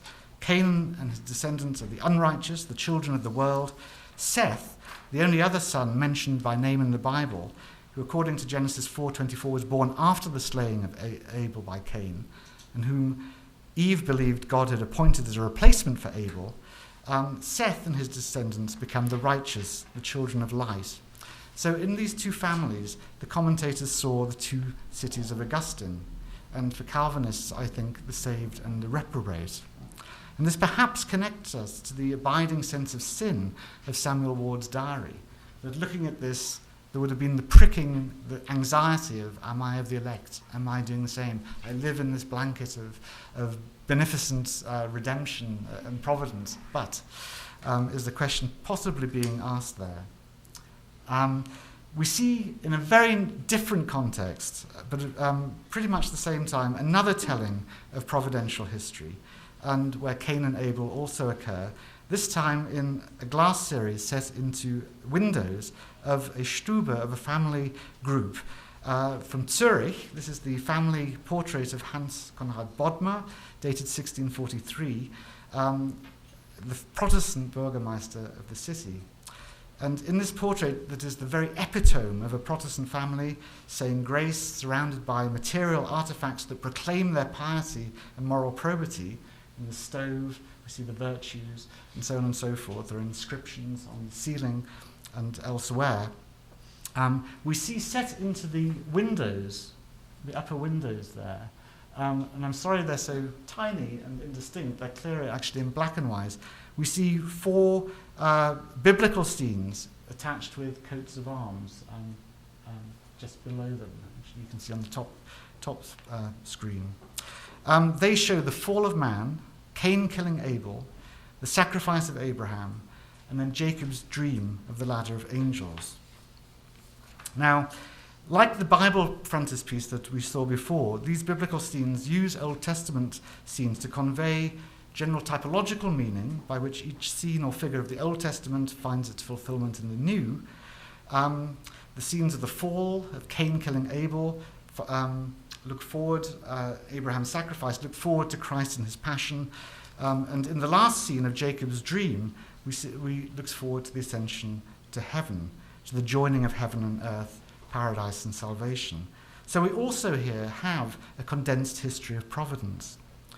from the fall to the entrance of evil in the world, to the saving power of faith represented by Abraham and Isaac, to Jacob's dream of the ladder ascending to heaven, of a meeting place between heaven and earth, which points towards Christ, who also reunites heaven and earth, as the Gospel of John 1:51 proclaims. And he said to him, "Truly, truly I say to you, you will see heaven opened and the angels of God ascending and descending on the Son of Man." What is interesting is that the family, is actually seen over three generations, so that the coats of arms attached to those biblical scenes belong to the previous generation of the father and older relatives of Bodmer himself. So we have their generation, the adult generation, the children's generation, extending therefore back in time, on into the future, displaying themselves, if you like, as the righteous living under the ark of God's providence as members of the elect. And as a final point, I'd like to compare this with a Tischzucht, if I can just hear, of Konrad Meyer of 2 years after this Bodmer painting, also from Zurich, and with which it has clearly a close relationship. This has a text instructing children how to behave and the saying of grace and so on and so forth. And it shows, therefore, but the structure is essentially the same, and it shows that the portrait, the group portrait, the painted portrait, is in its very composition a fundamentally Protestant thing, conception. But here too, above the family saying grace, we have panels or paintings set into panels, which I have details. Again, they're not terribly clear, I'm afraid. But what it shows are, we have the paradise and the fall at the beginning on the left, upper left, two narrower scenes of the Nativity of Christ and the Annunciation to the shepherds. And then on the right-hand wall, we have the New Testament, the Last Judgment, expanding rather threateningly, and then followed by a small scene that's cut off but is recognizable by the axe there, which must surely be the preaching of John the Baptist in the wilderness, with the axe laid next to a tree, which we know from Matthew 3:10, and now also the axe is laid unto the roots of the trees, therefore every tree which bringeth not forth good fruit is hewn down and cast into the fire. So this gives a kind of rather moralistic, didactic twist to a providential story. And you can see there's a birch rod and a figure of death on a wall clock under the Last Judgment scene to complete this moralizing intention. So we can see from this Tischzucht that the idea of conforming, of moulding the self in all its particulars of everyday comportment was also tied to this larger idea of carrying out God's larger plan for salvation. A psychological attitude manifest in Ward's list of sins, as well as, I think, in the practical meditations with the needle of Anne Cornwallis, and more generally in the sense of sacramental habitus with which householders, both in England in the 17th century and in 17th century Zurich, used the Eden story to cover their walls. Thank you very much. I'll finish there.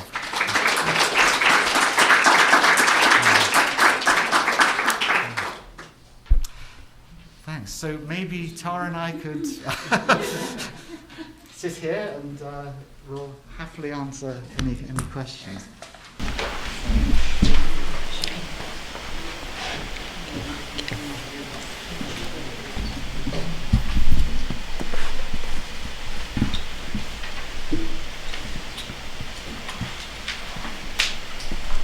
Jeffrey. Thank you for those two papers. I thought they went together very, very well. I think you offered us a great compliment. And Andrew, in fact, you kind of started your paper by saying we're going to complicate.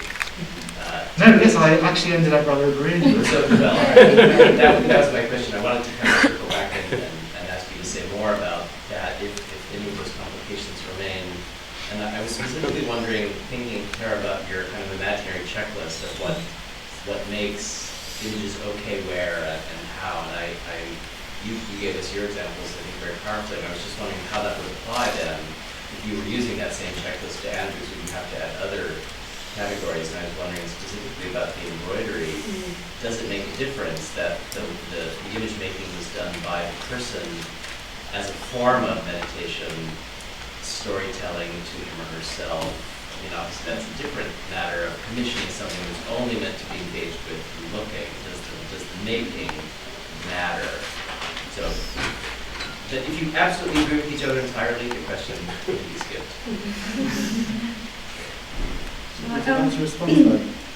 Because I am quite interested in this notion of affect and of the immuring of biblical lessons and so forth by doing, or even just by having images surrounding one. I guess my take on this would be that this is all about the personal compared to the public. And I don't feel qualified to talk about sort of handmade items made in the home. But and it's very complicated. It's very complicated. What is made? Exactly, but the kind of material I'm interested in, to what I know, it's planned, it's carefully thought through in terms of the bringing together of different iconographies. It's large scale, very public. As I say, I like to connect these very robust works with the idea of furnishing the home, clothing the home, and as solid pieces of furniture that are sort of set up almost as part of the household for eternity. There's perhaps a different agenda at work. And I think to pick up on Andrew's point about, I don't think I disagree that there's a sense that these images can have effective power. And in fact, I think that's why the checklist that I was running through exists, because I think that the kind of steps that I think have been taken in that particular work and in other examples that I've studied to sort of militate against this effective power shows actually that these patrons are aware of that and are having to try and negotiate that. And with the more extreme Protestant individuals that I'm interested in, I think that there's enough built into the design to deflect that kind of engagement, whereas obviously with the kind of works that we've been hearing about today, where you're close-up viewing, engaged viewing, with the Dell panels, for example, and obviously with embroidery that just in the process of making you're engaging with them incredibly closely. I think there's a completely different thing going on there.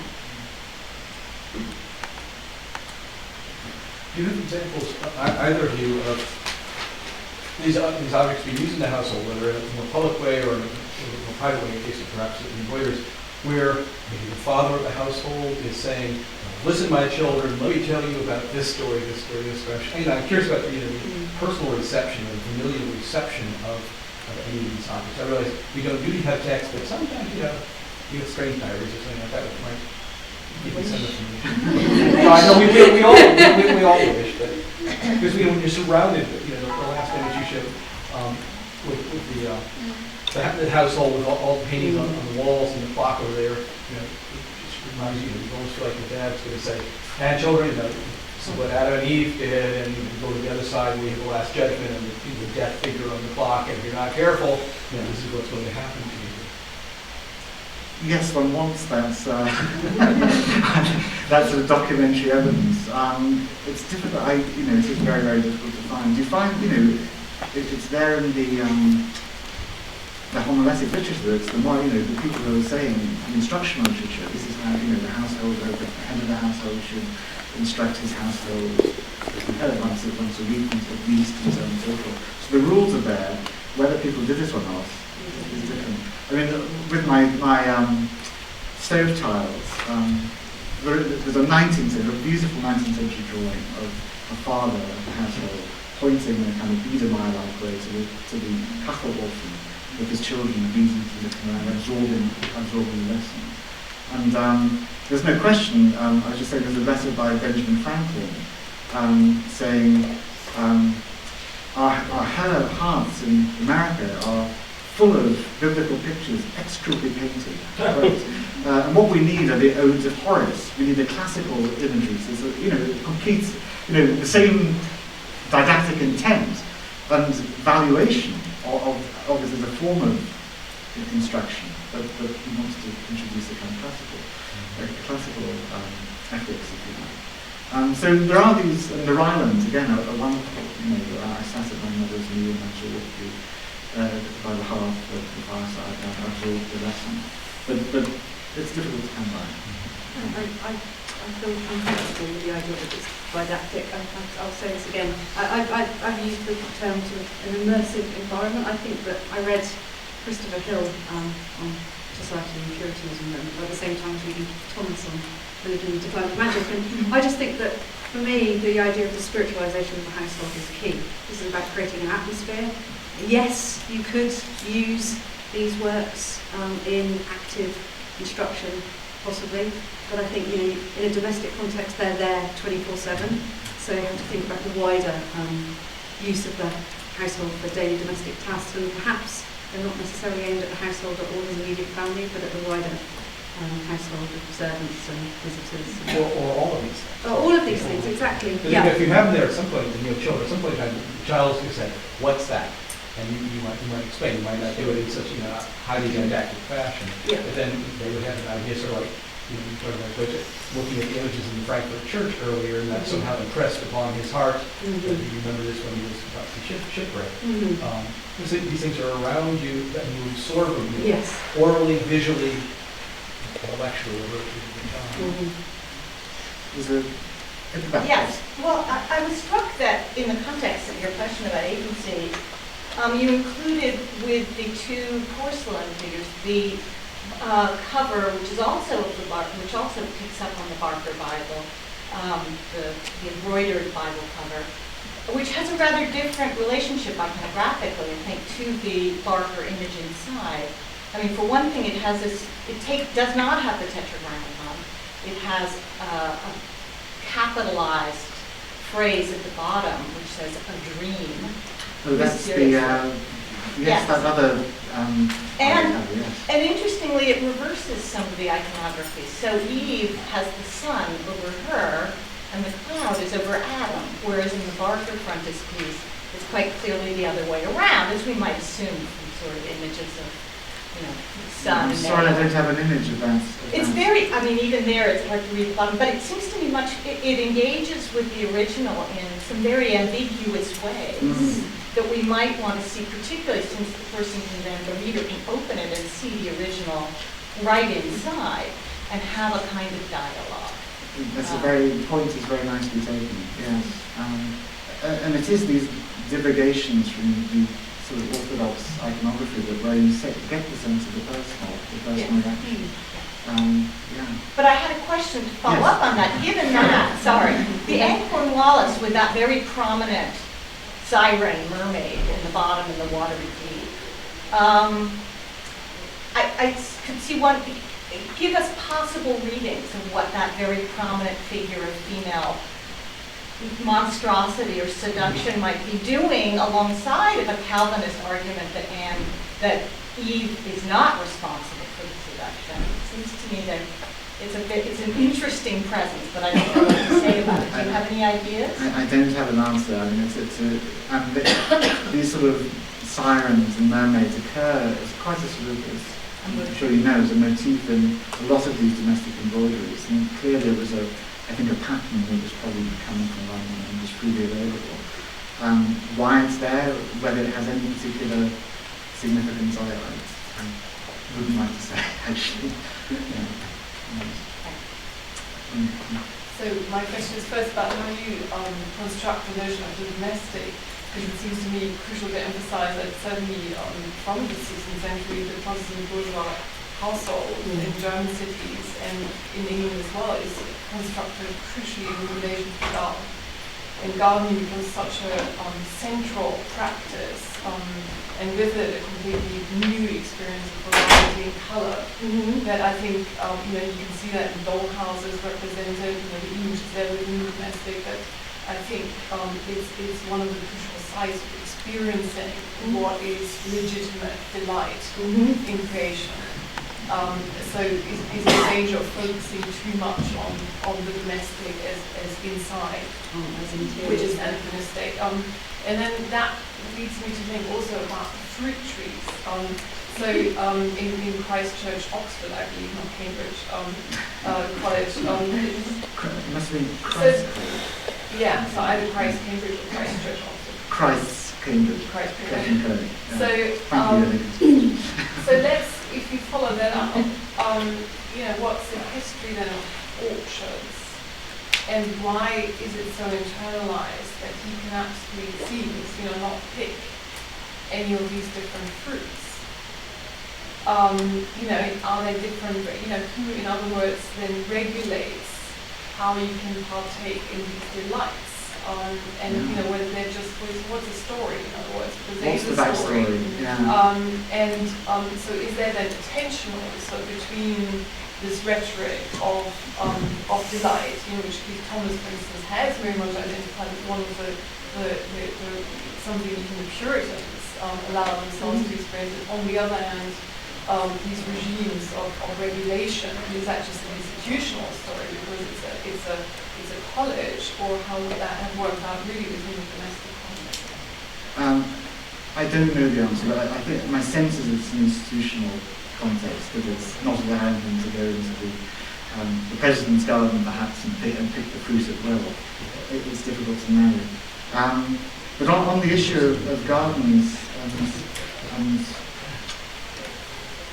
I suppose in spirituality, it is interesting that there's a treatise on trees and husbandry by Ralph Austin, who kept an orchard in Oxford during the Civil War, actually, which is very straightforward: how to tend your trees, how to look after them, how to plant them, how to trim them, and so forth. And then he bursts, unannounced, into this spiritual meditation of where he identifies a tree with the crucifix, where he sees the vine, and then he quotes St. John and so forth. So his own apprehension of nature is deeply spiritualized.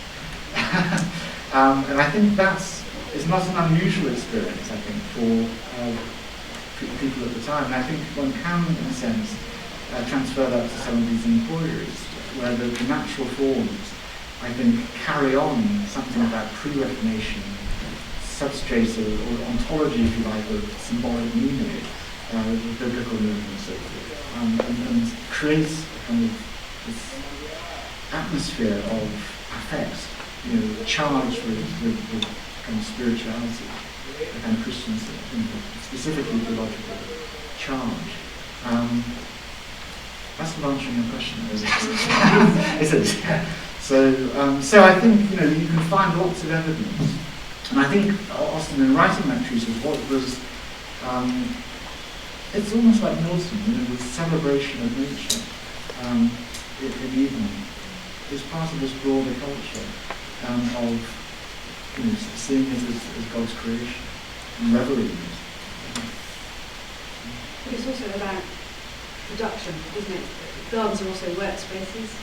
So you could maybe think about, we've not really tackled gardens yet in our current book, but we're working on the whole day and how the experience of the domestic over the space of the day, because absolutely we've got to think about gardens as part of the domestic and the household. So that's a really useful and timely reminder to me to think about that. But I do think that there is this both somewhere that you can go to enjoy and be impressed by the wonders of nature, but it's also somewhere that's a busy workspace.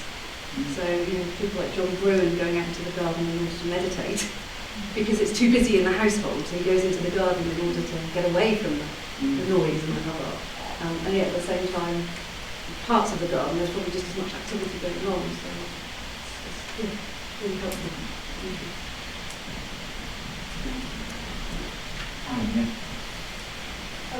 Please.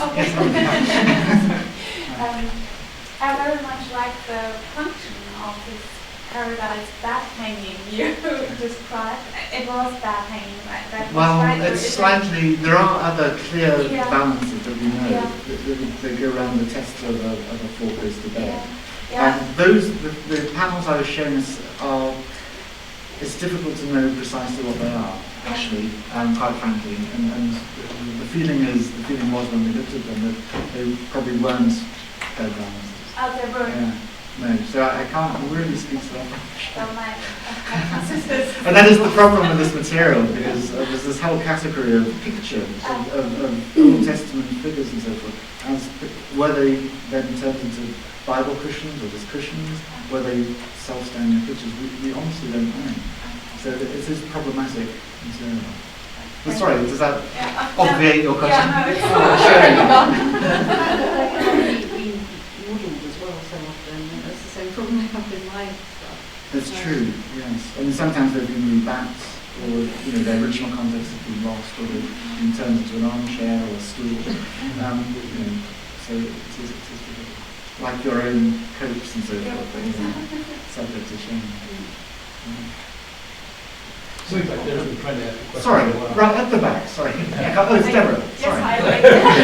Can't see you. Thank you for those two papers that were really put together beautifully. But so I just more a sort of comment about the fact that in the Italian Renaissance, as you know, there were sort of moralizing images all over the house, on furniture and paneling and all sorts of things. And obviously that was a very Catholic world, and those images were largely taken from ancient stories, classics.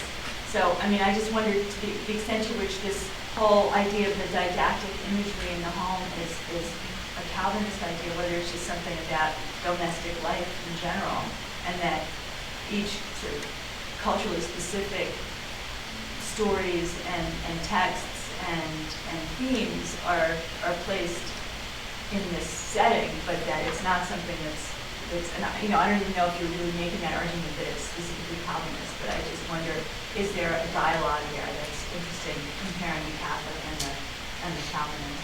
Well, I mean, first of all, I would say in this context, the desire, Erasmus, it comes from a humanist education impulse, I think, at the beginning of the 16th century.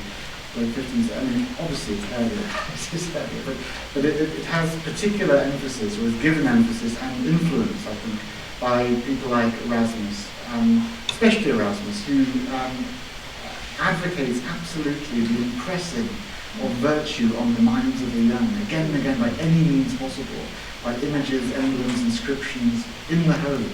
And so it's a cross-confessional thing in the 16th century. I think Catholics, as much as Protestants, are doing this as part of the education of their young.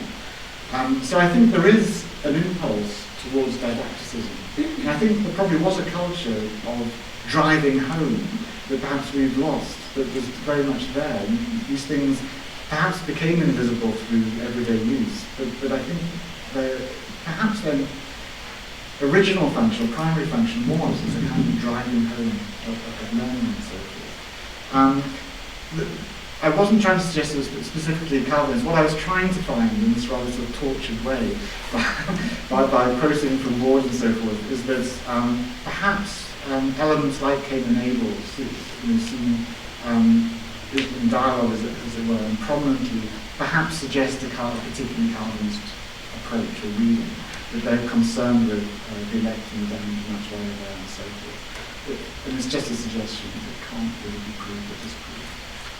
But one can, it's interesting to look for specific, for images that's been conditioned by specific psychological orientation, shall we say. That's really what I was trying to aim towards, and obviously it needs a lot more fleshing out. Does that answer the question? Yeah, sort of. Sort of. I think it's a discussion. It's just an interesting thing to think about, because we're so interested in the domestic world, and this is just one. I mean, in some ways it's perfectly obvious. Of course there are educational didactic images in the home, but it's also complicated, because where do they come from? What is their actual message? How do people apprehend it? Whose language is it? All those things. Absolutely. And I would say that every example I've looked at would have, different set of circumstances and a different reading. So I've looked at a lot of different examples. So I think I would hesitate to kind of put one narrative onto these.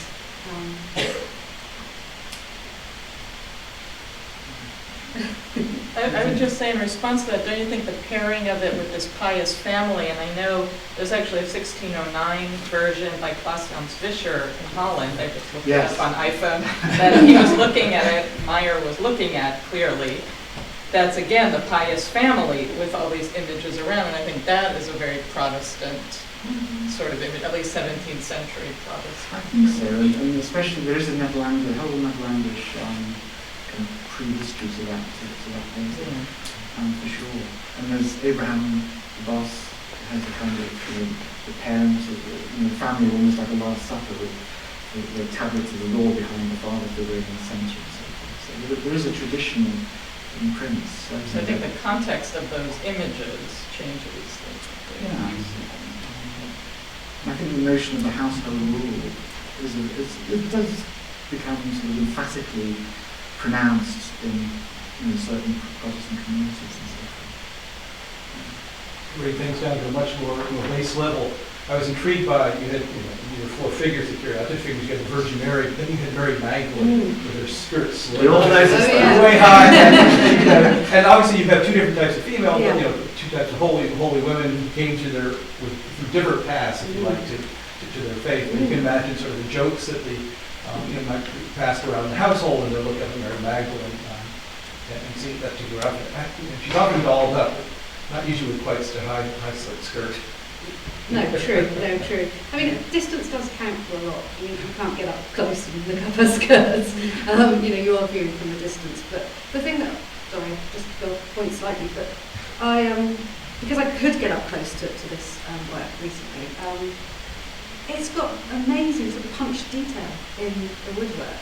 So around the jar that she's holding, it's got incised work all the way through, and then it's sort of incised inside that. So I'm confused by that, because clearly it's not meant to be seen up close, but a lot of investment went into getting the detail right. So it just intrigued me that there's an interesting combination of overall effect and close-up detail. So these kinds of things I think were thought about. It's not sort of arbitrary, but just let's compare the two Marys. I think that it's more sensible than that. We don't have an answer as to what it's doing exactly. At least she's not naked. The other caryatids. I have a nuts and bolts question. Did you say that the embroidery was recently found and now it's lost again? Well, what happened, it turned up at Christie's South Kent in London. Was in a catalogue, was bought by a private owner and it's gone again. So, yes. It's somewhere, just unknown. So I don't know who's got it now, unfortunately. I suppose I could. They didn't tell you, I don't think, but there probably is a way of getting to know through rights of the auction house. But alas. Yes. I wonder if anyone would want to comment on, is there a difference between the public and private iconography and the Lutheran and Calvinist iconography? Large question. Yeah. The public and private is a very interesting one, because I think you can speak to this much more than I can, but the notion that our conception of what is private and what is public begins at our front door, I think is a very different one, because it existed then. And so I think I take absolutely your point about the kind of public functions of these large pieces of furniture that are conceived and designed for essentially social purposes.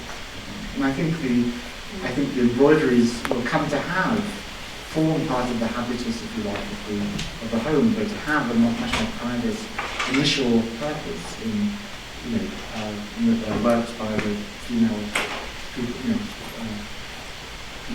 persons of the home and as part of their education and so on and so forth. So public and private are difficult concepts. But I think our artworks that we've described today work together, don't they? That's the other thing I think I put the spotlight on my big carved decoration, and there's a danger in just focusing on one aspect of the decoration of a given interior that you neglect the sort of dynamic between different objects and different surfaces and different narratives, different iconography. So perhaps it had to play out like this, to think about the way that these two works could have possibly brought together within the same space. Sure. And be used in this complementary sort of public-private way. I think a good category which could combine these two antipodes would be the term of self-definition in terms of public and private. And I come to that on the basis of an analysis Maria Deitas did on the Pfingsten Bible in Nuremberg, which is actually a Luther Bible with, of course, many illustrations by Vigil Tullis and others, but it includes also family book, so family tree, not only in the modus of a costume book on the family members, but also with a family tree which is enormous and in the Germanisches Nationalmuseum as well. Could come to auction somewhere, it's a very tricky thing too. And this also started with so the basis is also Adam and the paradise, and it defines the paradise of their ownings of the Pfingsten family through the providence. So that's why I was interested in that hanging and the function too. But I think that could be a good part to really include this with the topic of providence and where we came from. I can send you the offprint. Yeah, the offprint. The offprint's about like this, the book's about like this. She edited it. Right. We're running horribly, and I hope people don't have to get away, but perhaps a few last questions, or one last question, Linka, you had a question. Yeah, so I think there have been two key historiographies of how to think about the way in which Protestant identities get ingrained, and that one is, of course, about social disciplining and restriction, and the other one is more about the sensuous dimensions, and that applies to Catholicism as well as now to Protestantism. And I suppose that we have to think about it in terms of the spectrum, and that there are particular practices that call more upon either the disciplinary register or the sensuous affectus register, or is it also just necessary that we go back to each of these instantiations and just see how they stand in tension to each other? So for instance, with the Tischzuchtbrüder, I mean, I was very struck by the fact that while they're still praying, the food is already being brought to the room every time. So that, certainly for a child, the message one imagines would be, while you pray, that's kind of, well, no, not restraint, the food is being brought in, you can smell it, You smell it, you go for a short prayer. Exactly. So is the way forward, as the gardening, is the way forward to really bring together these visualizations with the history of these broader practices. So for instance, we would want to know, it wouldn't be about what prayers were spoken, we want to know about household accounts of the Baltimore family if they survived, to get more of a sense of the food that was eaten, and so on and so forth. So reconstruct also the Protestant culture of food practices. All these things. I went to both their country house and their townhouse in Zurich to see if that room existed. And alas, it doesn't. and the Kachelorfen is nowhere to be seen. So it's a whole issue, because the whole painting is structured around a physical composition as to what is real and what isn't. It's a commemorative wedding portrait, in fact. And there's a lot in it that clearly belongs to the Bodmer family, but there's clearly a kind of internal, artistic tradition going on in this composition as well. So it's when our image is historical evidence, it was always a problem. But to your larger point, yes, I mean, this is exactly the kind of large, I'm going to say disciplinary kind of project that is required, that is full of excavation of the Protestant identity, which I feel we have touched upon today in wonderful ways from all our speakers. And I think we can go to the reception now outside and continue more informally. But I'd like to wrap up now and finish by thanking actually Eleanor Simon, Dean of Student Affairs, and particularly Mark LeBlanc, who has been wonderful and tireless in organising everything. And especially to all our speakers who've provided such wonderful insights and conversations today. So thank you to you. And to Andrew. To you.